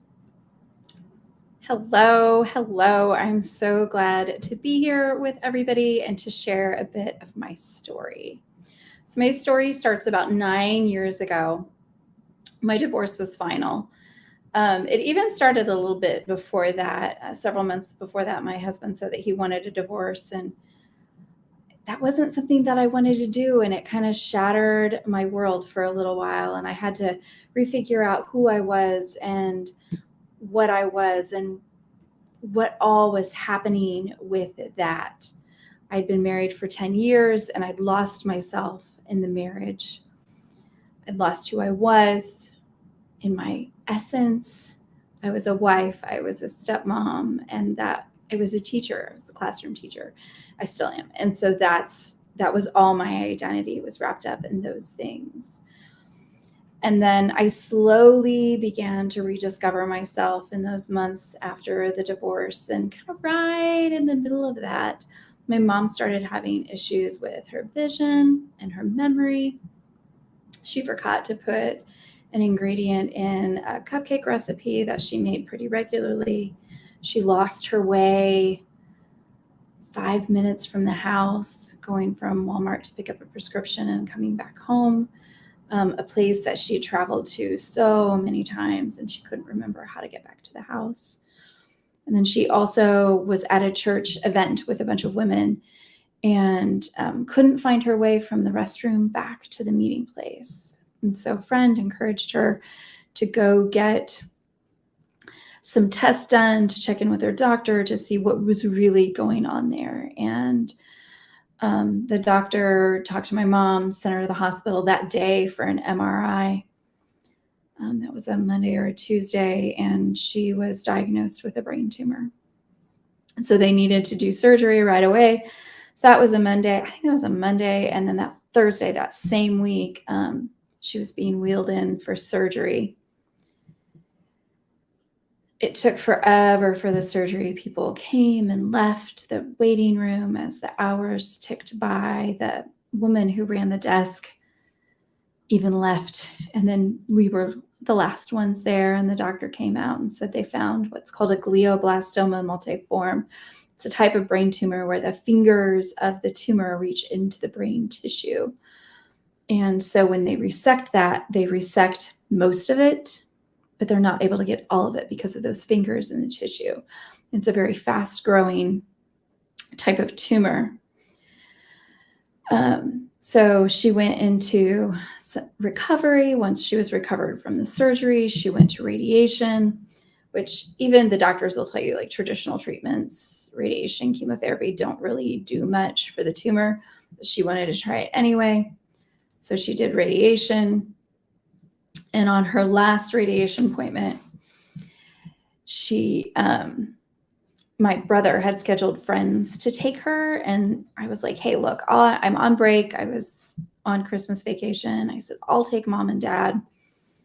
My dad had been diagnosed with Parkinson's a few years prior to this. And so mom was his caregiver. So now we kind of begin a little bit taking care of dad, but not as much, not just yet, a little more, a little later. So we went to the treatment, the last treatment. She got to ring the bell and do all of the things. And the doctor kind of talked about how she was doing. And then they sent us on our way to check back in with the oncologist later. Well, in the middle of all of this, like I said, I was on break. My brother had gotten kind of frustrated with caring for mom and dad. He was living at the house full time with two older brothers. And the oldest brother said he needed a break. So I was like, look, the middle brother, he's out of town for a week. Why don't you go stay at his house? I'll stay with mom and dad for 5 days and I'll take care of things here. While I was there, discovered that the mail hadn't been sorted. The bills weren't being paid other than the utilities and credit cards. I had taken those over after my mom's surgery. And so I started taking over sorting the mail. It was kind of funny. We realized mom wasn't looking at the mail. And so the process was dad got the mail, handed it all to mom. Mom went through the mail and then handed to dad what dad needed to take care of or what he might be interested in, magazines, things that he got. And that wasn't happening. So the mail was just piling up. And dad didn't think to take any of that over. I had been added to their checking account at that time. So at that time, I'm working full time. I'm still trying to figure myself out. I hadn't been divorced for very long, not even a year yet. And we began taking care of our parents. And because I'm the girl and I'm the educator, I kind of see things in a different way. So as I saw things needing to be done, I would pick them up and do them.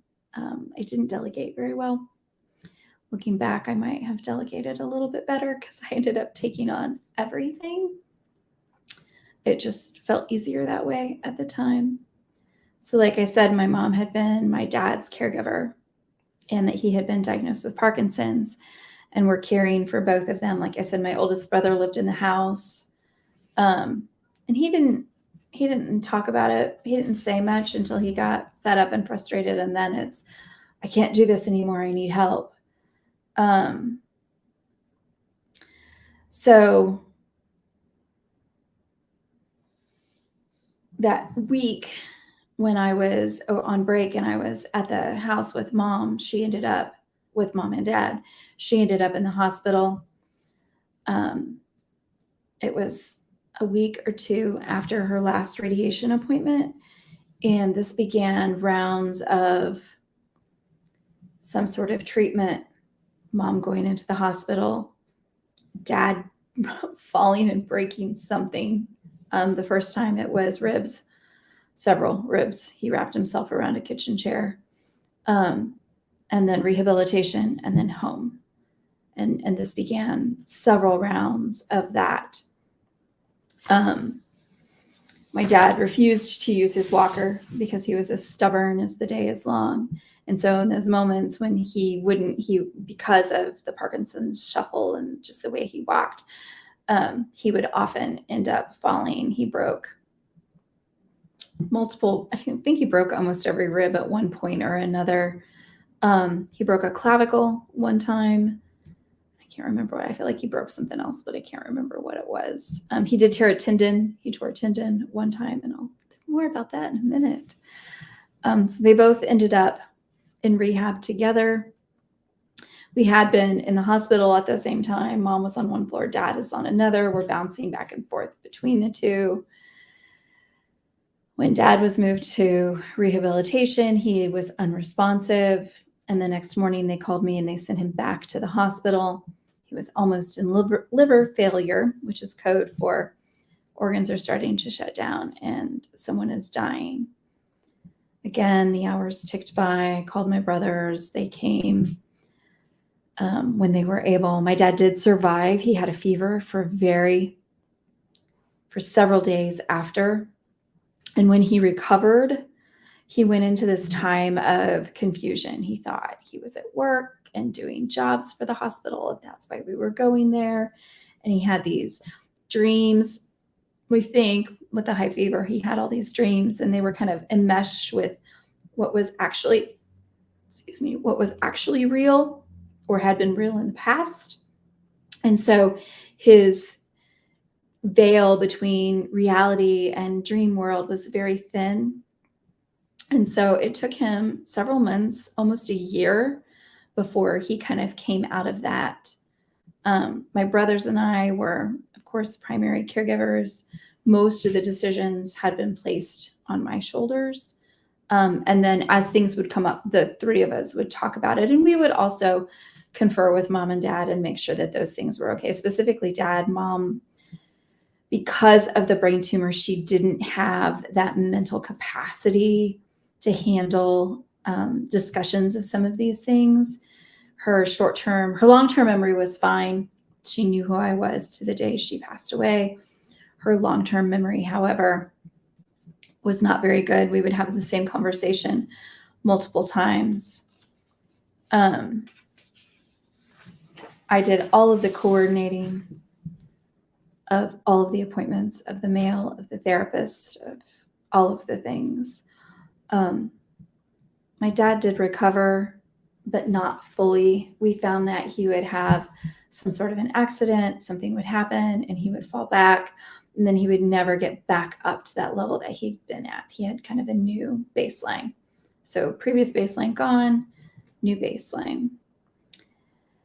And then, and that would kind of continue. So he would recover and then fall back, and recover and then fall back. He finally ended up in the rehab that mom did. And they, this is one of those crazy times.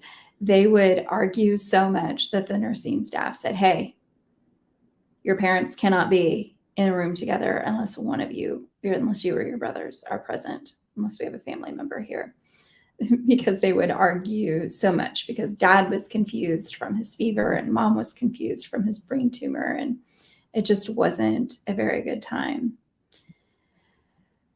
And then we finally, this rehabilitation facility, we went round and round with them. I went round and round with them. I was a teacher. I'm an educator. I've been in education for 24 years. And I would tell my teacher friends, I'm like, I'm that parent only with my parents and their care. But I identified myself as that parent that kind of hovered maybe a little too much and was on top of things and wanted to make sure that everything was being taken care of the way it needed to be taken care of. But my mom basically had a traumatic brain injury and she needed more regimen and more schedule. But they wouldn't do that. They would be like, well, we'll write in her notebook that we had therapy at this time, but we're not going to schedule it. And that was really, really frustrating to me. And then they didn't have any sort of, this is what we're working for, and this is when we'll be discharged kind of process. And so at one point we just got fed up and frustrated and ended up pulling them and sending them back home. So during this time, my brother that lived there, he would stay during the week. And then my other brother and I would alternate weekends. And then we had caregivers that would come in kind of to bridge the gaps between when we would leave and my other brother would get there. And it was during this time we had therapists coming to the house. And I remember we had a social worker came and she was talking about going back to just being the kids instead of constantly being the caregivers. And I remember thinking that is what I wanted. And that really resonated with me. So we ended up moving them into a care facility. Mom ended up in the nursing and dad ended up in assisted living. My mom wasn't there too many months. She did try and convince my brothers to take her home at first, but then she kind of got used to it. The staff there was absolutely, every place we went, the staff was amazing. The nursing staff are incredible. And so my mom ended up in the nursing care because she needed so much extra help. And it wasn't too long. I think she went in there in May, and on July 10th, which was 9 months to the day after her surgery, she passed away. And I will never forget that day. That was one of the hardest days of my life. I got a phone call really early in the morning, or not really early, in the late morning. I had just finished my workout and they said, today is the day. So I called everybody and we sat vigil bedside, kind of alternating and taking turns. And she finally passed away at around 9:30 in the evening with us sitting vigil around her all day. At one point that day, she said my name. So I know that she knew who I was to the day that she passed. And then, we had mom's funeral, and then we're thrust into continuing to care for my dad. He had fallen in February and had a tendon that kind of disconnected from his arm. And an orthopedic surgeon gone in and repaired that with a staple, but he had constant infection and had to be on high-dose IV antibiotics for a long period of time. The facility that he lived at, he wasn't allowed to have caregivers come into, because of the way it was structured, he wasn't allowed to have people come into his assisted living apartment. So he had to live in the rehabilitation facility. And he was kind of back and forth there. We went to multiple doctors and multiple specialists, and nobody could really figure out what was going on and why the infection wasn't going away. So finally, after 3 or 4 months of this, the surgeon decided to go back in and trace the infection back and see what was going on there. And so they traced the infection back to the staple. And once he removed the staple, fortunately, the tendon, bodies are amazing, the tendon had reattached, and he healed, and we ended up moving his facility before he passed away. I found a place that if he had therapies, that the therapist could come into him and that he didn't have to constantly be moving locations. It was a lot smaller, and the facility was much better suited to his needs. I'll never forget also the day he passed away. I got a call at 5 o'clock on a Monday morning. And as I said, I'm a teacher. And if I'm going to miss, I have to have lesson plans and things ready for my students to do. And the sweet nurse, we're on the phone, and she says, I need you to come in. I'm like, it's Monday morning, it's 5 a.m. I have class, I've got to teach today. Like, are we talking, like, what are we talking about here? Are we talking, I need to take a half day, or are we talking, I need to take a full day? And she and I went round and around several times until finally this sweet lady, who did not want to tell me over the phone that my father had passed away, told me that my dad had passed away. So I called off for the full day, contacted my brothers on my way to the facility. And then we started the business of taking care of the deceased. My father had died 2 years after my mom. So my mom died in July. My dad died 2 years later in September. And so dividing up the things, selling the properties, settling the estate, all that took a little over a year after my father passed away. But little did we know that a short year later, my oldest brother was going to die as well. And so in a 6-year time span, my mom passed away. 2 years later, my father passed away. And 2 years later, my oldest brother passed away. So now in my immediate family, all that's left is me and my older brother. So then we began the business of taking care of my older brother's estate as well, and all of his things, and selling stuff off. And that took around 2 years to get all of that done. My body, by the time this all ended, my body was in complete dysregulation. I had started, I worked out when my mom was sick. I had started doing CrossFit and found that that was 1 hour out of my day where I found some sanity, where I didn't have to think about what was going on with my parents. My phone stayed on all night because I never knew when I was going to get a phone call. And I often would get the 2, 3, 4, 5 a.m. phone calls about something going on with one of my parents. And after I did CrossFit for a little while, I actually powerlifted for a couple of years. And that wasn't meeting my needs anymore either. I was going to the gym, and I'd get there. There were a couple guys lifting really heavy, and they would take up all of the spaces to lift. And I never knew where they were in their workout. And so I didn't know how long I was going to have to wait for them to be done. So I would walk to the top of the stairs, see that they were there, and turn around and leave because it wasn't worth my time. It took so much for me to get there. And so a friend of mine suggested that I come back to yoga. Well, I had started yoga when I was a college student. It was a PE credit. And my school started offering yoga classes through this absolutely lovely teacher. And I signed up for it and started going to the studio and really just began to feel better, began to get back in touch with myself, with my body.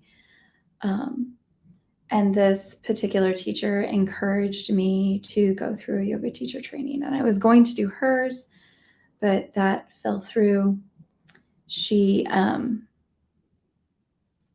moved the date from spring to fall, and fall just didn't work for my schedule. And so I found somebody else and signed up for their yoga teacher training. So this was in the late winter of 2020. So around February 2020, I signed up for this yoga teacher training in Costa Rica in person. And I wanted to write social emotional curriculum for my students. I was seeing such a rise in students with anxiety and depression, and I wanted to make an impact in that and help them, give them tools, give them things to help them with their bodies because of what I had learned with mine. And so we all know what happened in March of 2020. The yoga teacher training didn't happen. And the teacher ended up flipping her model and going to a virtual yoga teacher training. And so I immediately signed up and went for that. So that was my 200 hour. And then it connected with me in such a powerful way. And I had a conversation with her and decided to do my 300 as well. And then she offered a yin certificate, and then she offered a children's certificate. And now I'm actually helping teaching the exceptional learner portion of this year's children's yoga teacher training, which is really cool. So I started my business in September of 2020. I started Tulsi Rose Yoga, and I started as a way to connect with people who maybe felt that there was something in yoga for them, but were nervous about going to a traditional yoga studio. And so I created kind of a one-on-one model where I would work with people independently, and I do still do that. And also work with kids. So I have a teenager who is 14. Actually, he just turned 15. And he is high functioning on the autism spectrum. So I work with him to help connect with his body and help regulate his system. And he's had some physical issues as well. And yoga has not only helped with the physical aspect, but also the mental and emotional aspect. And I know his mom, when we first started and talked, didn't expect that at all. And so I started working with him. And then I had some other private clients that I worked with. I worked with a woman who was pregnant. She had some really painful sciatic issues because the baby, within one session, the pain was tolerable. Within 2 sessions, the pain was gone.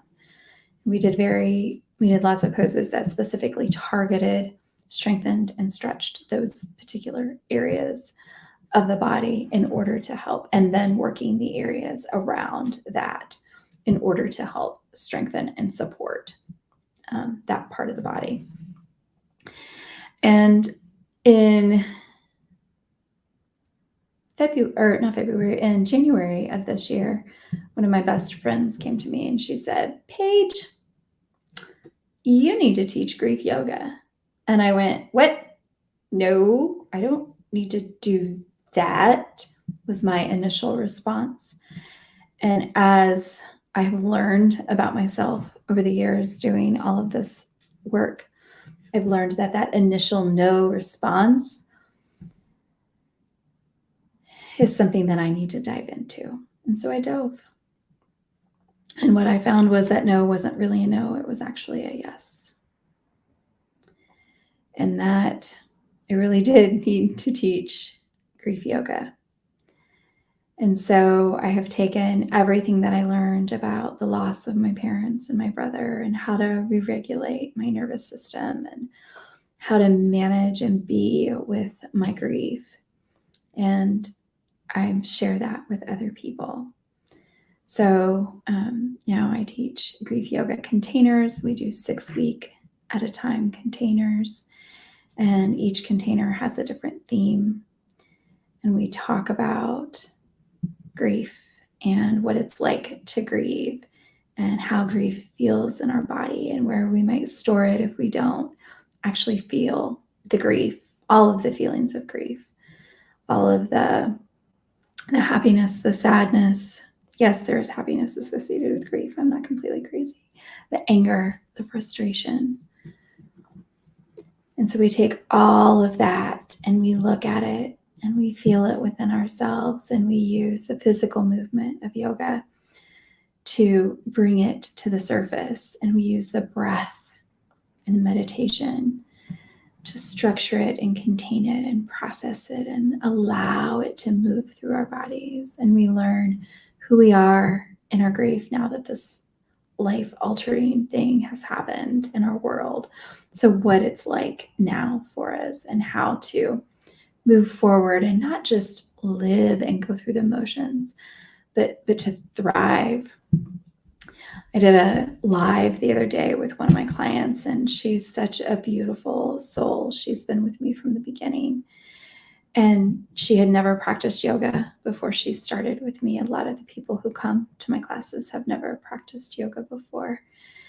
And she talked about her space. She has a little yoga space in her house now, and she does a little something on the mat every single day because it's made such a powerful impact in her life and her world, and how she sees and processes and utilizes things. And she had lots of grief cakes as well.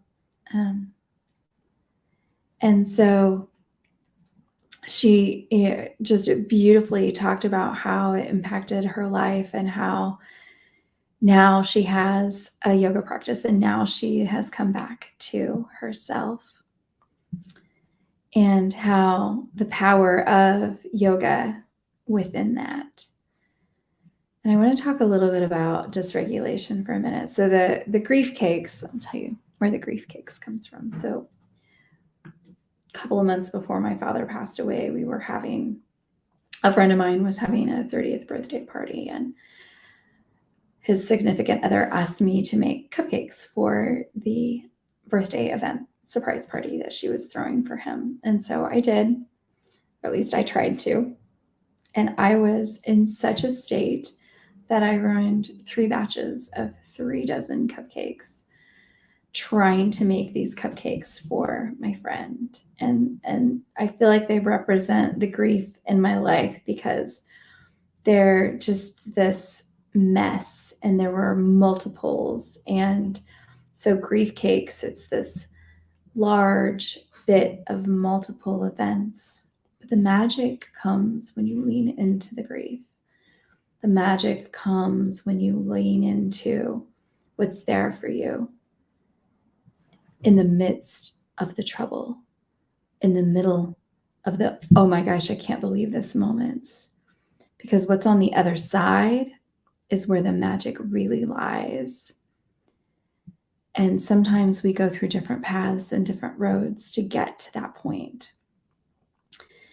And to get there, just keep pushing and keep leaning in to the uncomfortable, because I promise you, the magic is truly on the other side.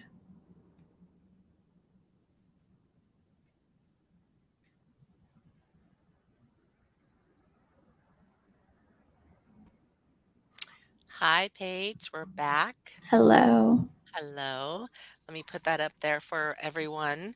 If you need to get in touch with Paige, she is at tulsiroseyoga.com. Thank you for sharing your story. Thank you. It was powerful. I think you're right. If you can get on the mat every day just for a little something, Yeah. you'll definitely feel so much better. What would you say? I know you work with a lot of women who, like you said, when they come in, they've never done yoga before. So what would you Mhm. say to those who are watching that are scared? I mean, there's so much, before you practice, so much of what you see are super flexible people on TV, or in Doing all of this or crazy stuff. yeah, Yeah. all this crazy stuff, and it's really hot, and lots of people, and it's overwhelming if you don't know any better, right? So what would you say to those people? I would say find a place that's not so overwhelming because they're out there. Or a I would private be teacher, yeah. private teacher. I started with videos. So I did the yoga class as a PE credit. And then when yoga came back into my life, way before it came back in the form of exercise, workout, yoga videos. And I would take little pieces and parts and do it on my own at home. There's so much stuff on YouTube now. Oh, right, yeah. Yeah, I think the very first time I did yoga, I did it from a DVD that I bought at Yeah. like I don't know, a new age bookstore or something, you know what I mean? Yeah. I grabbed one that was like for beginners and did it. And then what else did I do? Oh, I think it was Rodney Yee. I think it was Rodney Yee, like the first yoga DVD that I got. But the first time I tried it, I worked with a woman who taught at this ashram. She taught yoga. I worked with her. She was a PR director at this ad agency that I worked at. And she taught me one pose. And I was like 21, at the time. And she's like, just do this, see if you can do this, and balance. And I was like, yeah, I can do that.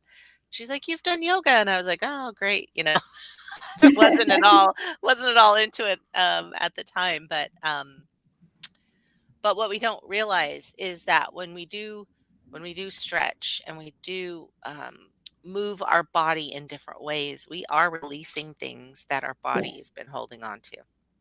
So Yeah. can you talk about that a little bit? Yeah, especially I know as women, we often carry things in our hips and our shoulders and our neck. And That's me, those shoulders and neck. areas, That's my I'm particular area. hips, shoulders, neck, and all of them, hips, shoulder, I'm everywhere.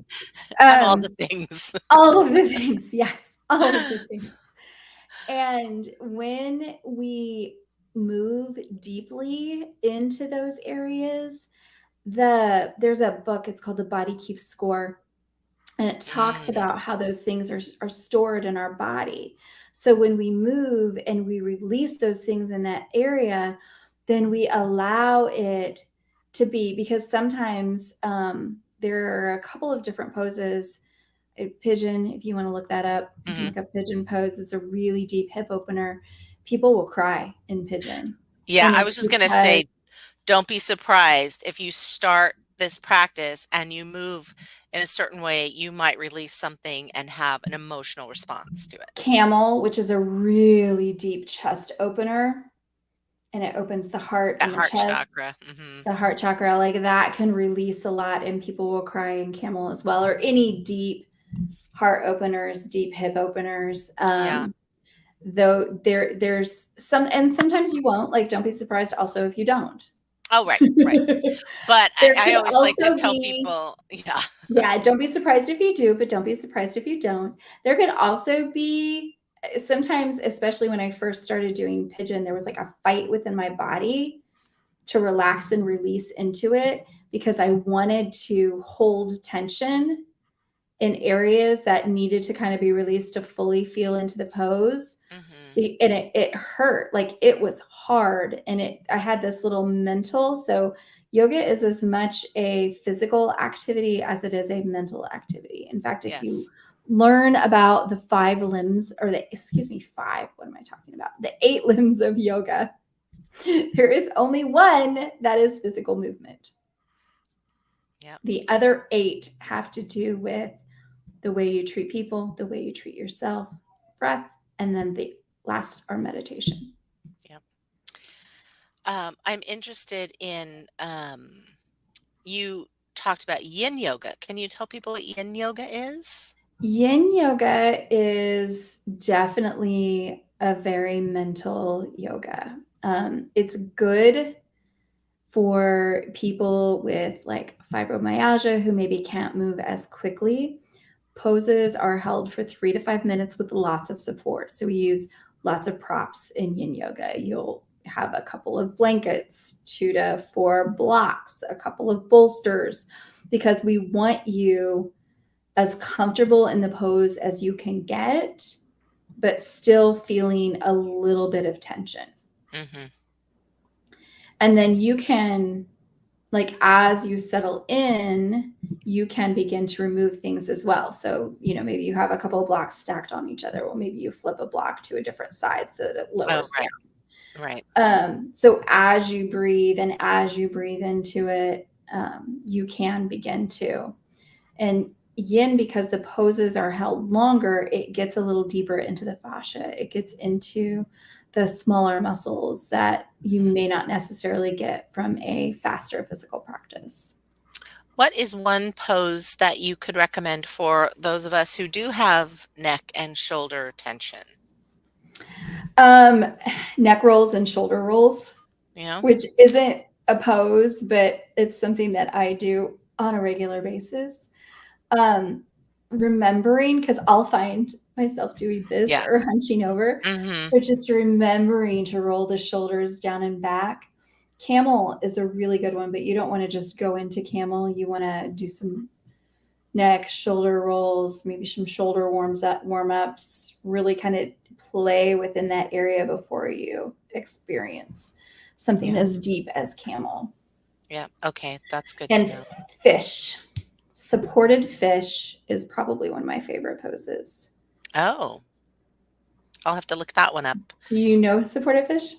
I There's don't know a supported couple fish. of different ways to do it. The easiest to explain is you take a bolster or a couple of stacked pillows and you bring them up right to the base of the tailbone. You're sitting on the ground with your legs straight out in front of you.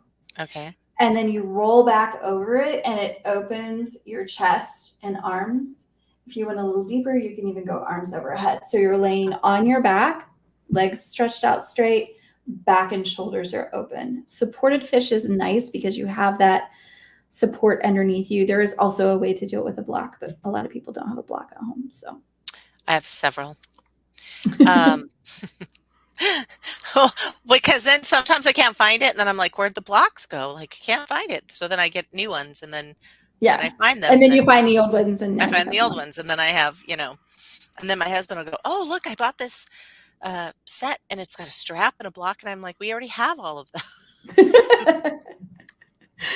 Oh, fun though. But I think, especially for me, at fibromyalgia, so yin yoga was a fantastic discovery for me in pain relief and in flexibility, because what happens is you don't want to move because your body hurts. So you are constantly trying not to move any more than you actually have to when you have a pain flare. And so, um, we just talked about this with Fran earlier about, you don't want to move because you hurt, but the more you move, the better you feel. Yeah. And so if you can do something really light and easy like yin yoga, um, you're still getting the benefits of the stretches and the deep movements and the deep relaxation, but you're not overexerting yourself. Yeah. So, yeah, I think that's wonderful. Okay, thank you so much. Page, tulsiroseyoga.com. Check it out, /grief yoga. Check that out. All of her links are at the speaker catalog, and they'll be at the end of this video when they get posted. So, and if you have classes online? I do. I have classes. Yes. So I have Okay. classes online. They are Mondays at 7:00. Great. Is my online class. And then I do have, if you're in the Indianapolis area, I have in-person classes in Indianapolis as well. Great. So online, Monday night, Tulsi Rose Yoga. Thank you so much, Paige. Thank you. We are closing up our day at the She Is Me conference, and we are so pleased to welcome Dr. Alicia Ray. She is Alicia Rai. We practiced this before and I blew it.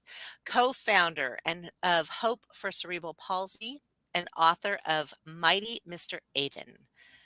Dr. Rai is presenting Pursuing Motherhood, a story of grit and perseverance. Please welcome Dr. Alicia Rock.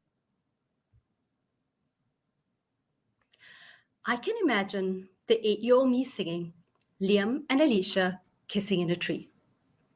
First comes love, then comes marriage, then comes a baby in a baby carriage. You might be familiar with this nursery rhyme.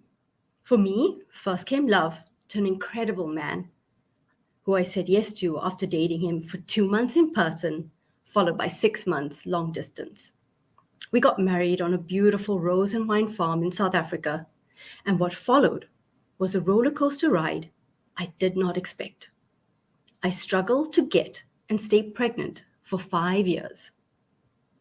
For those of you who've never struggled with fertility, you might be asking, what infertility?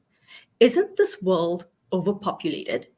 So I invite you to take a moment to think of someone you might know who has breast cancer or who has survived breast cancer. You're probably thinking about 1, maybe 2 people. The worldwide incidence of breast cancer is 1 in 9 women. On the converse, men and women affected by infertility is 1 in 6. So the odds are you probably know someone who is going through this. For me, I thought conceiving a baby was the most natural thing in the world. When I was a teenager, we were told, don't you dare have a baby before you get married. So for me, fertility was a guarantee. So when I struggled to conceive, the implied message or feeling was, I am broken. Infertility is defined as trying to conceive a baby for more than 1 year in couples over 30 years of age, or 6 months in couples over the age of 35. As a doctor, I know this, but here's what infertility really is. It is multiple medical appointments, countless pills and injections, blood draws, invasive ultrasounds, peeing on tons of ovulation and pregnancy sticks, and having intercourse in perfectly timed window periods, and still getting a negative result month after month after month until it leaves you broken, crying on the bathroom floor, scratching through the garbage to retrieve a pregnancy stick you tossed out just to make sure you read it correctly and it didn't miraculously turn positive. Infertility means planning your life around when you're ovulating. Infertility also means money, and lots of it. Infertility is expensive. 15 to 20,000 Canadian dollars expensive for a single IVF cycle. IVF, in vitro fertilization, is when the female egg is joined with the male sperm to form an embryo. The embryo is then implanted into the uterus with no guarantee that you'll get pregnant. You see, infertility is not just struggling to conceive. It really is struggling to keep it together. You constantly feel inadequate because your body cannot do something that it was designed to do. This is compounded when you get onto social media and you see what feels like yet another pregnancy announcement. And you think to yourself, when is it going to be my turn? When you watch everyone getting the very thing you want and you cannot control when that will happen for you. And while you're happy for everyone else, you're heartbroken for yourself. And in those moments, the weight of your empty womb is heavy. Infertility is truly an emotional roller coaster. With every positive pregnancy result, you open up your heart. You allow yourself to dream. What will they look like? What type of personality will they have? I opened my heart to becoming a mother at the sight of those 2 pink lines. In the years trying to conceive, I was a mother, not in the conventional sense, but I was a mother to hope, a mother to strength, and a mother to perseverance. I birthed these emotions month after month in place of being able to hold a baby in my arms. I nurtured these emotions, hope, strength, and perseverance, for the child that was still to come. Through those years, I turned to social media my village of perfect strangers supporting me in the trenches, encouraging me to keep going, and how it would all be worth it in the end. When I got pregnant for the third time, I was like, 3 is a charm, right? But soon after, I started bleeding, and I felt as if someone had ripped my heart from my chest, that my body had betrayed me once again. I was emotionally, physically, and mentally drained. I could not rationalize it. I could not understand how I could do everything so right and get it so wrong. You see, I was brought up with the ethos of hard work pays off, but this was not true when it came to starting our family. Why not adopt? This was the knee-jerk response if anyone heard of our struggles with infertility and staying pregnant. You see, my husband and I spoke about adoption prior to us getting married. We would have biological children and then adopt. So after 3 miscarriages and countless failed fertility treatment cycles, we revisited the adoption topic. We looked at the traditional route, which would take us around 4 to 7 years, but again, didn't come with the guarantee that I would hold a baby in my arms. I was already 38 years old at the time. I remember putting down the phone with the adoption agency and feeling so defeated. My husband, through this all, was nothing short of incredible. He was constant, calm, supportive, and faithful throughout our journey. His words will forever be ingrained in my memory. Love makes a family. I hung on to his words. It's love and not biology. So once again, I turned to social media, my village of perfect strangers supporting me in the trenches. I stumbled across a Facebook page called Embryo Donation, and it struck a chord. I followed the still small voice inside, and at 1 a.m. one morning, I posted our story to Facebook and went to bed. The next morning, I got a message from a woman in the USA saying, "I saw your story. Would you like to chat?" You see, what I didn't know at the time was that while I was asleep, she saw my post, and she later shared with me that she had not gone onto Facebook for many months, but that morning had decided to kill some time and scroll Facebook while feeding her baby. My husband and I nervously jumped onto the FaceTime call with a couple from Seattle.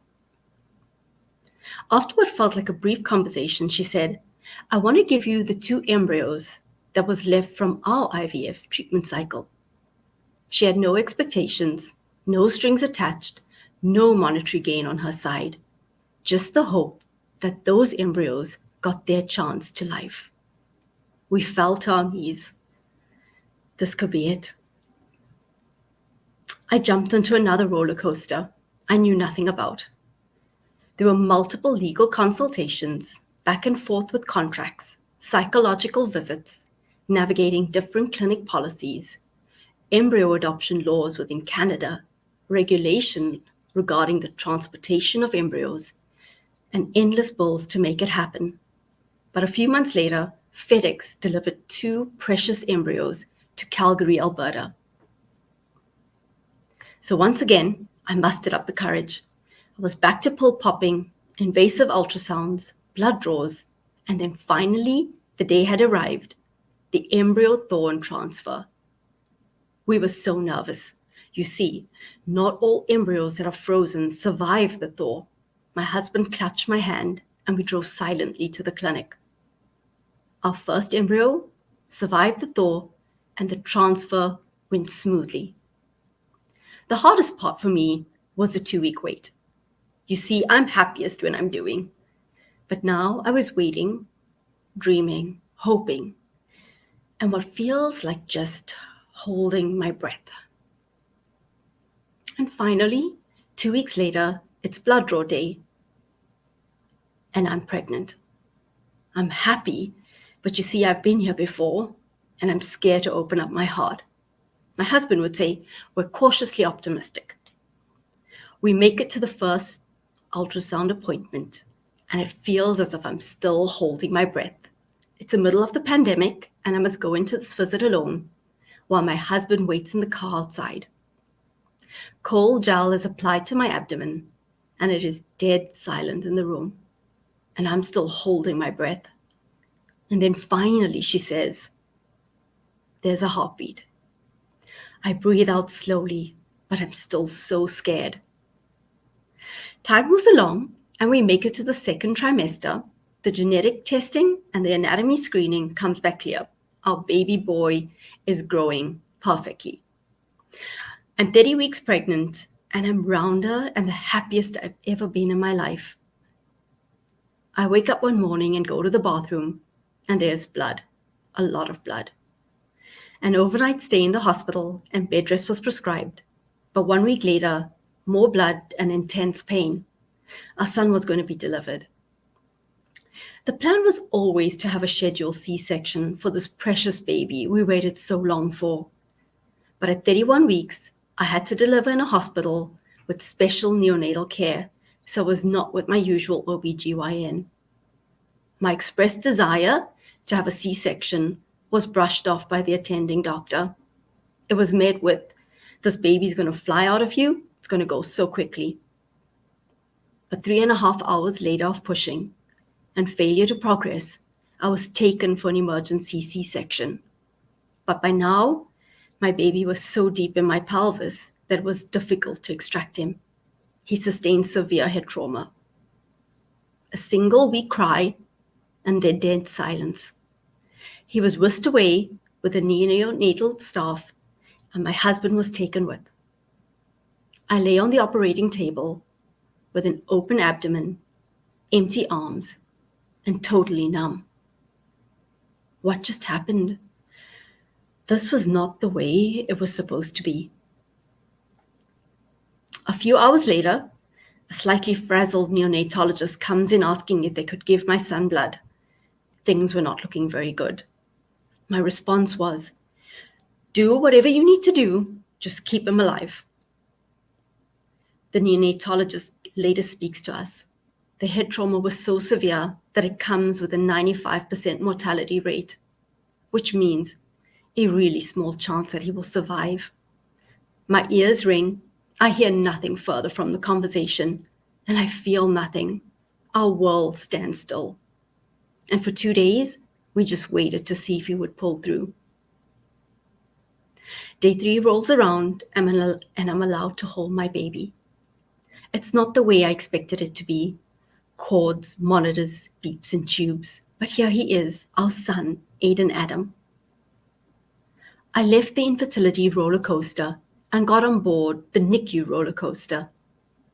On day 5, a head ultrasound showed that my son had a massive stroke. We started to play the watch and wait game. Days became weeks, and weeks became months. The prognosis for Aiden was filled with uncertainty, and expectations were typically communicated with emphasis on worst-case outcomes. After 2 months, we were allowed to bring Aiden home. We left the NICU, deprived of hope, carrying shattered dreams for this baby we so desperately wanted. We faced the unknowns with Aiden amidst the ongoing pandemic, in isolation, with little to really no support. Once again, I turned to social media, my village of perfect strangers, to support me through the trenches. I left the infertility roller coaster for the NICU roller coaster, and now I jumped on to the special needs mom roller coaster. I grieved the loss of the pregnancy, the delivery, and the motherhood journey I thought I would have. At the age of 4 months, Aiden started showing preference in using his left hand. We were offered one physiotherapy session every 4 weeks via Zoom. We knew we had to do better, and so I frantically searched online for other therapy options. My online village spoke of a clinic that was in Ontario, but coming soon to Calgary. When Aiden was 6 months old, we were the first through the doors of Smile Therapy. We found support and people who saw us as parents trying to do the best for our child, but mostly they saw his value and they saw his potential. Aiden was diagnosed with right-sided spastic hemiplegic cerebral palsy at 8 months old. Over the course of Aiden's exposure to therapy, we have witnessed incredible development, and he has already exceeded the expectations given to us, and he continues to blossom daily. Persistent flashbacks of my son's delivery, wishing I could go back in time and change it all, avoiding situations where I would see a pregnant woman or a baby, even to the extent of closing my family practice, because 90% of my patient population were women and children. All of this came to a head on the morning of my son's first birthday party with a panic attack. This left me realizing that I needed help and that I needed to address my mental health.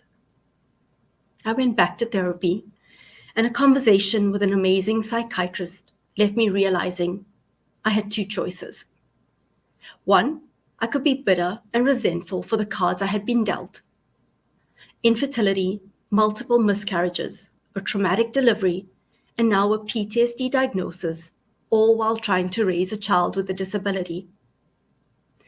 I knew that on this path, the grief would consume all of me. The alternative was turn my grief into giving, my ache into action, and my pain into purpose.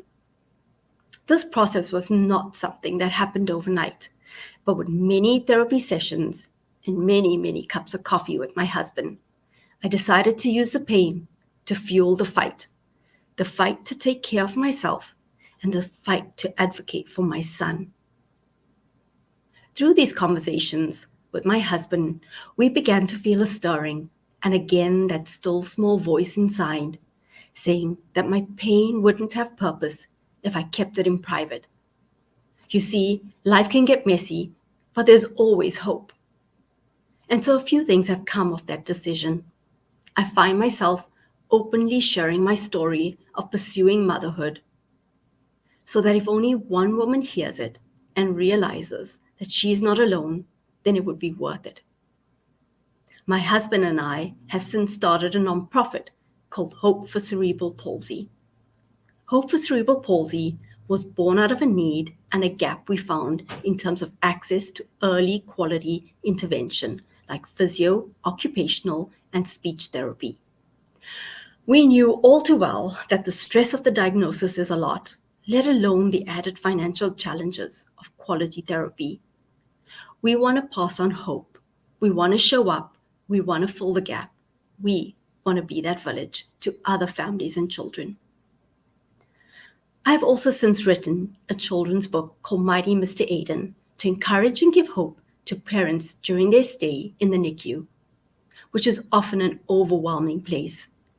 Reading to Aiden during our skin-to-skin time was such a special bonding time for us. But I felt I needed some encouragement. And so Mighty Mr. Aiden is a book I would have wanted to read to my baby in the NICU. The beauty of this book is that it could later be read to NICU warriors to show them their strength. With many intentional decisions and choices, I find myself in a much better space mentally. Doctor's appointments are a constant reminder how far behind we are and how much further we still have to go. But with a shifted perspective, I see my son for the absolute gift that he is, our rainbow baby, a miracle boy who gave an infertile woman the opportunity and the privilege to be a mother. A little boy who has taught me to dig deep, to never give up, to never lose hope. He has helped to inspire the birth of a nonprofit so other children affected with cerebral palsy can have access to quality care. He has inspired the writing of a children's book to encourage other NICU warrior parents to hang on to hope. He is the reason I share my story today. So yes, my son is disabled, but in his short 2 years of life, he has inspired more positive change than many adults hope to achieve in their lifetime. And so no label or diagnosis will ever undermine his value. 25% of the women in this virtual room are struggling to get or stay pregnant. And the other 75% is the village. If you're part of the 25%, I see you. This is not your fault, and you are not alone. I encourage you to find your village. And to the village, here's what you should know: a small act of kindness goes a really long way. And please don't offer platitudes. By platitudes, I mean saying things like, don't stress, it'll happen when you least expect it to. Everything happens for a reason. It could be worse. At least you know you can get pregnant. You can have my child if you want. As well meaning as these statements come across, they're really painful. Instead, you could say, I know you'll make a great parent one day. The hardest one for me was at least your miscarriage was early. Let me just be clear. There's never a good time to lose a baby. It is an almost unbearable grief. Instead, you could say, I'm here for you. I'm praying for you. I can't imagine what that feels like. There was a tipping point for me that opened something in my heart, and that was acceptance of my journey to motherhood through embryo adoption. Not just because it was my only option, but because I truly believe more than ever that this was a path for me all along. There's no other explanation but that those embryos were always meant for us. I was led to those embryos, and one of them fills my arms today. I will forever be grateful to the amazing woman who stepped up and filled my empty arms with the most precious gift that my son is. She continues till today to be my village and a dear friend. I trust that as I share my story today, that you will hear a story of hope, that you will hear a story of love that never gave up, that you will hear a story of grit and perseverance. If there's anything you take away from me sharing today, is that we all go through hard things. Life gets messy, and at some point, we all have the opportunity to be the village, to support others and spread hope. Let us come together alongside each other as women and support each other. We are stronger together. We know this. Be the village to that woman suffering in silence as she tries to conceive. Be the village to the woman who has had a miscarriage. Be the village to that preemie mom mourning the lost months of pregnancy. Be the village to the mom who's had a traumatic delivery. And be the village with a listening ear to the mom raising a child with a disability. I want to end with this. Pursue motherhood despite all the obstacles. Follow the still small voice inside, the big and the small nudges along the way. Because where there's hope, there's possibility, and those possibilities are beautiful. No matter how you gain the title of mom, it is the best title you will ever have. There are many women silently waiting, praying, and hoping for someone, anyone to support them through the journey. It truly takes a village, and you are that village. Thank you.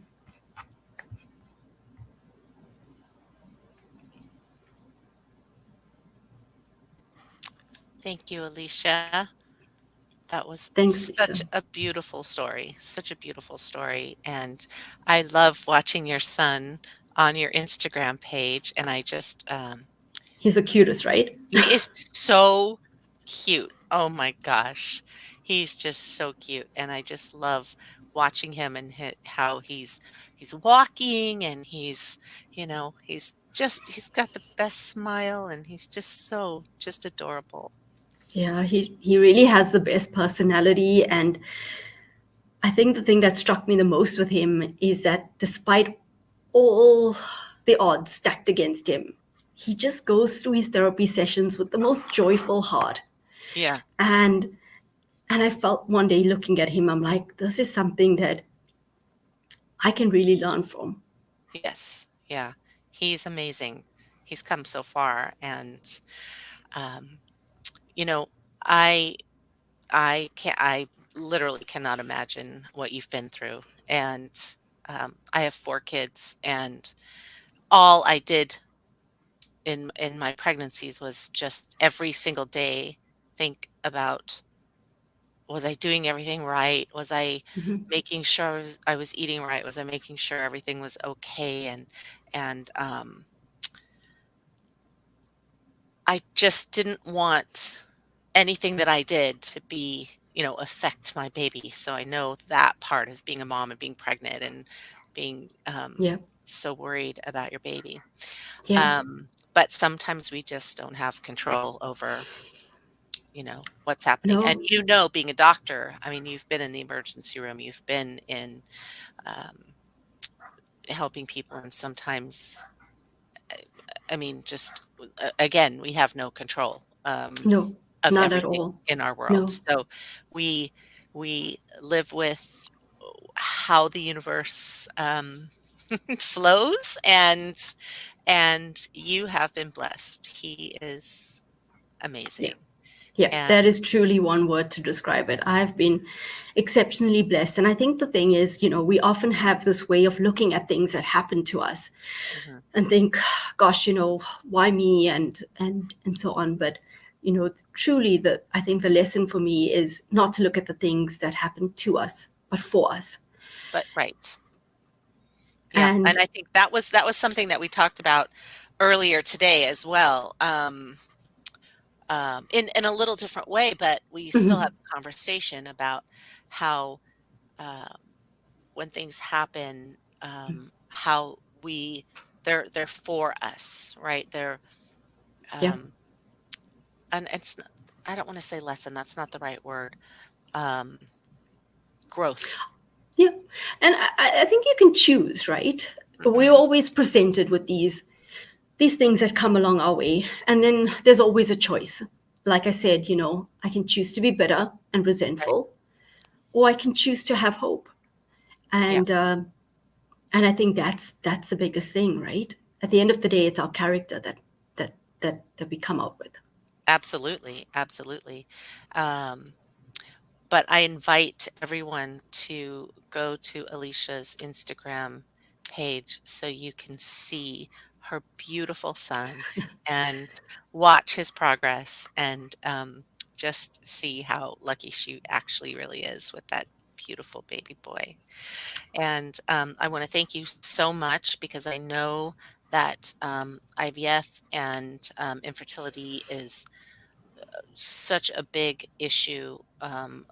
And especially, I know in our community here, Yeah, in our collective, yeah, so many women struggle, and it is there's so many aspects to it. I mean, we could have an entire hmm conference just on hmm this, right, on yeah, pregnancy, motherhood, and we're having actually a day on motherhood and all aspects of mother, whether it's, hmm trying to get pregnant or yeah, losing, uh, yeah.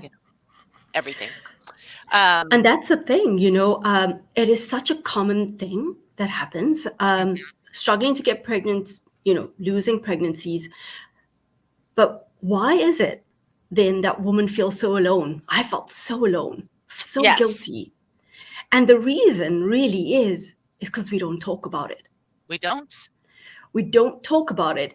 And when we shed light onto topics, it takes away the shame and it makes it easy for people to reach out. Oh, me too. When I Yes. said I had a miscarriage, I had tons of women reaching out to me and saying, "Oh, that happened to me." And I'm thinking, okay, I'm not alone. And Right. that's what really spurred me on in reaching out to other women online, Mhm. because I didn't feel alone. Mhm. And this is the big thing. Let's break the stigma. Let's shed some light on these topics and let's support women through this. Again, we have no control. Comes easy for some people and it doesn't for Right. others. Right. And But go ahead. but it's just about saying, hey, you know what? I know this really bad thing has happened, but come along. I'm here with you. I'm going to Mhm. walk you. I'm going to walk with you.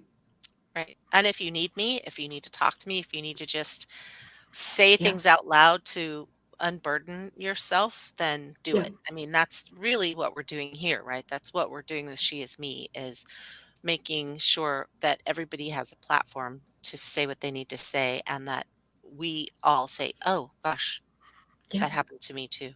Yeah. And um, It's about creating that village, right? right, it's about creating that, and about, like you said, talking about it. It has to be. We have to talk about it because there's no Mhm. shame in being a woman who can't carry a pregnancy. There's no shame in that, No. but there has to be. We have to get rid of that stigma. We have to get rid of that idea that if you're Yeah. a woman, you should be able to be a mother, right? You Yeah. should be, or you should want children. Some women don't want children, or or whatever. There's so much around that. We could go on and on and on. But I want to thank you for being here. I want to thank you for telling your story. I know it's sometimes not easy to tell the Yeah. details, but you have helped so many in letting us know what you've gone through. So I really appreciate you. Thank you so much. Thank you, Lisa. All right. We will be back tomorrow. We are done for the evening. We'll be back tomorrow at 7 a.m. So I hope to see everybody here tomorrow. Thanks. Goodbye.